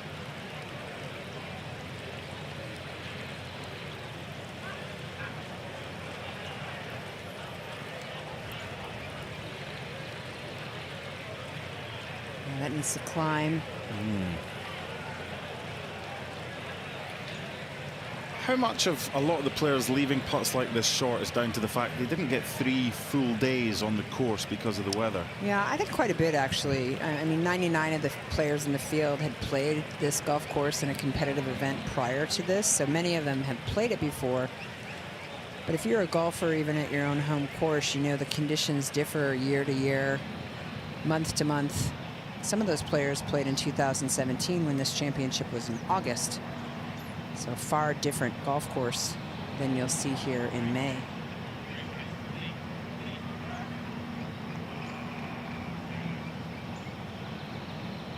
He's left himself a fair bit for his par putt after that birdie attempt. Eric Van Rooyen coming off a really nice week. The CJ Cup Byron Nelson, where he placed second. couple weeks ago.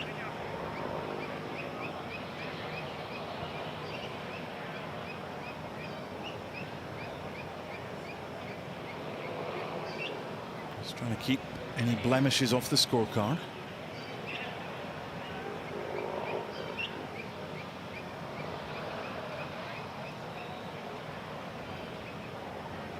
Well done. A lot of sunscreen required today. This is the hottest day of the week so far, and it's going to get hotter. Well, you know, I was noticing on some of the players, you know, I think they need to reapply. They're looking a little pink. Tony Vegas. The MLB patch. Ah, The this is sponsors. classy. This is classy. And he pitches it in. Away. I love that. That was just a little chunk of stab. Beautifully done. See, the club head didn't quite get through the grass all the way on purpose. Moments ago, Johnny Kiefer's tee shot. Where's that heading? Yeah, that is not going to be fun. Oh. All right, well, Oh, volunteers are like, it's here we come go. back. Oh, no. Did it bounce off in the water? Oh, what a Off the roof. horrible break. And into the water. All you're asking there, a little bounce off the bridge. Take it back into the fairway. The bridge, anything but the water. Brian Campbell ahead on the green after his putt from the edge. Well done. Good 2-putt from back there. I was watching our feature holes coverage earlier today. Bob McIntyre. Let's just say that the language that came out of his mouth wasn't great, but neither was the shot. But he got the most unbelievable bounce, and he ended up in the bunker. When it was so far right, he thought, oh, I don't know where this is going to be. But then he makes a fantastic par on this hole. It's what you make of the opportunity, but you need a bit of luck at times as well. Yeah, and there are those days where it just feels like nothing's going away, and there's other days where it just does. Every bounce, every putt, you think, oh no, I'm just missed it, goes in. Just where the ball's landed on 16. Some interesting comments earlier today from Scotty Scheffler about preferred lies. He said, right, this is it. It's going to be my last answer. And then he spoke for about 90 seconds and answered every other question with one answer. Back to Max Homa. Yeah, well, you saw the dispersion there on 16. It's certainly not an easy fairway to hit. And these are the best of the best. They are. This is going to have to work itself a little to the right. He needs to lean just a tad. And it's interesting. I don't know whether they think it's a little more into the wind the last couple of groups than it is. We've seen a couple just surprising long shots to the back. Yeah, I don't know if there were a mud ball there or not, but Max found that one wet. We will come back to 16, 17 and 18. Snacks for even the youngest at the PGA Quail Hollow. Nom, nom, nom, nom.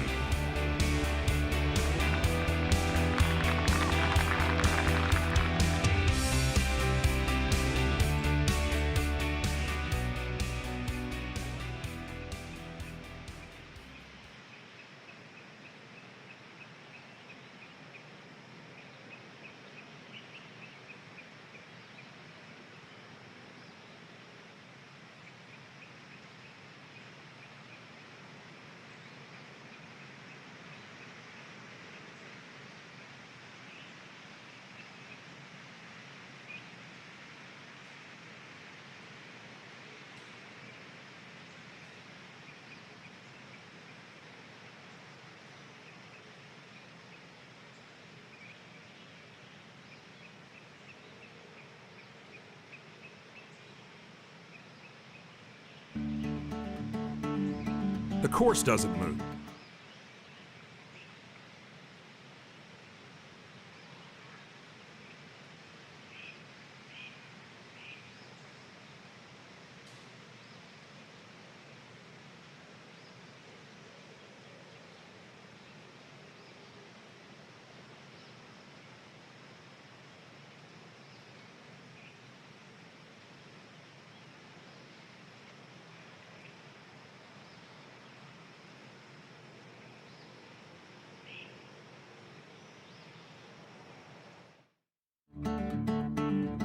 The course doesn't move. The opponent does. Ahead, behind, around the course, up and down the leaderboard. Both are the enemy. Not either or, yes and.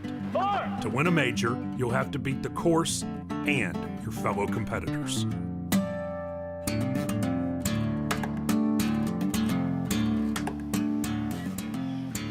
Best day of the week so far weather-wise, and for Cam Davis, it's the best day in quite some time. He's got a couple of holes left, having started on the 10th. He's playing the 8th and the 9th. He has a one-shot lead over Ryan Gerard.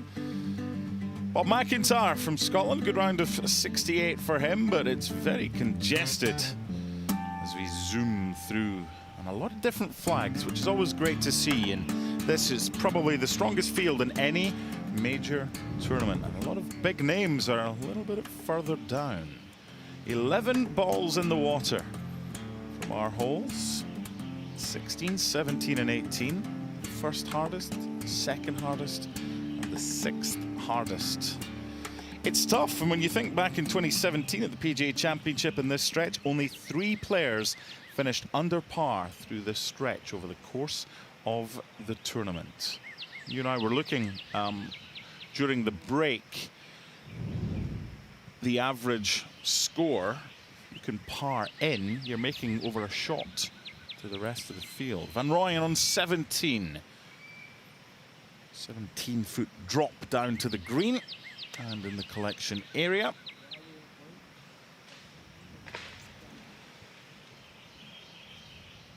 So while we were in break, this happened on 16. Joaquin Niemann playing with Lucas Glover and Max Homa.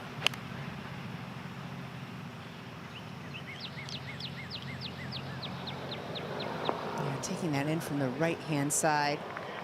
When you're 4 over through 15, you need some form from somewhere. Yeah, that's lovely. Normally a shot like that might elicit a smile. The round so far, and then a twirl of the tossed club, which is kind of satisfactory anger. I was going to say, I'm glad you threw in the toss. The twirl was a little forgiving by you.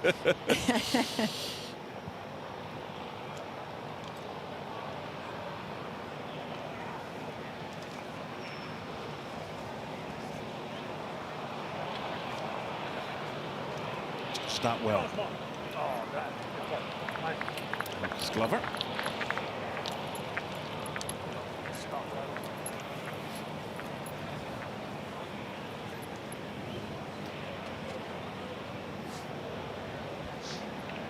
Very steady career. Oh, such a stellar ball striker.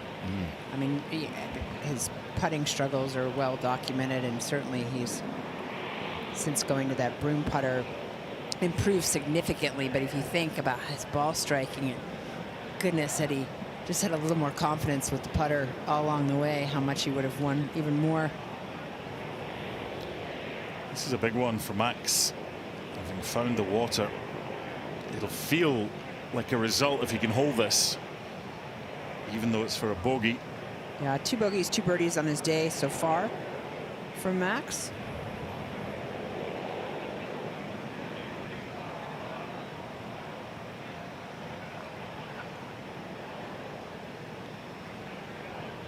It's happened all day. Players unable to get the pace of these putts. And after a nice birdie at 14, it's 3 over for his last 2. Adam Scott playing with Tyrrell Hatton and Will Zalatoris, teeing off on 16.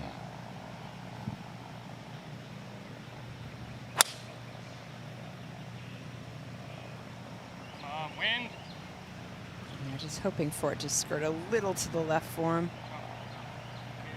311 to get to the bunker, but it did what it asked. Those golf balls cost a lot of money, the ones that listen. They don't tell you where you can buy them as well. After that wonderful approach, Joaquin Niemann tidies up nicely.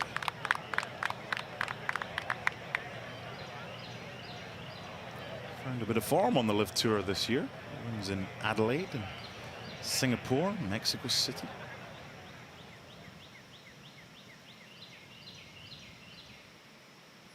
Not a stress-free scorecard, however, for him today. No. A day like this and these warm temperatures, some of us would like to go for a little swim in there to cool down. Yeah, this is so hard to judge with the putter, as we've mentioned, just because it's still a little bit damp out there around the surrounds and in the fairways as well. So you're navigating a little dampness, some slope, different grass as you head into the green surface. You can see this is a nice angle. You can see how steep that slope really is. And then straight down the slope to the hole location once it gets to the green. Yeah, greens resurfaced with Tiff Eagle Bermuda grass.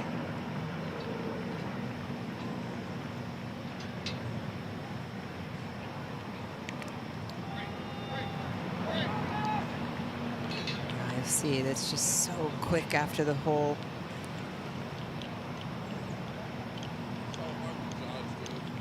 Good news, bad news. Well past where he'd like to be. Good news, pretty straight coming back up that slope. Well, he's just seen what it does, having gone beyond the hole, keeping an eye on it.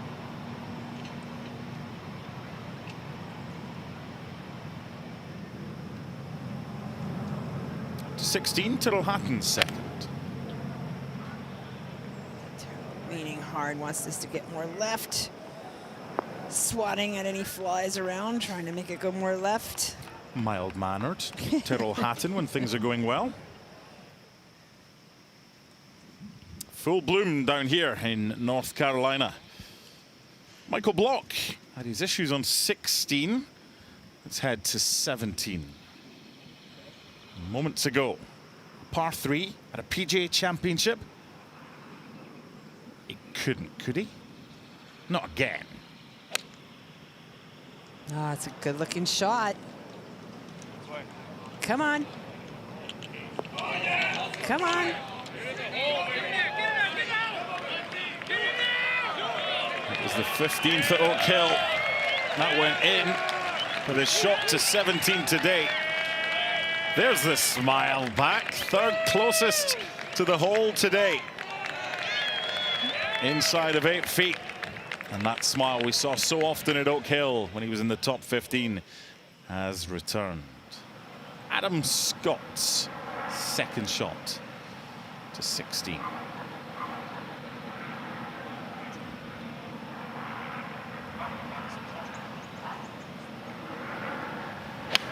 Going along very nicely.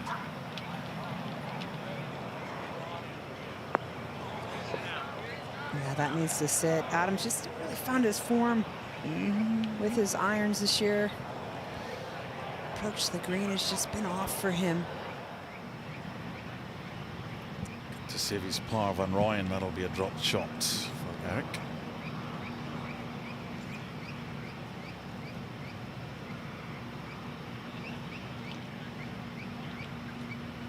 Now, when you hit such a good tee shot like Michael Block did, let's see if he can pay it off. Yeah, capitalize on it. That'd be great. Michael, a member of the Corbridge financial team.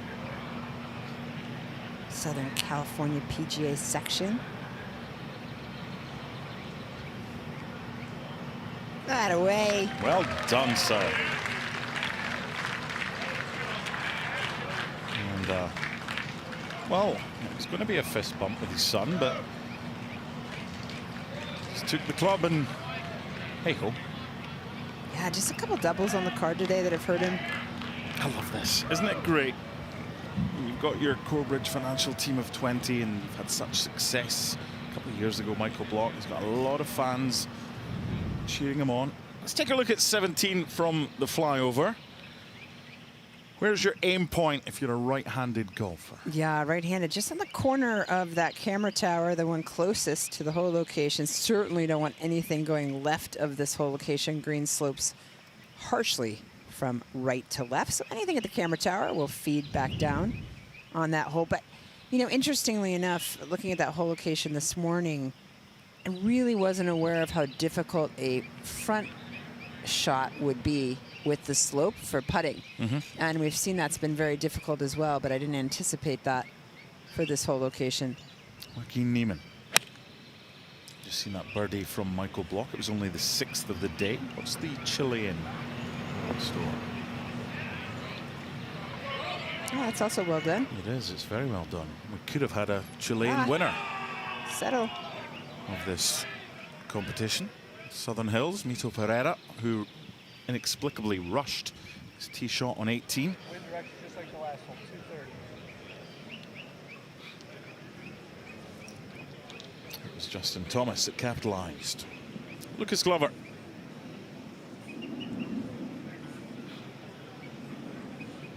.223 this hole, playing .227 today. His caddy saying .230.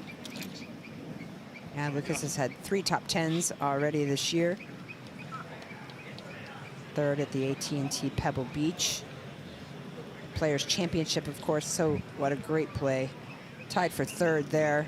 Wonderful week for him. And a tie for 8th at the Valspar Championship.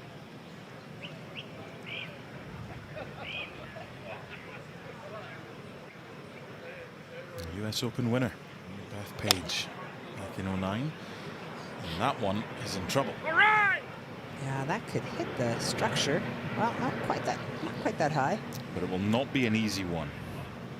You've got your collection area, then you've got your first cut, but once it gets into that rough, the control over your next shot becomes very difficult.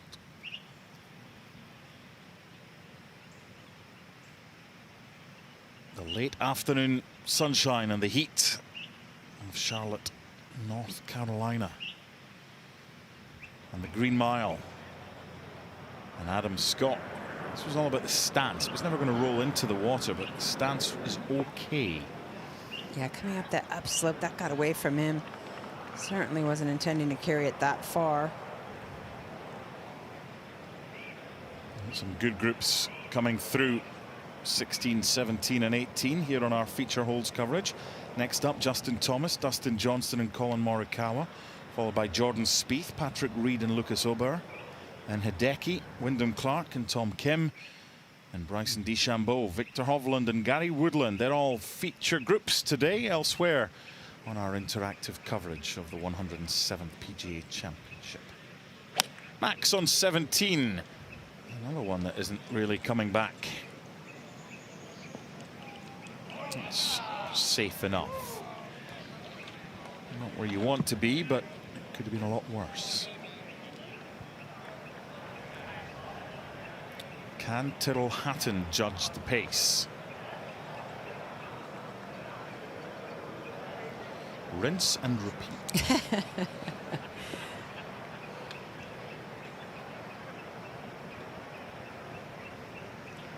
We have seen with a couple of putts, if you do race it by, you're going to race it by a long way. So you'd rather be safe and get it within 3 feet short than risk what happens if you get it beyond. Yeah, certainly not one of those putts that you're trying to slam it in the back of the hole. Going well. Tyrrell, 1 under for his back 9 so far. Justin Thomas. Yeah, Justin just got off to a very slow start today. Double bogey and a bogey right out of the gate. This headed well right. Yeah. This is going to be an interesting second shot. Fleet foot from one of the marshals. Part of the team of volunteers that help make this tournament such a success. I don't know if you get help when you do that, but it does alleviate some of the frustration. What is happening? This game. You hit one good shot and you think, I've got it. That's right. And then a little bit blustery. 16, Adam Scott. Try and save his par. He'll drop back to 3 under.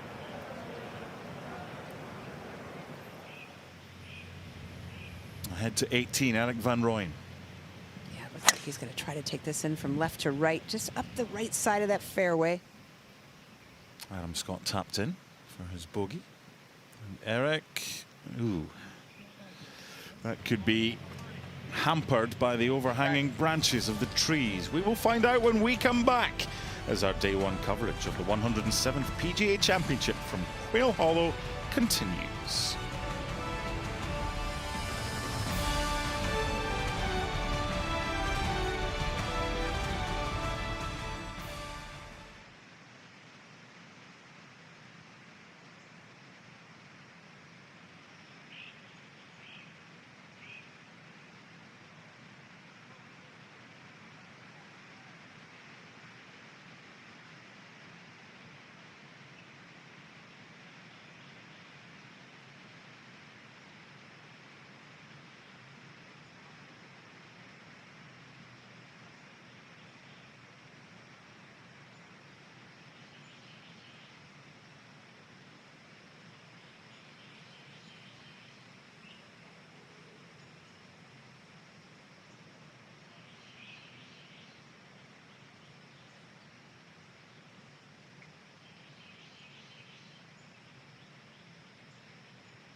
they call it the Green Mile, and it's justified. I think it's the toughest stretch of holes in the world. You have to hit perfect shots, or you're going to make bogey or much worse. You're trying to sign for 3 pars. You know, if you get to sneak a birdie in, that's an advantage. There's nothing hidden. It's right in front of you, and you got to go execute, hit some golf shots, that's for sure. When people come off this golf course, the last thing they remember is the last 3 holes, and they think, whoa. That green mile that keeps getting longer somehow, even in perfectly calm conditions. Every single shot is a test.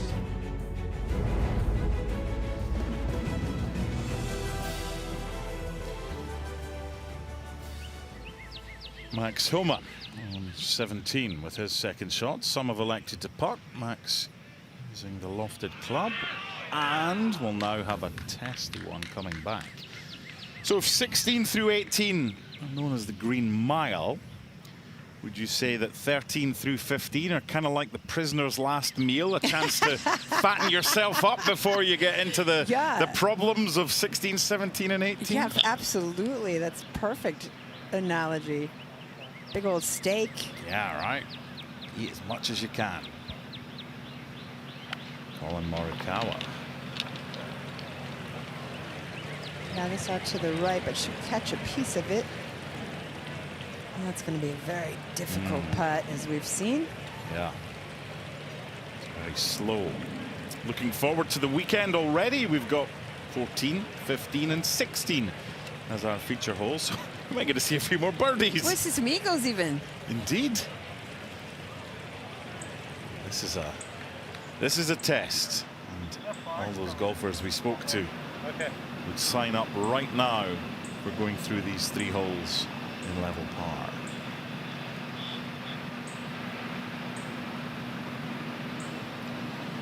So very difficult. You can't see the bottom of the green from where Dustin's standing. Tricky to judge your feel. You're just going off a number.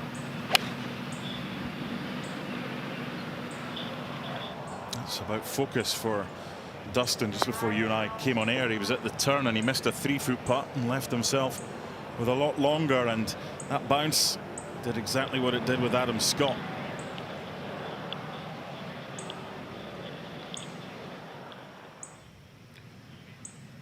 To 17, Joaquin Niemann for his birdie putt. Oh, well done. Just a little off. Yeah, if they get it there, we've seen a lot that just drift off to the left towards the end.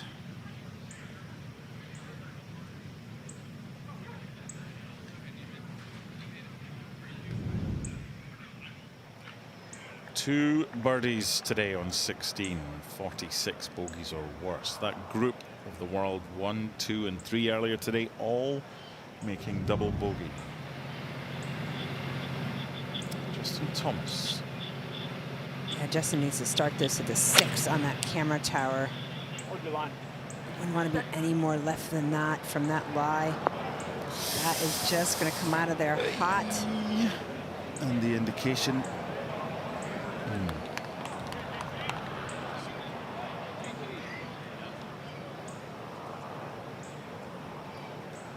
We'll be back with Justin in a second. I go to 17 and Max Homa. Yeah, this is save his par. Ah, there we go. Around and about and down it goes. Make him feel a little bit better.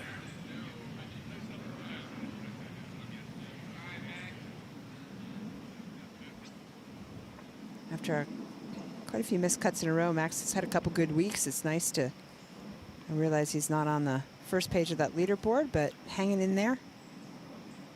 So many streaky golfers on the PGA and the LPGA Tour. Tyrrell Hatton. Yeah, that's exactly where he started. It just never got the turn he needed. Yeah, went pretty straight. He was leaning to his left. Always wary if you've got a microphone near Tyrrell. You know what? I got to be honest. I realize it's a lot of annex, but I quite enjoy it. Will Zalatoris back on the tee. Yeah, good to see Will back out playing. Yeah. on and off injury here.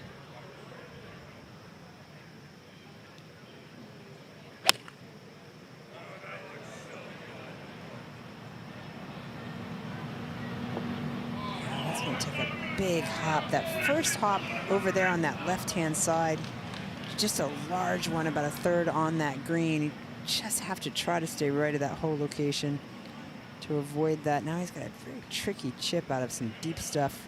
Eric Van Rooyen ahead on 18. Having bogeyed 17. No, he seems to like this. Oh, just carried it too far. That is quite the boing. Sub-air under these greens have dried them up very well. Just when you want a soft bounce, that's what you get. Adam Scott, a bounce back from his bogey on 16.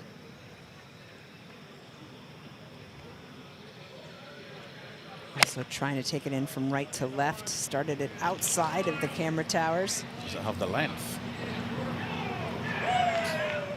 It's one or the other for so many golfers, isn't it? They've either got the line, but not the length, or got the length, but not the line. Yeah, and I feel like with Adam, you know, watching him play the last few weeks, it just seems to be a distance control factor for him. It doesn't look like he's swinging poorly at it. Well, the marshal indicating with the two hands up that it was dry. So this is Justin Thomas. Yeah, blade wide open, throwing it well up into the sky. How good is that? That's just How good is that? Justin! There we go. That'll make him smile a little. Colin says, come on, buddy. Maybe the arm thing up in the air was a good thing. Having watched a rerun of his 2017 victory and seen a few of those, a little shake of the head. Check out this reaction. This is so fabulous. Look how high he hit that golf ball. You see his hands come up really quickly toward the finish. Yes. Thank you. Across comes Colin with a big smile on his face as well. Hey, they all count. Take it, move on, because that could have been anything. Anything. Sneaks one back unexpectedly.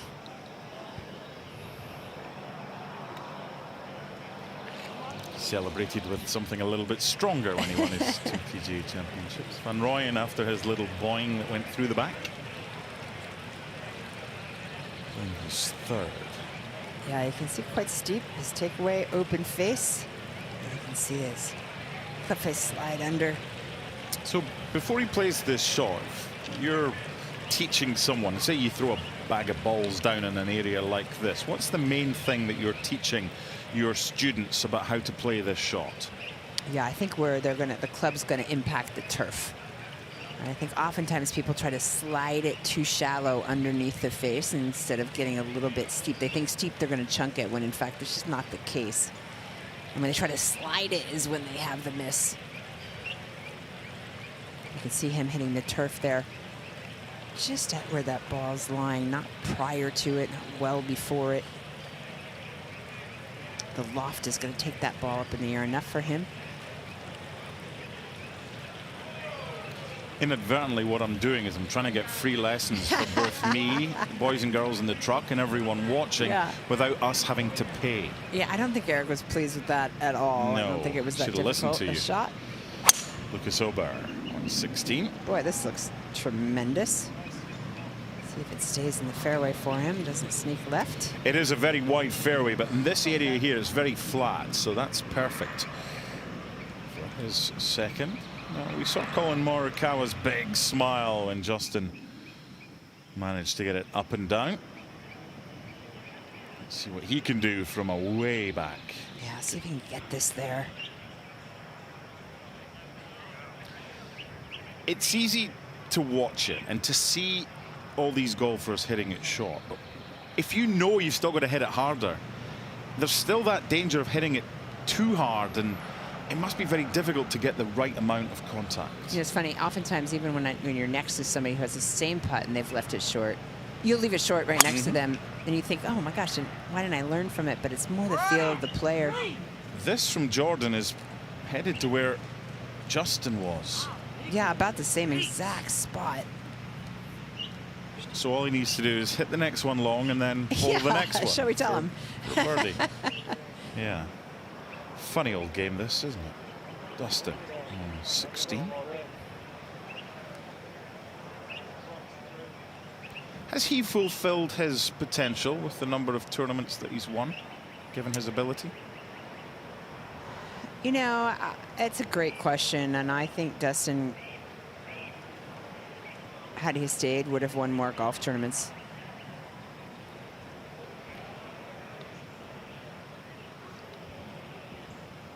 For par. He was a very risky player. He took risk on, and he did. It was fun. Wasn't afraid of it, and played major venues well because he would take on the risk and sometimes get away with it. You know you've got a right to left putt there, but when you start it at the hole, it's going to have no chance. So he'll drop one, assuming he makes that one back.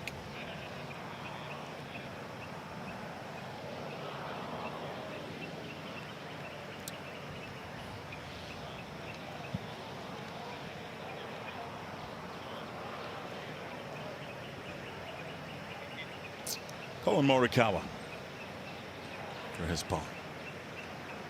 The 2020 PGA champion. Yeah, Harding Park.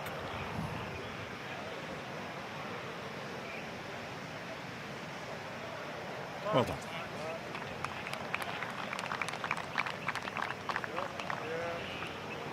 Nice bounce back from that bogey with a couple of birdies. Let's take you to 17, and the average proximity 61 and a bit feet.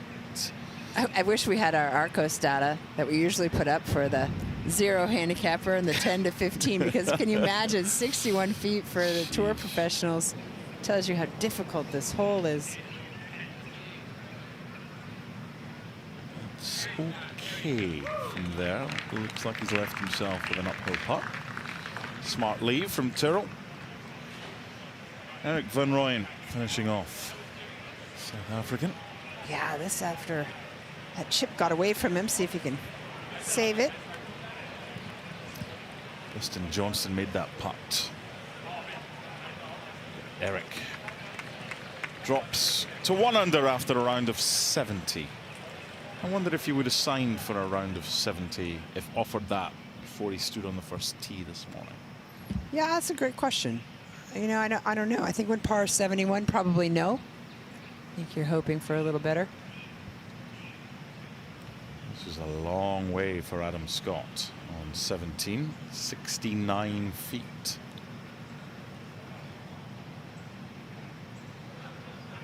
With a ridge and a break, it's okay.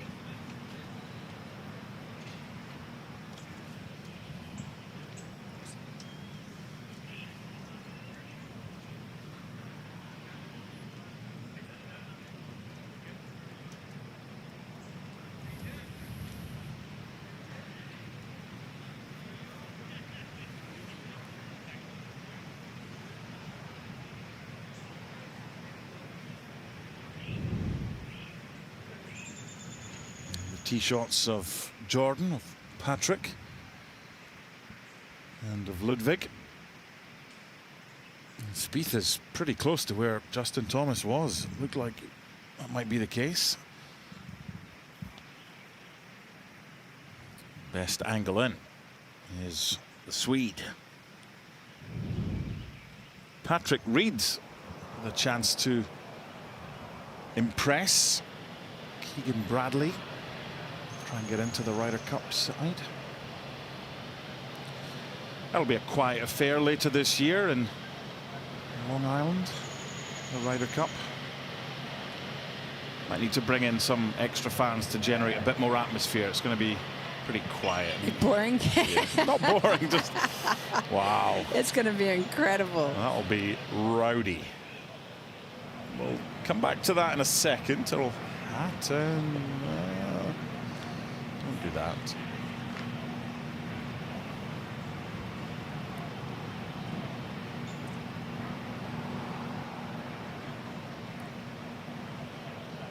Drops one. one to play. There's Patrick.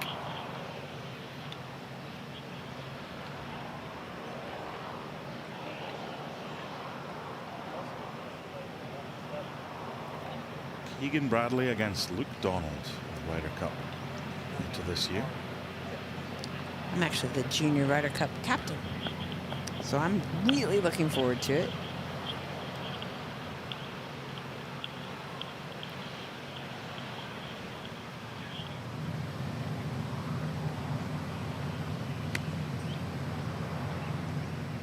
Trying to get it to come round, but it's not doing what he hoped. The bounce helps. Still a long way to go, and again, as we've seen so often today on our feature holes coverage, it's about the pace, trying to get it there. So many have come up short. Focus and concentration is a key thing for any golfer playing this stretch of the course, because you can easily let things get away from you. One bad shot, which it's easy to do on these 3 holes. Momentum is hard to find. How do you follow the shot that Justin Thomas last played? Let's find out.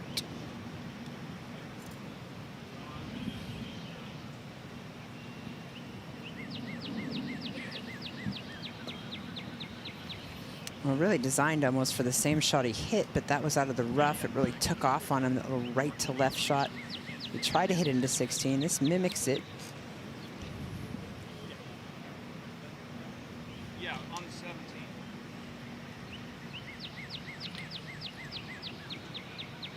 Yeah, so he's starting it right on that 17, you heard him say. Conversation with Matt Minster, his caddy.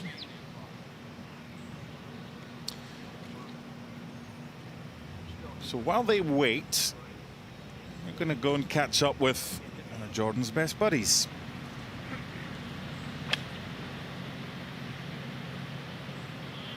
Jordan just struggling today with his approach, but mostly because of where he's leaving himself off the tee.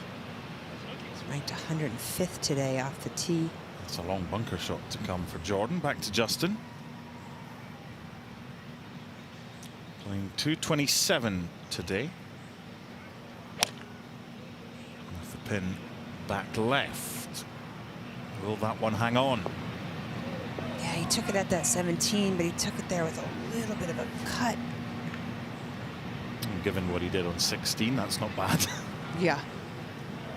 But not for him.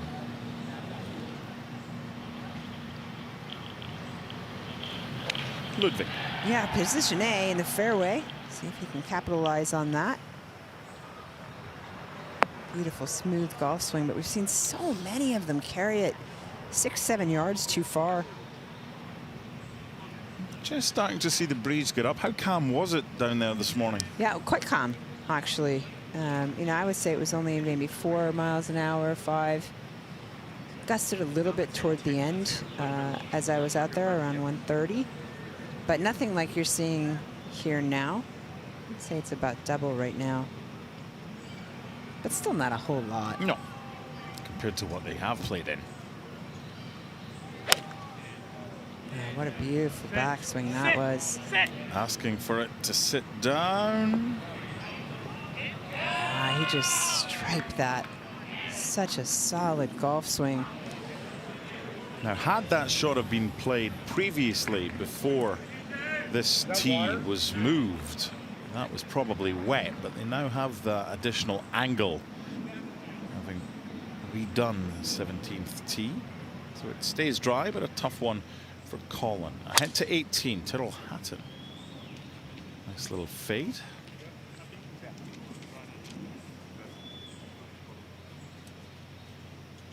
And back to 17. Dustin.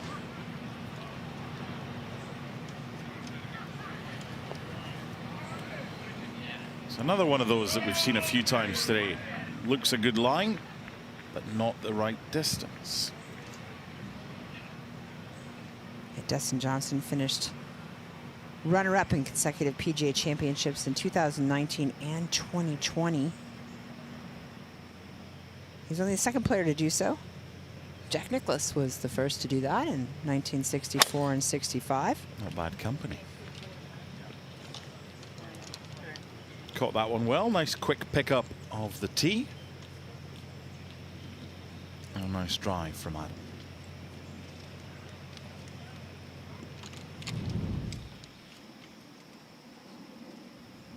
Birdies, 0.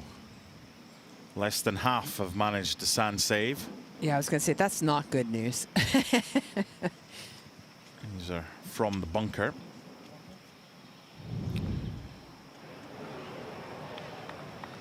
See if you can buck the trend. He's obviously a very talented bunker player. Yeah, this is going to run on. Yeah, it came out quite low, too. It's like a game of chess. You kind of got to think 3 or 4 moves ahead.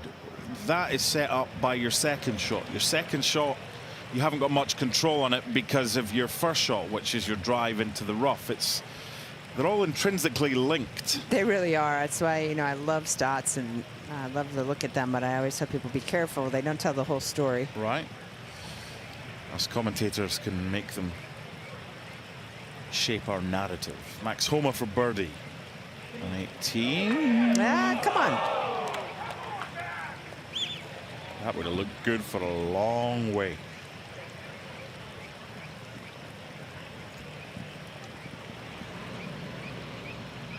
Let's go to 16T, Tom Kim. Playing with Hideki and Wyndham Clark. Oh, that's well done. That'll work.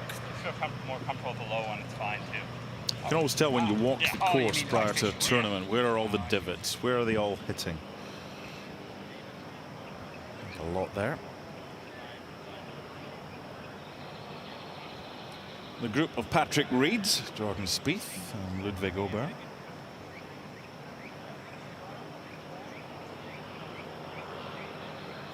Does Ludwig win a major? I think he does. Does Ludwig win multiple majors? I think he does. Wow. Yeah, and I say that, I mean, first of all, I do think he'll win Augusta, the Masters. He loves that golf course. He's already proven himself there. And I think it's, you know, whenever you make a prediction like that, gosh, knowing the depth of field and breadth of talent is saying something. But I do believe his golf swing is one that will hold up much like Adam Scott's. So I don't see a whole lot of injury occurring for Ludwig along the way. He's young and just incredibly talented, demeanor-wise as well, at least to this point. Yeah, mentally, I think he's very tough. You've got to have so many things going right to be a champion in this sport. Patrick Reed, the latest to come up short.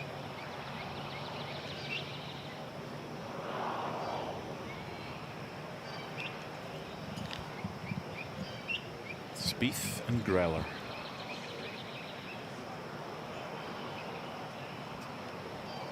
In 2013, in a pub in North Berwick in Scotland, this young whippersnapper with a backwards baseball cap comes bounding in and orders a soft drink. First time overseas, having won the John Deere Classic to gain entry into the Open Championship at Muirfield. Jordan Spieth. And he was with Under Armour back then as well. They Were you saw there? his potential. Was I in a pub? I was. Were you having a ginger ale? We played pool together. You know, Close. I don't know why I really feel like Jordan needed to make that putt headed into 18. I just sneaking outside those numbers where you want to be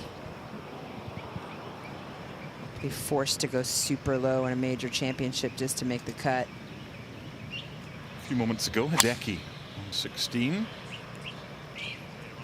Yeah, Hideki Matsuyama, I've had a chance to follow him the last couple weeks as well, and the driver just hasn't been as stellar as it typically is for Hideki. If there was a choice in his game that probably is challenging him right now, that would be it.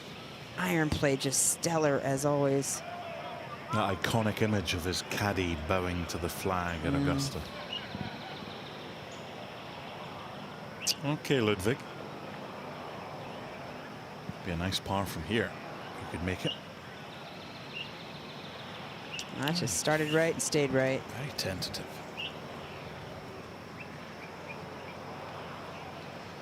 A few moments to go on 17, Colin Morikawa. Yeah, lots of loft here. See how open that blade was. What a really cool shot. Wow. You can do it, Justin. I can do it.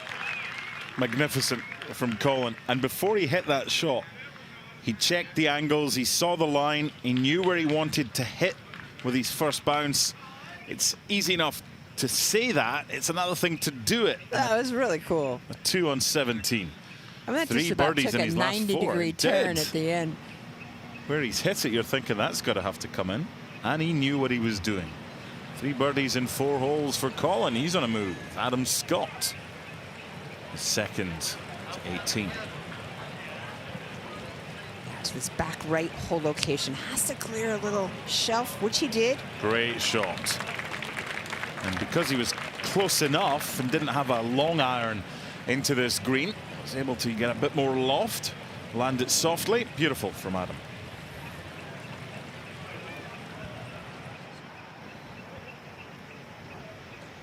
Patrick Reed with a par putt. Moments ago on 18, Tyrrell Hatton.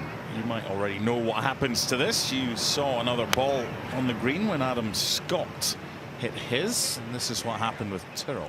That shelf is about 7 paces shy of the hole location. That too carried on top of it. Well done. We'll leave them on 18. I will be back on 16, on 17, and on 18. Our Green Mile coverage of the feature holes at the PGA continues.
Just 24 years of age.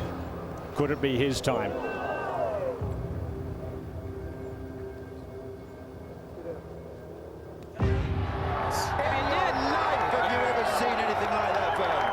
I thought the same thing. It would have to be a huge hit with the 7-iron. Well played, Justin Thomas. Beautiful shot. Justin Thomas makes it 2 at 17. The player who beat the strongest field in golf, Justin Thomas.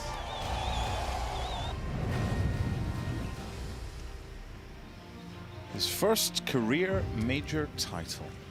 He's got a par putt here on 17 at the same venue. Yeah, he's really fought back nicely today after a very slow start out of the gate. He was 3 over through 3. Won by 2 shots here from Francesco Molinari, Louis Oosthuizen, and Patrick Reed back in 2017. Tom Kim, 16, is second. Yeah, coming in blind here. It's a long bunker shot. Yeah, very long off of those flat surfaces in the middle of these bunkers that they've raked. This would have been an even longer bunker shot if it had rolled another yard or two into the sand. Instead, second shot for Hideki. You have to be careful here. We've seen a bunch of players landing this at hole location, hole high, and just bounding off the back of the green. You can only see the top quarter of the flag and the pin.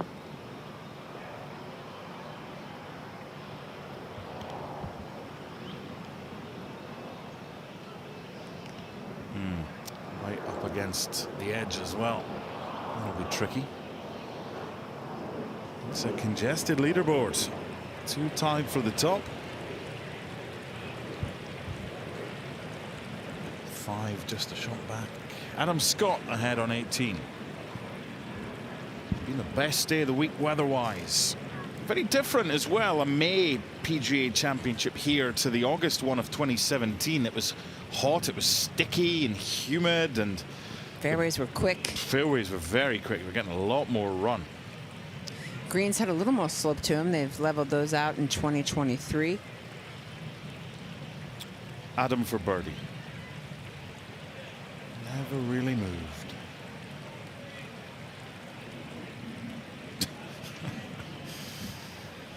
Golf was not meant to be easy.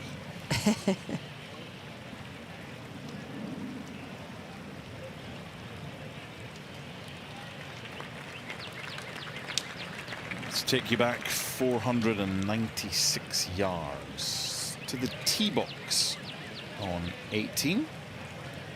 And say hello to Colin Morikawa.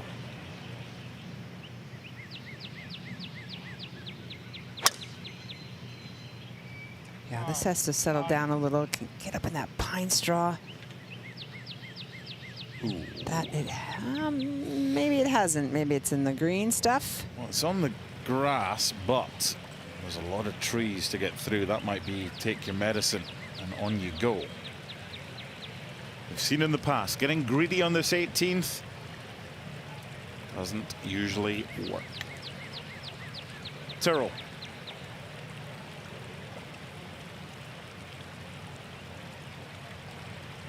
This would be a nice way to finish.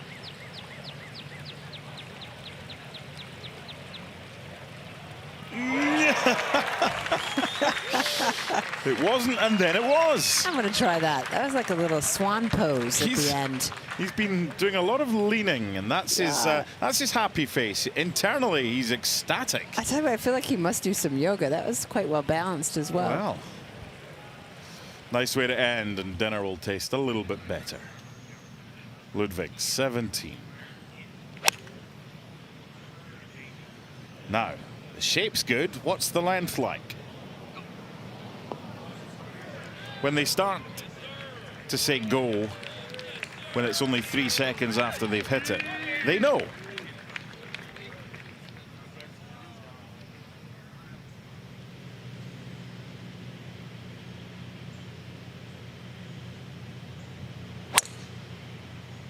Well, this should be quite good. Yeah, that'll work. Quick pickup of the tee. Various ways to play this. You could draw, you could fade it. That'll do nicely for Justin. And we will see how he finishes, along with the rest of his group and the others out on course in the 16th, 17th, and 18th at the 107th PGA in Charlotte.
An American and an Australian play a course in North Carolina. And as it stands, the pair of them are tied for the lead at the 107th PGA Championship. It's a congested leaderboard. Scotty Scheffler poking his head above the parapet. 2 under for a share of 20th. 19 players above him, though, with a better score. Let's see this long bunker shot. Yeah, if he can keep this within about 10 feet, it would be a great play.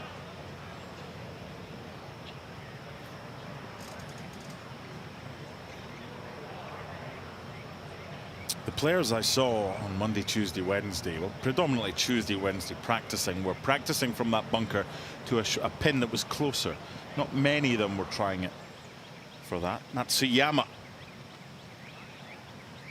trying to spread his body weight evenly. Yeah, I'm surprised he carried that so far. He was going back up on that little upslope. Should have been a fairly simple pitch. This is where all the balls of the 3, Justin, and Dustin, and Colin, landed. It's 14 feet below tee level down to this fairway. Put it into context. In 2024, this, the 18th, was the hardest hole of the PGA Tour season, playing at half a stroke above average. We wondered with Colin Morikawa's tee shot what he would be left with as far as a second shot. So the obvious thing is go left. Problem is you've got the stream, so what do you do? Yeah, you do have the stream. They always fool me too. Sometimes they find little windows that you think, really?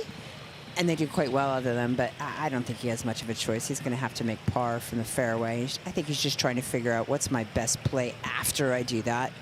What number am I looking to get it to?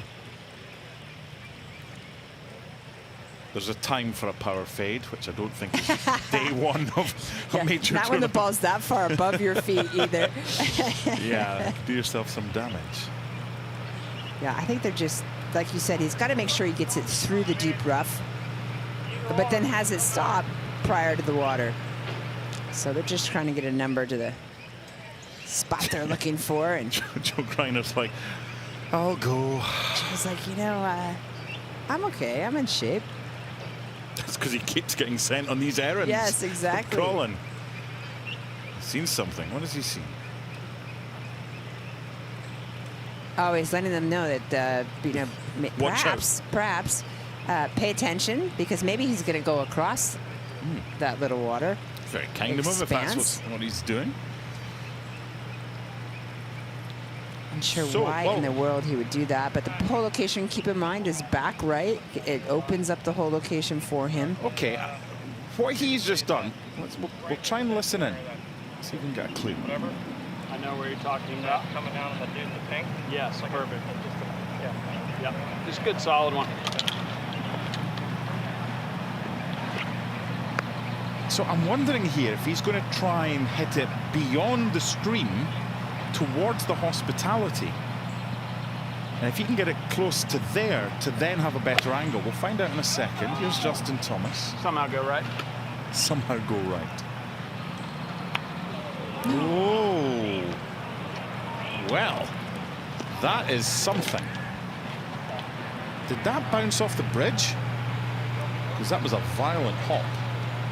It did bounce off the bridge. Well, it could have been worse. Okay, is he trying to take on the stream? Is that why his caddy was going across, just to say to the people over there, just keep your eye out on this? Let's find out. And the only reason why you do this is to get a much shorter yardage into this hole location, but you're really risking a horrific lie. I just don't understand that play at all.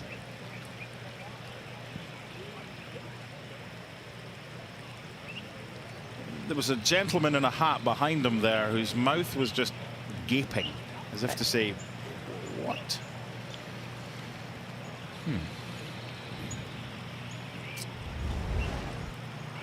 Here's what happened with Justin's ball. Well, there was a splash. Yeah, and then it's set. It's there. I believe it's hittable. Oh, I mean, it's fine. Yeah. As far as dry, but it's not going to be easy. It's the bounce. The bounce was funky because there was a little bit of a splash. Let's talk about this Colin Morikawa play for just a second. Well, it's confusing. I can understand if he's taken out the stream and hitting it beyond that to get a closer in shot, but I don't understand that. Back to Matsuyama on 16. We'll be back with Colin shortly. Yeah, that pitch just got away from him. It just wasn't that difficult. That's just an unforced error there.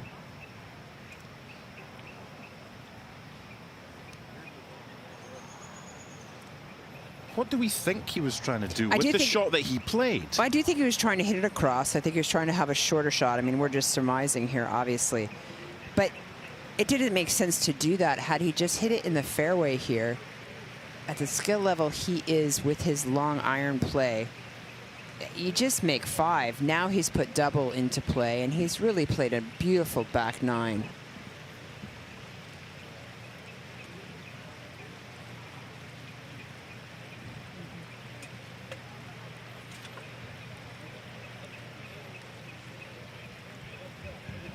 That might be one for the post-round press conference. Colin on 18, second shot. Ludwig. That's nice.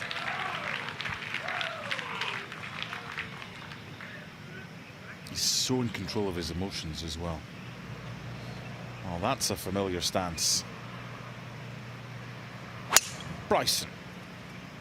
Level for the day, 3-11. It's trying to work back for him. To clear the bunker. Just coming off a win in Korea. Wow, that's a long way down. Of course, runner-up last year in this championship. 3 top 5 finishes, in fact. Patrick Reed tidies up for his par.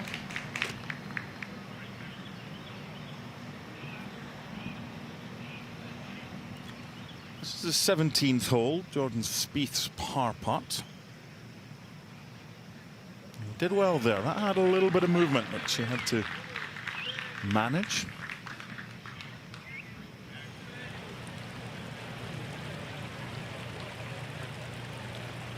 This is when you're a player and you're just kicking yourself because he obviously didn't swing at the shot like he thought he was going to, and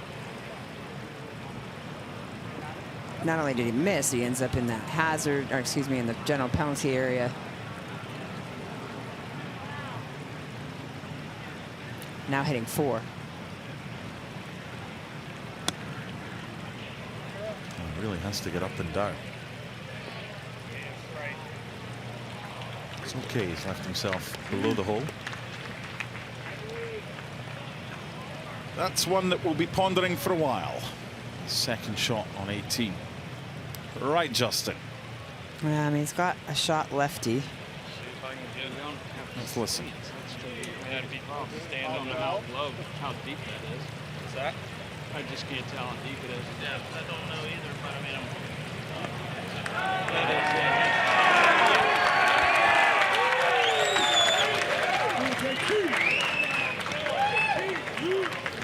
So earlier today, I was watching our feature holes coverage, and Tony Finau was just like, hey, I'm just going in with my shoes and socks on. Justin, on the same hole, has decided to kind of hold on to, or like hold. Can you hold it? You know what I'm saying? How does health and safety feel about this? Yeah. I don't think Justin feels very good about it. Forget about health and safety. That just tells you how steep it is. I think he's just worried it's quite deep. Certainly doesn't want to slip.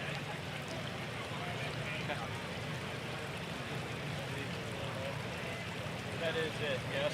Yeah, it is. Okay. This is one where you, whatever club you choose, you've kind of got to get it steep up and steep down.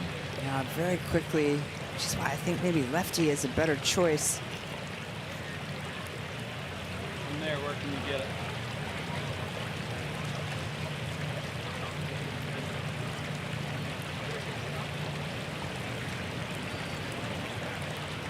Now, if you takes that back, that would work too. He's just going to hit it. He has to hit it quite hard. So certainly this is...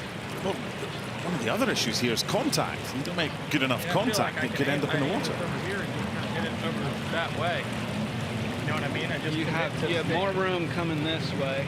Yeah, like, you know, over toward the left side of it. Yes, yeah. It's more the fact that it's a lot better chance to make the spot than obviously having to get up and down. But, you know, I'm not trying to lift it up. I just... No, that's why I'm saying is if we can get it just on the fringe or even the first cut over there, in 3, you're better off. Yeah, and they made it all the way across the green, not just straight in front of him. He's got to hit this hard enough. He knows he's not. He's like, 4's out. Let's just make 5. Problem solving with Justin and Matt on this Thursday afternoon.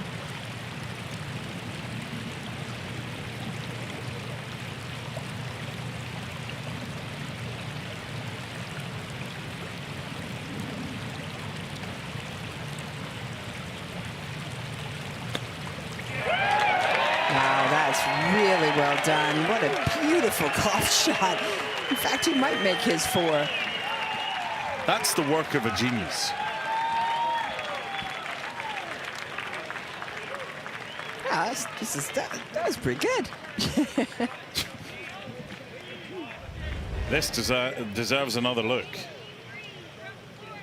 I mean, I think it was so amazing, too, as you see how quickly that club face passed his hands.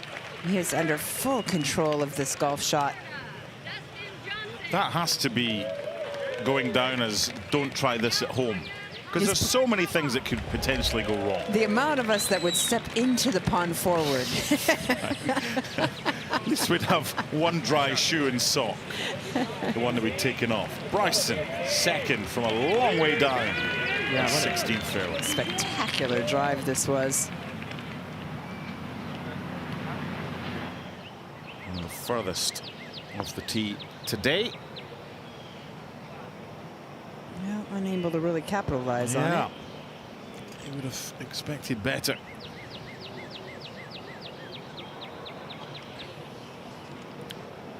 Such a fun watch on his social media channels. Oh yeah. Whether it's hitting over houses and trying to get hole-in-ones. Like a lot of glass there as well. That's another don't try this at home. Back to 17. Tom Kim. Bing bong.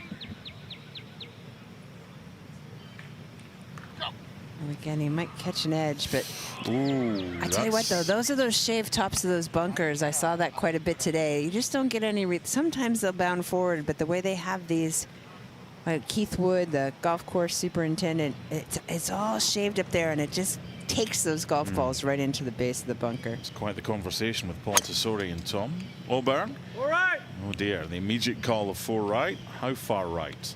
Well, this is in Colin territory.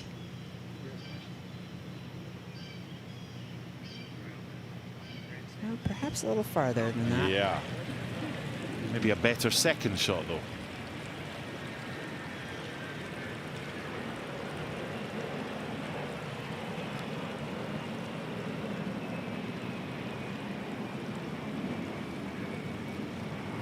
A double on 18 to go from -3 to -1 after an inexplicable second shot. Yeah, truly, I'm just shaking my head. I just don't. It just doesn't make any sense to me at all. I don't know why they were. It was just such a difficult shot from where they were headed to, just to get a better look at the hole. Didn't make sense.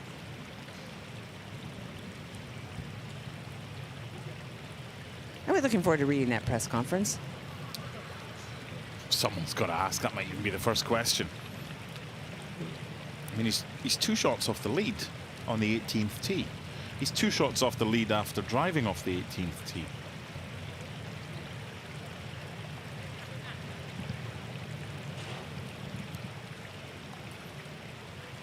This would be quite the up and down. This would be the part of the day. I'm voting yes.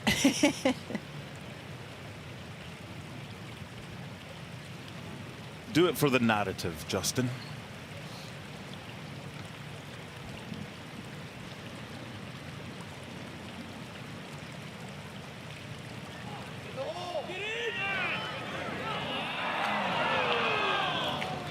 Did not move. I tell you what, still a great 5.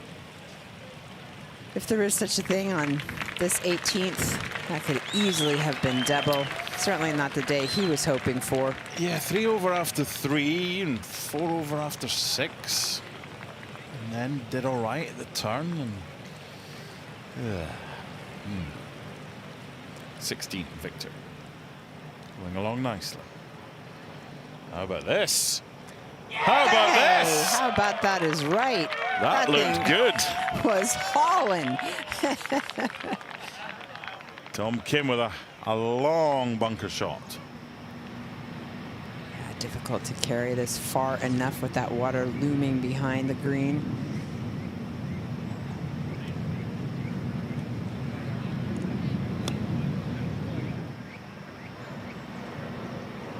That is really good.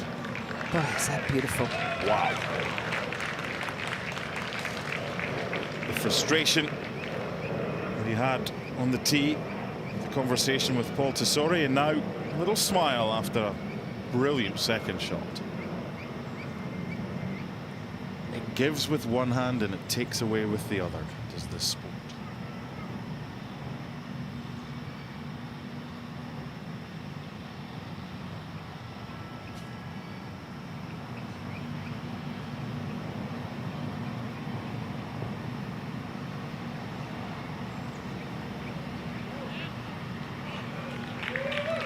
Boy, is that nice too. Two really good shots. Wyndham Clark with that one. We've had 13 birdies, 75 pars and 41 bogeys or others. Ludwig and Jordan.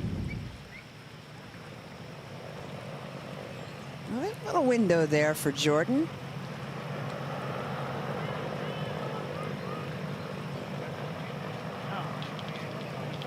Tends to be where he shines.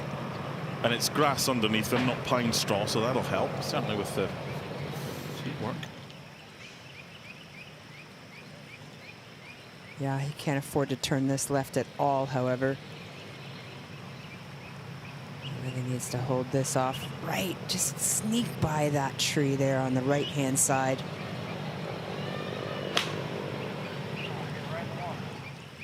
Got through, however, he's okay. Ooh, He's okay. Lucky. You take it when you're offered it. Now, what does Ludwig do from a similar spot?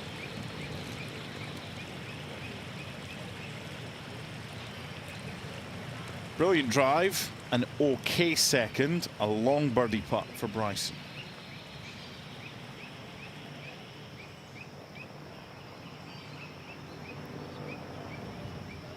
Just add him to the list.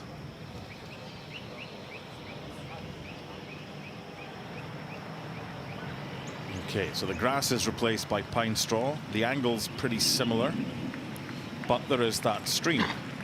Yeah, difficult to get your footing here. Very slippery. You see how deep that is, I was talking about earlier, so sometimes contact is tricky as well. I can testify, having ruined a pair of cream trousers, cream pants on day one. Boy, that was sounded like a better strike than Jordan's. He's found the rough. Yeah, the pine straw looks nice. The trees are beautiful, but it's what's underneath that's very slippy from all the rain. And I think I join a group of many who have tumbled this week. Hideki a few moments ago on 17 with his second. Yeah, this is a good look at how much this slopes toward the water from where he is.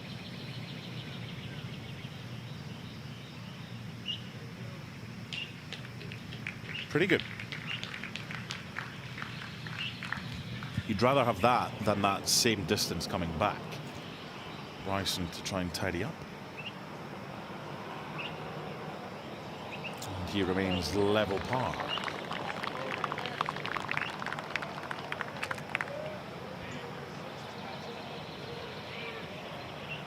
It's a leaderboard bereft of some of the biggest names in golf. which makes it refreshing.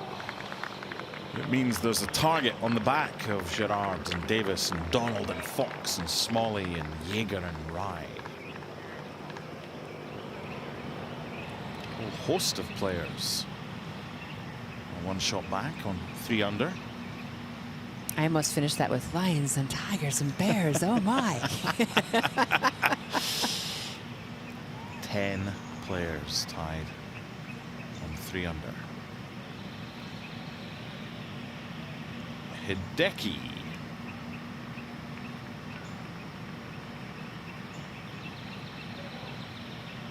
Yeah, left all the way.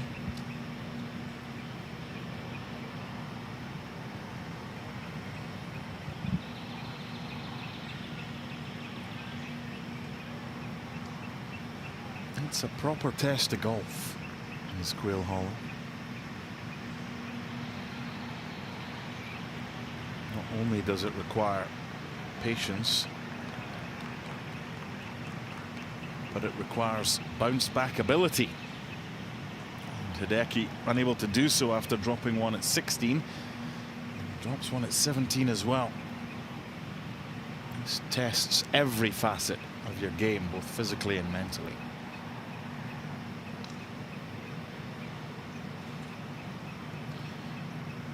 This would be quite the 3 for Tom Kim. Finding the front bunker, which is fine if the hole is at the front. It makes it very difficult when the pin placement is back left. Brilliant bunker shot. Yeah, it really was. So difficult when it's down sloping, water just right in your face, having to carry it as far as he did. So hard to commit to that golf shot.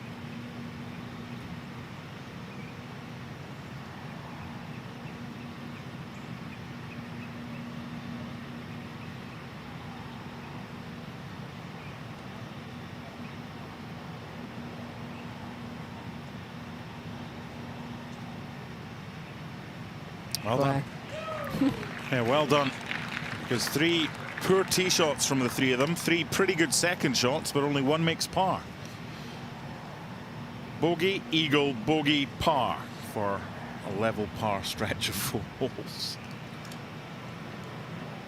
Up to 18, and Ludwig, this is where he ended up from the pine straw. Yeah, well, it sure sounded like he hit it. Really good contact, but only traveled a short distance, leaving him this much in. That's a brilliant shot. When you're a young kid with a lot of talent and you get a Ryder Cup spot because of that, and you perform the way he performed, this is a kid with a huge future. Speaking of Europeans with big futures, someone who we've seen a lot of, Victor Hovland, Norwegian. Yeah, this looks very good. Again, anything carrying halfway on or more seems to run just off the back, but that's a good leave. What's it where we're trying to go for? A view from up high.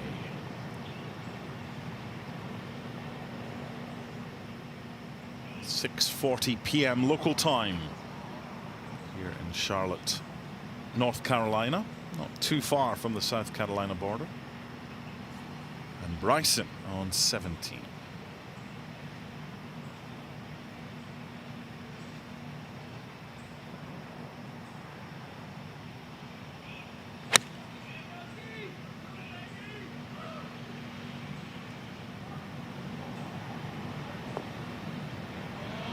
It's got the line and it's got the distance.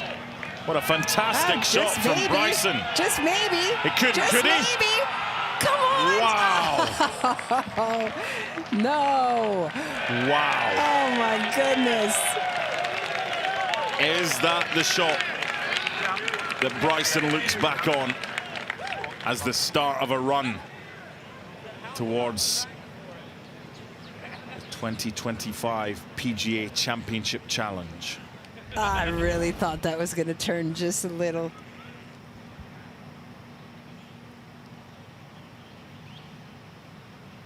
Took it in from right to left. Quite high. landed softly just before that half that we were speaking of, where it bounds to the back of the green. Look at this. Look at this. Oh, my goodness. Pick it up. Let's go to the next.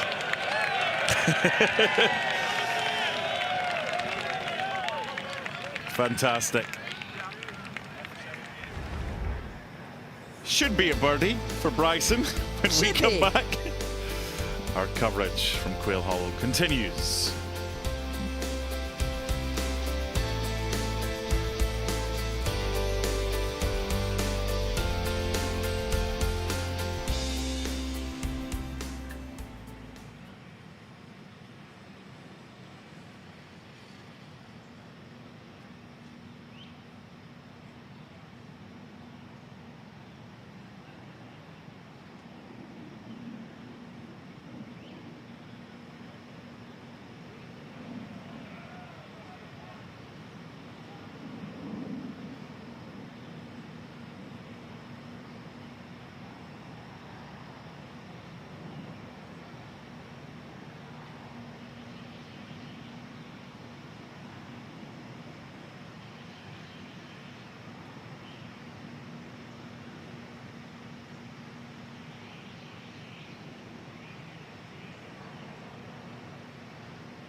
So this is Ober for par. Jordan Spieth bogeyed 18. And Ludwig goes one better.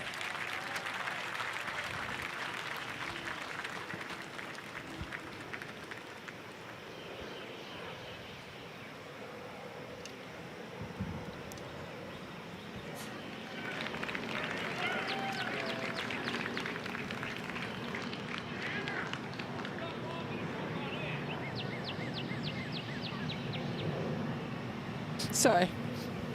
0.3. That'll get the job done. 3 inches away for Bryson. He's left himself with an uphill putt. Smart play. What a shot. That's what happens when you hit balls over your house. To your par 3 in the back garden. Well done. Brilliant too. That could be the catalyst. Birdie at 15, birdie at 17. Even if he pars 18, to go 1 under through the Green Mile, you would sign up for that before you even swing a club earlier today.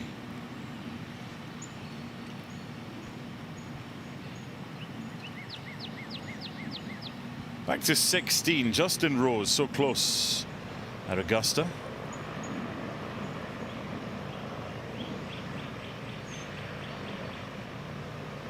Not the longest. Wondered how this course would set up for him. But he has finished in the top 15 at the PGA in the last 5 years. Very steady.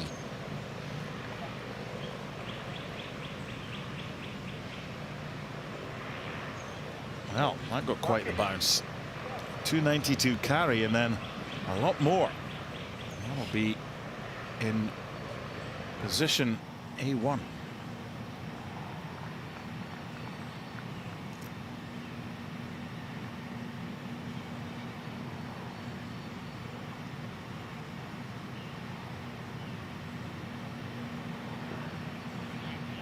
Gary Woodland trying to recreate Tom Kim's magic.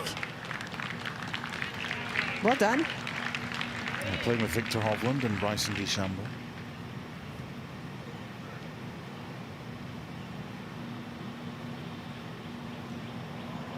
Great to see Gary back and playing again. It's been quite the year or two for him and his family.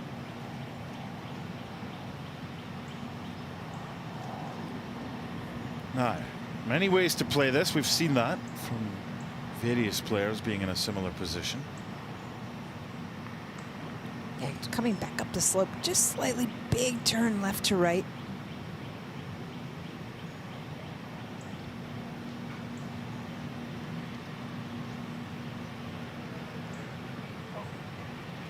Right idea.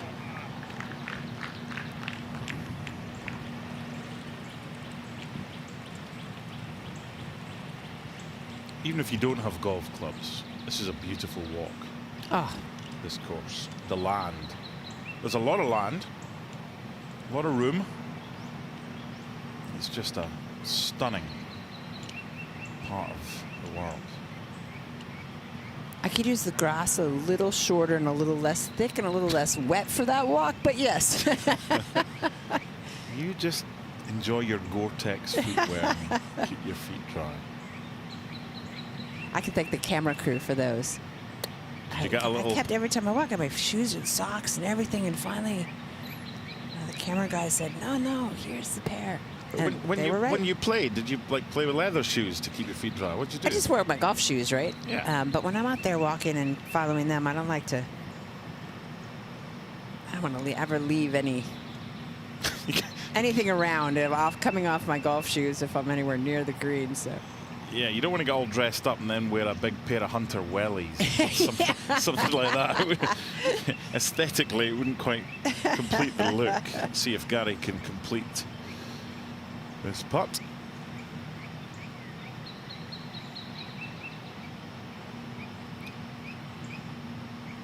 Yeah, he's left himself in a good spot. And give this a little pace, take some of the slope out.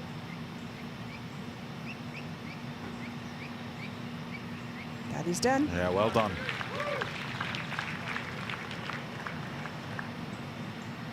He's playing a practice round on Wednesday with Scotty Scheffler and Sam Burns and a couple of others. Ooh, okay, Tom.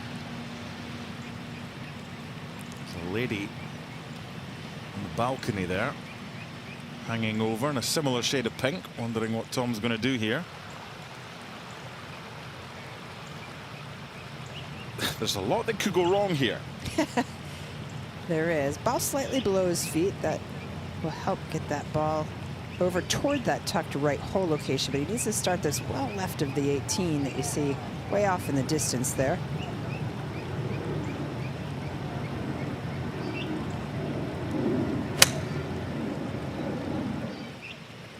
That came out low and a little skinny.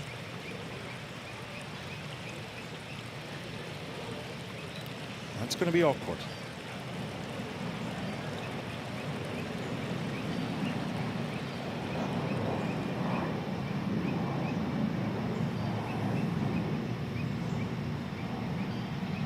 Well done, Victor.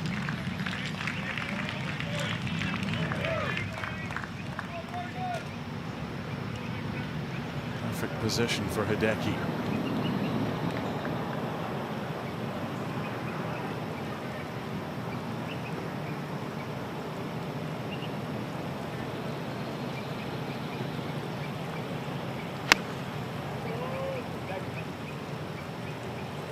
From just 199 yards out. Little feet down. That's nice.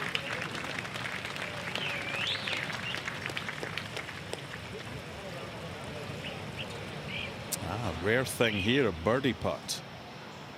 And 16 from a birdieable range. And distance for Daniel, who's immediately chasing after that one in frustration.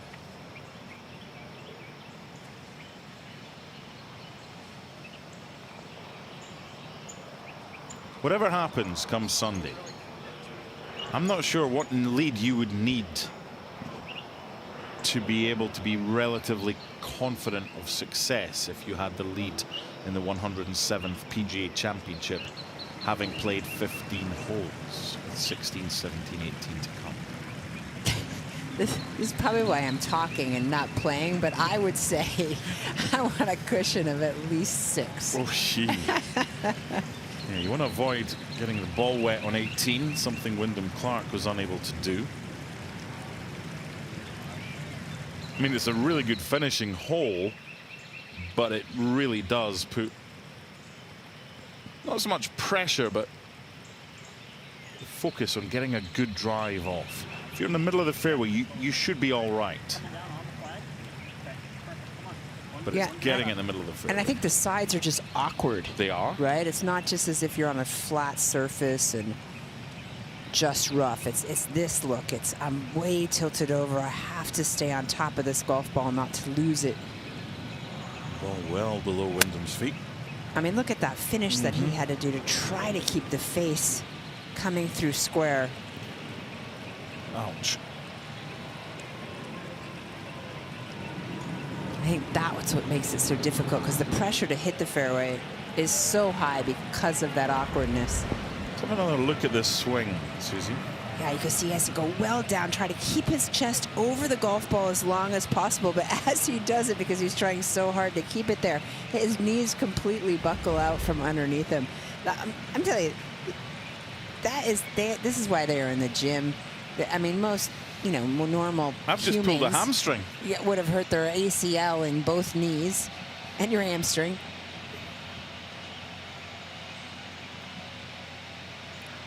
This will be an interesting play for Bryson.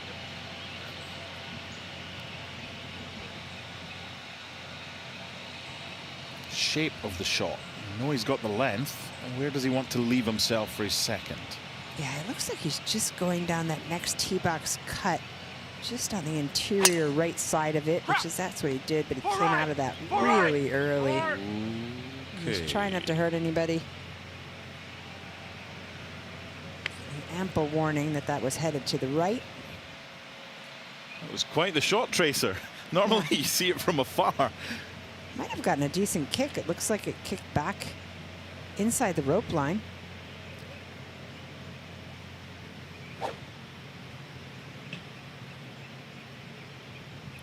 Now Victor.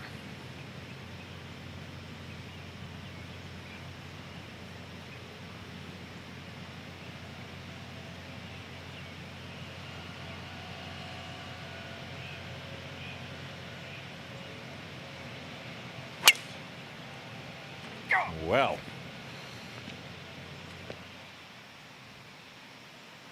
Goodness.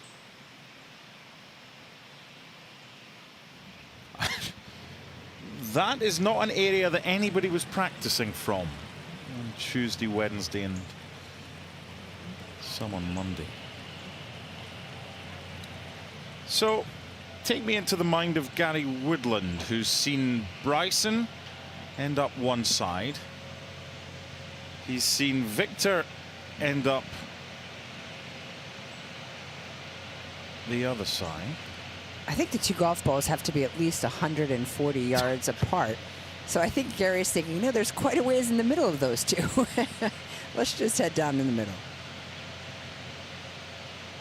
I think Gary's going to take it down the left side and curve it slightly to the right.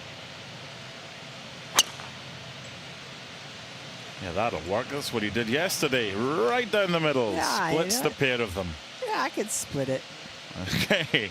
So our regimental golf on 18, left and right continues when we come back on day one of the PGA.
The adventures on 18 continue. Wyndham Clark playing his fourth. A little unlucky there. Took a big hop on him.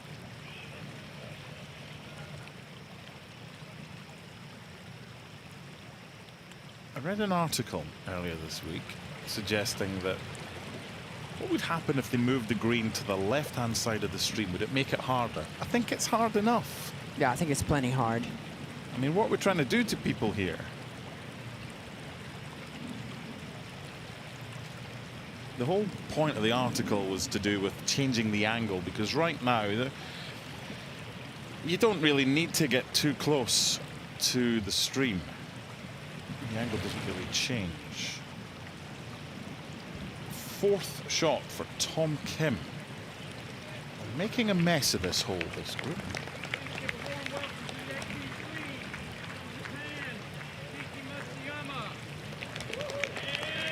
Colorado, Wyndham Clark. There's being announced onto the green. Okay, Bryson.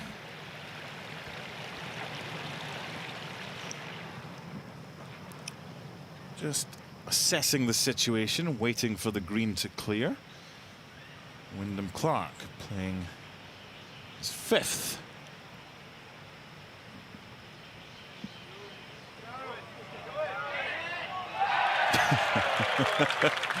That's a really, really well-read putt.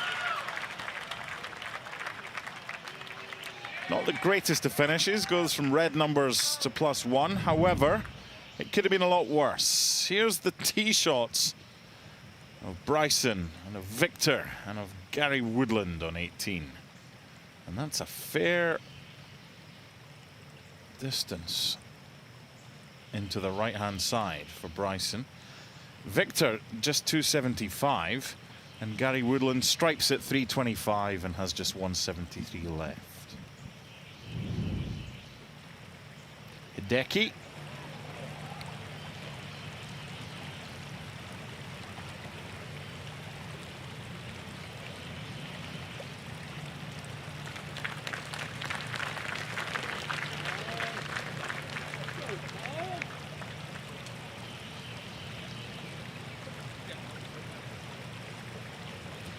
Every player in the field will get the chance to play the Green Mile as holes 7, 8 and 9 and 16, 17 and 18 on Thursday and Friday. Top 70 and ties with no 10-shot rule applied will make the weekend. It's been quite the adventure for Tom Kim.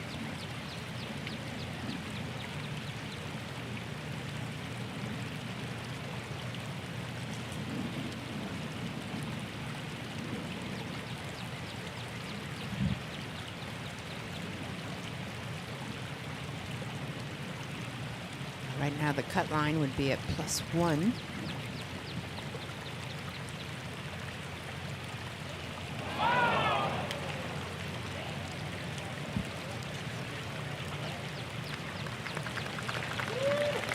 Wow, that's a disappointing finish for Tom.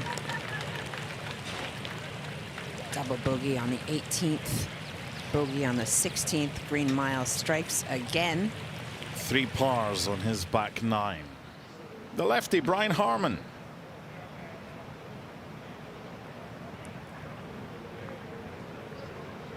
Major winner. But like everybody else, has struggled with the pace on these putts on this hole. Back to 18, Victor. Yeah, that's from 214 yards.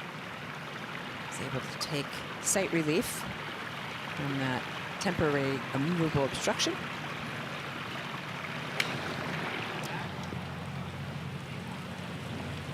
Still a long way after only 275 off the tee.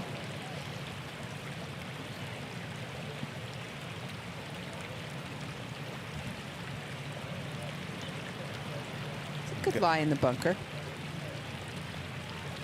And now Bryson. A little bit of good fortune where this one ended up. Yeah, and those trees should not be an issue for him. So he's aimed left of that with his body, club face fairly square to that target. Taking it in from left to right, just not enough on it. Sounded slightly heavy. Too much grass first. Just after 7 p.m. local time, and breeze getting up. Let's check out the lie that he had. We're going to take another look at his shot. Well, that would explain it. That is really deep.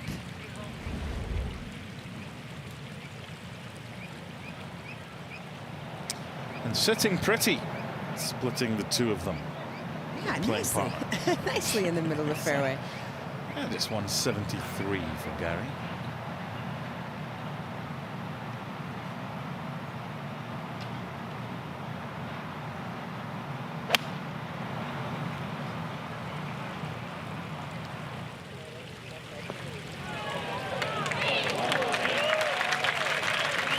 Fantastic. Isn't that a nice swing that he's got? Oh, that was lovely. Smooth, not rushed. When he's playing well, everything is easy to watch, meaning his arms and his body look like they're always working together.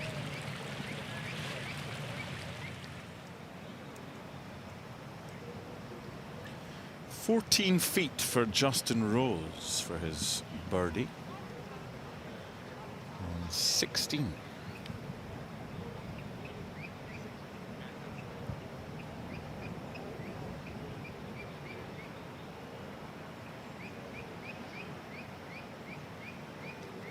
Coming off a birdie on the 15th. This would be 2 in a row. Oh, how? How?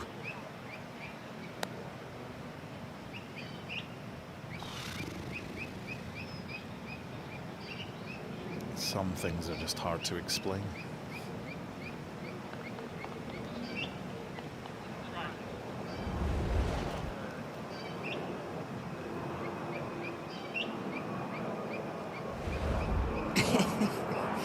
He says, I don't know, that can't possibly not have gone in.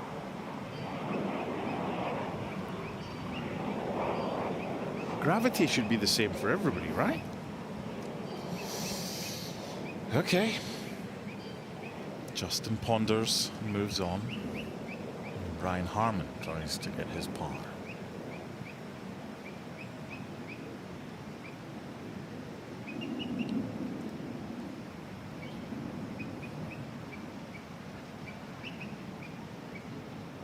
Nearly 2 years since he won at Hoylake, Royal Liverpool. Very steady that week. Let's go back to 18. We saw Bryson's lie for his second shot. He got it to here.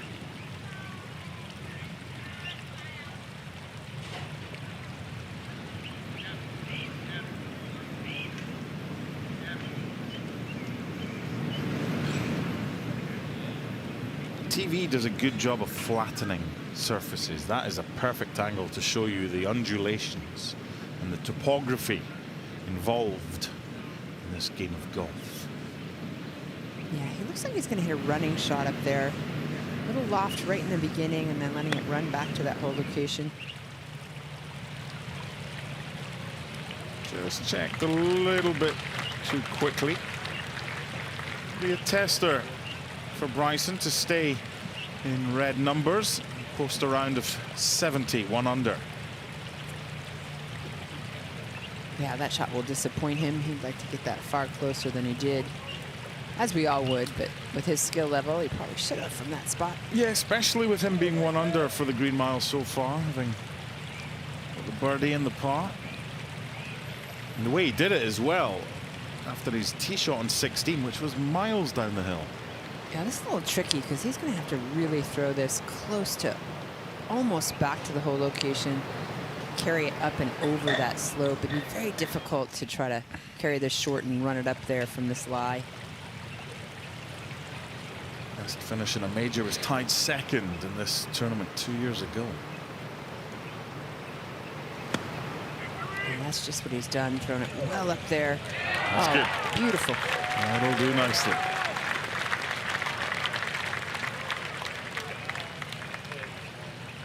Please welcome to the green from Texas, Bryson DeChambeau. It's Don Newyer, one of our PGA professionals on our National Board of Directors. They have the honor of those introductions and announcing on the first tee and the 10th tee. I kind of like the fact there's no microphone involved.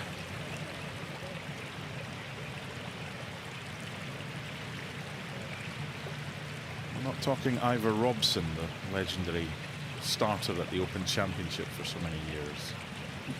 Oh, hold on a minute here. We have intruders. He's coming for a peek.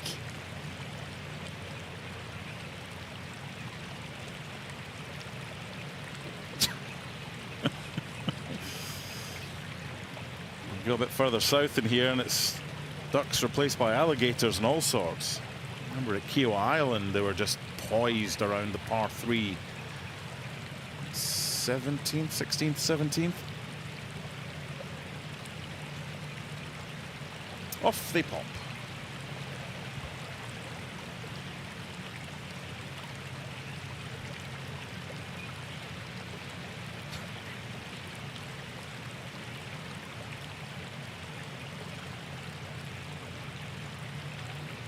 This is a big putt for Bryson.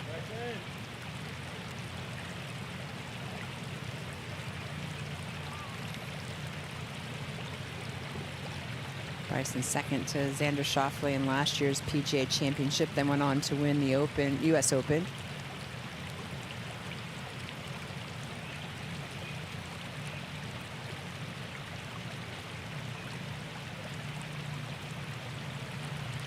Tracking that line with his eyes prior to hitting the golf ball. Visualize it going in, but that'll hurt. Drop shot at the last on a level par round of 71. And Bryson taps in. But again, all caused by the tee shot.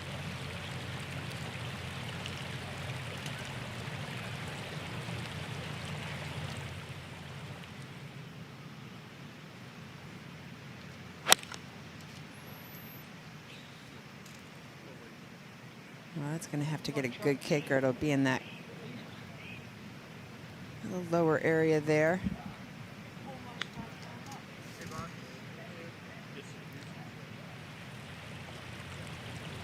Justin playing with Brian Harman and Cam Smith, who's struggling at +5. And the best putters out there.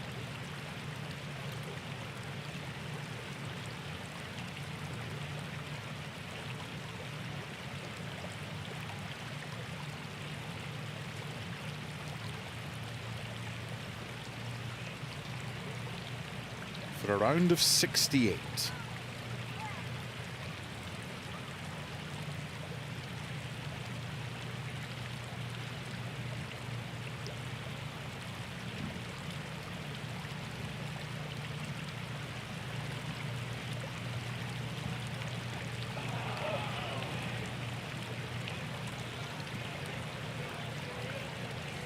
Overestimated that break.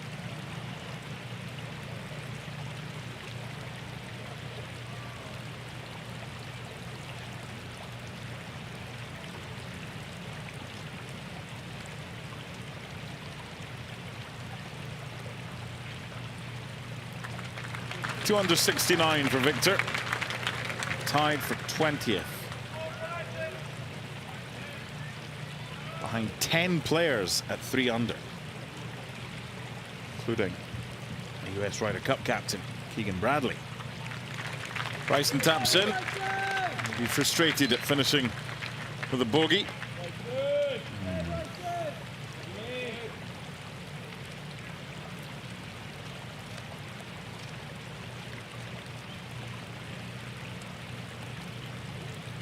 Three birdies in the back 9. 2 bogeys though, to add to the earlier bogey.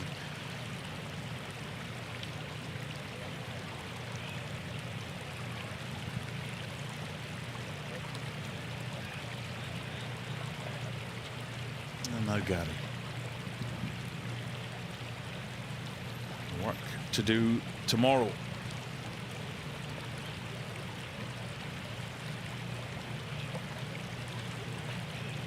This group will be out early tomorrow as Gary finishes with a lovely birdie, which he could sell for a lot of money come Sunday. Woodland, the best of that bunch. We shall return and see the rest of the groups home on day one of the 107th PGA.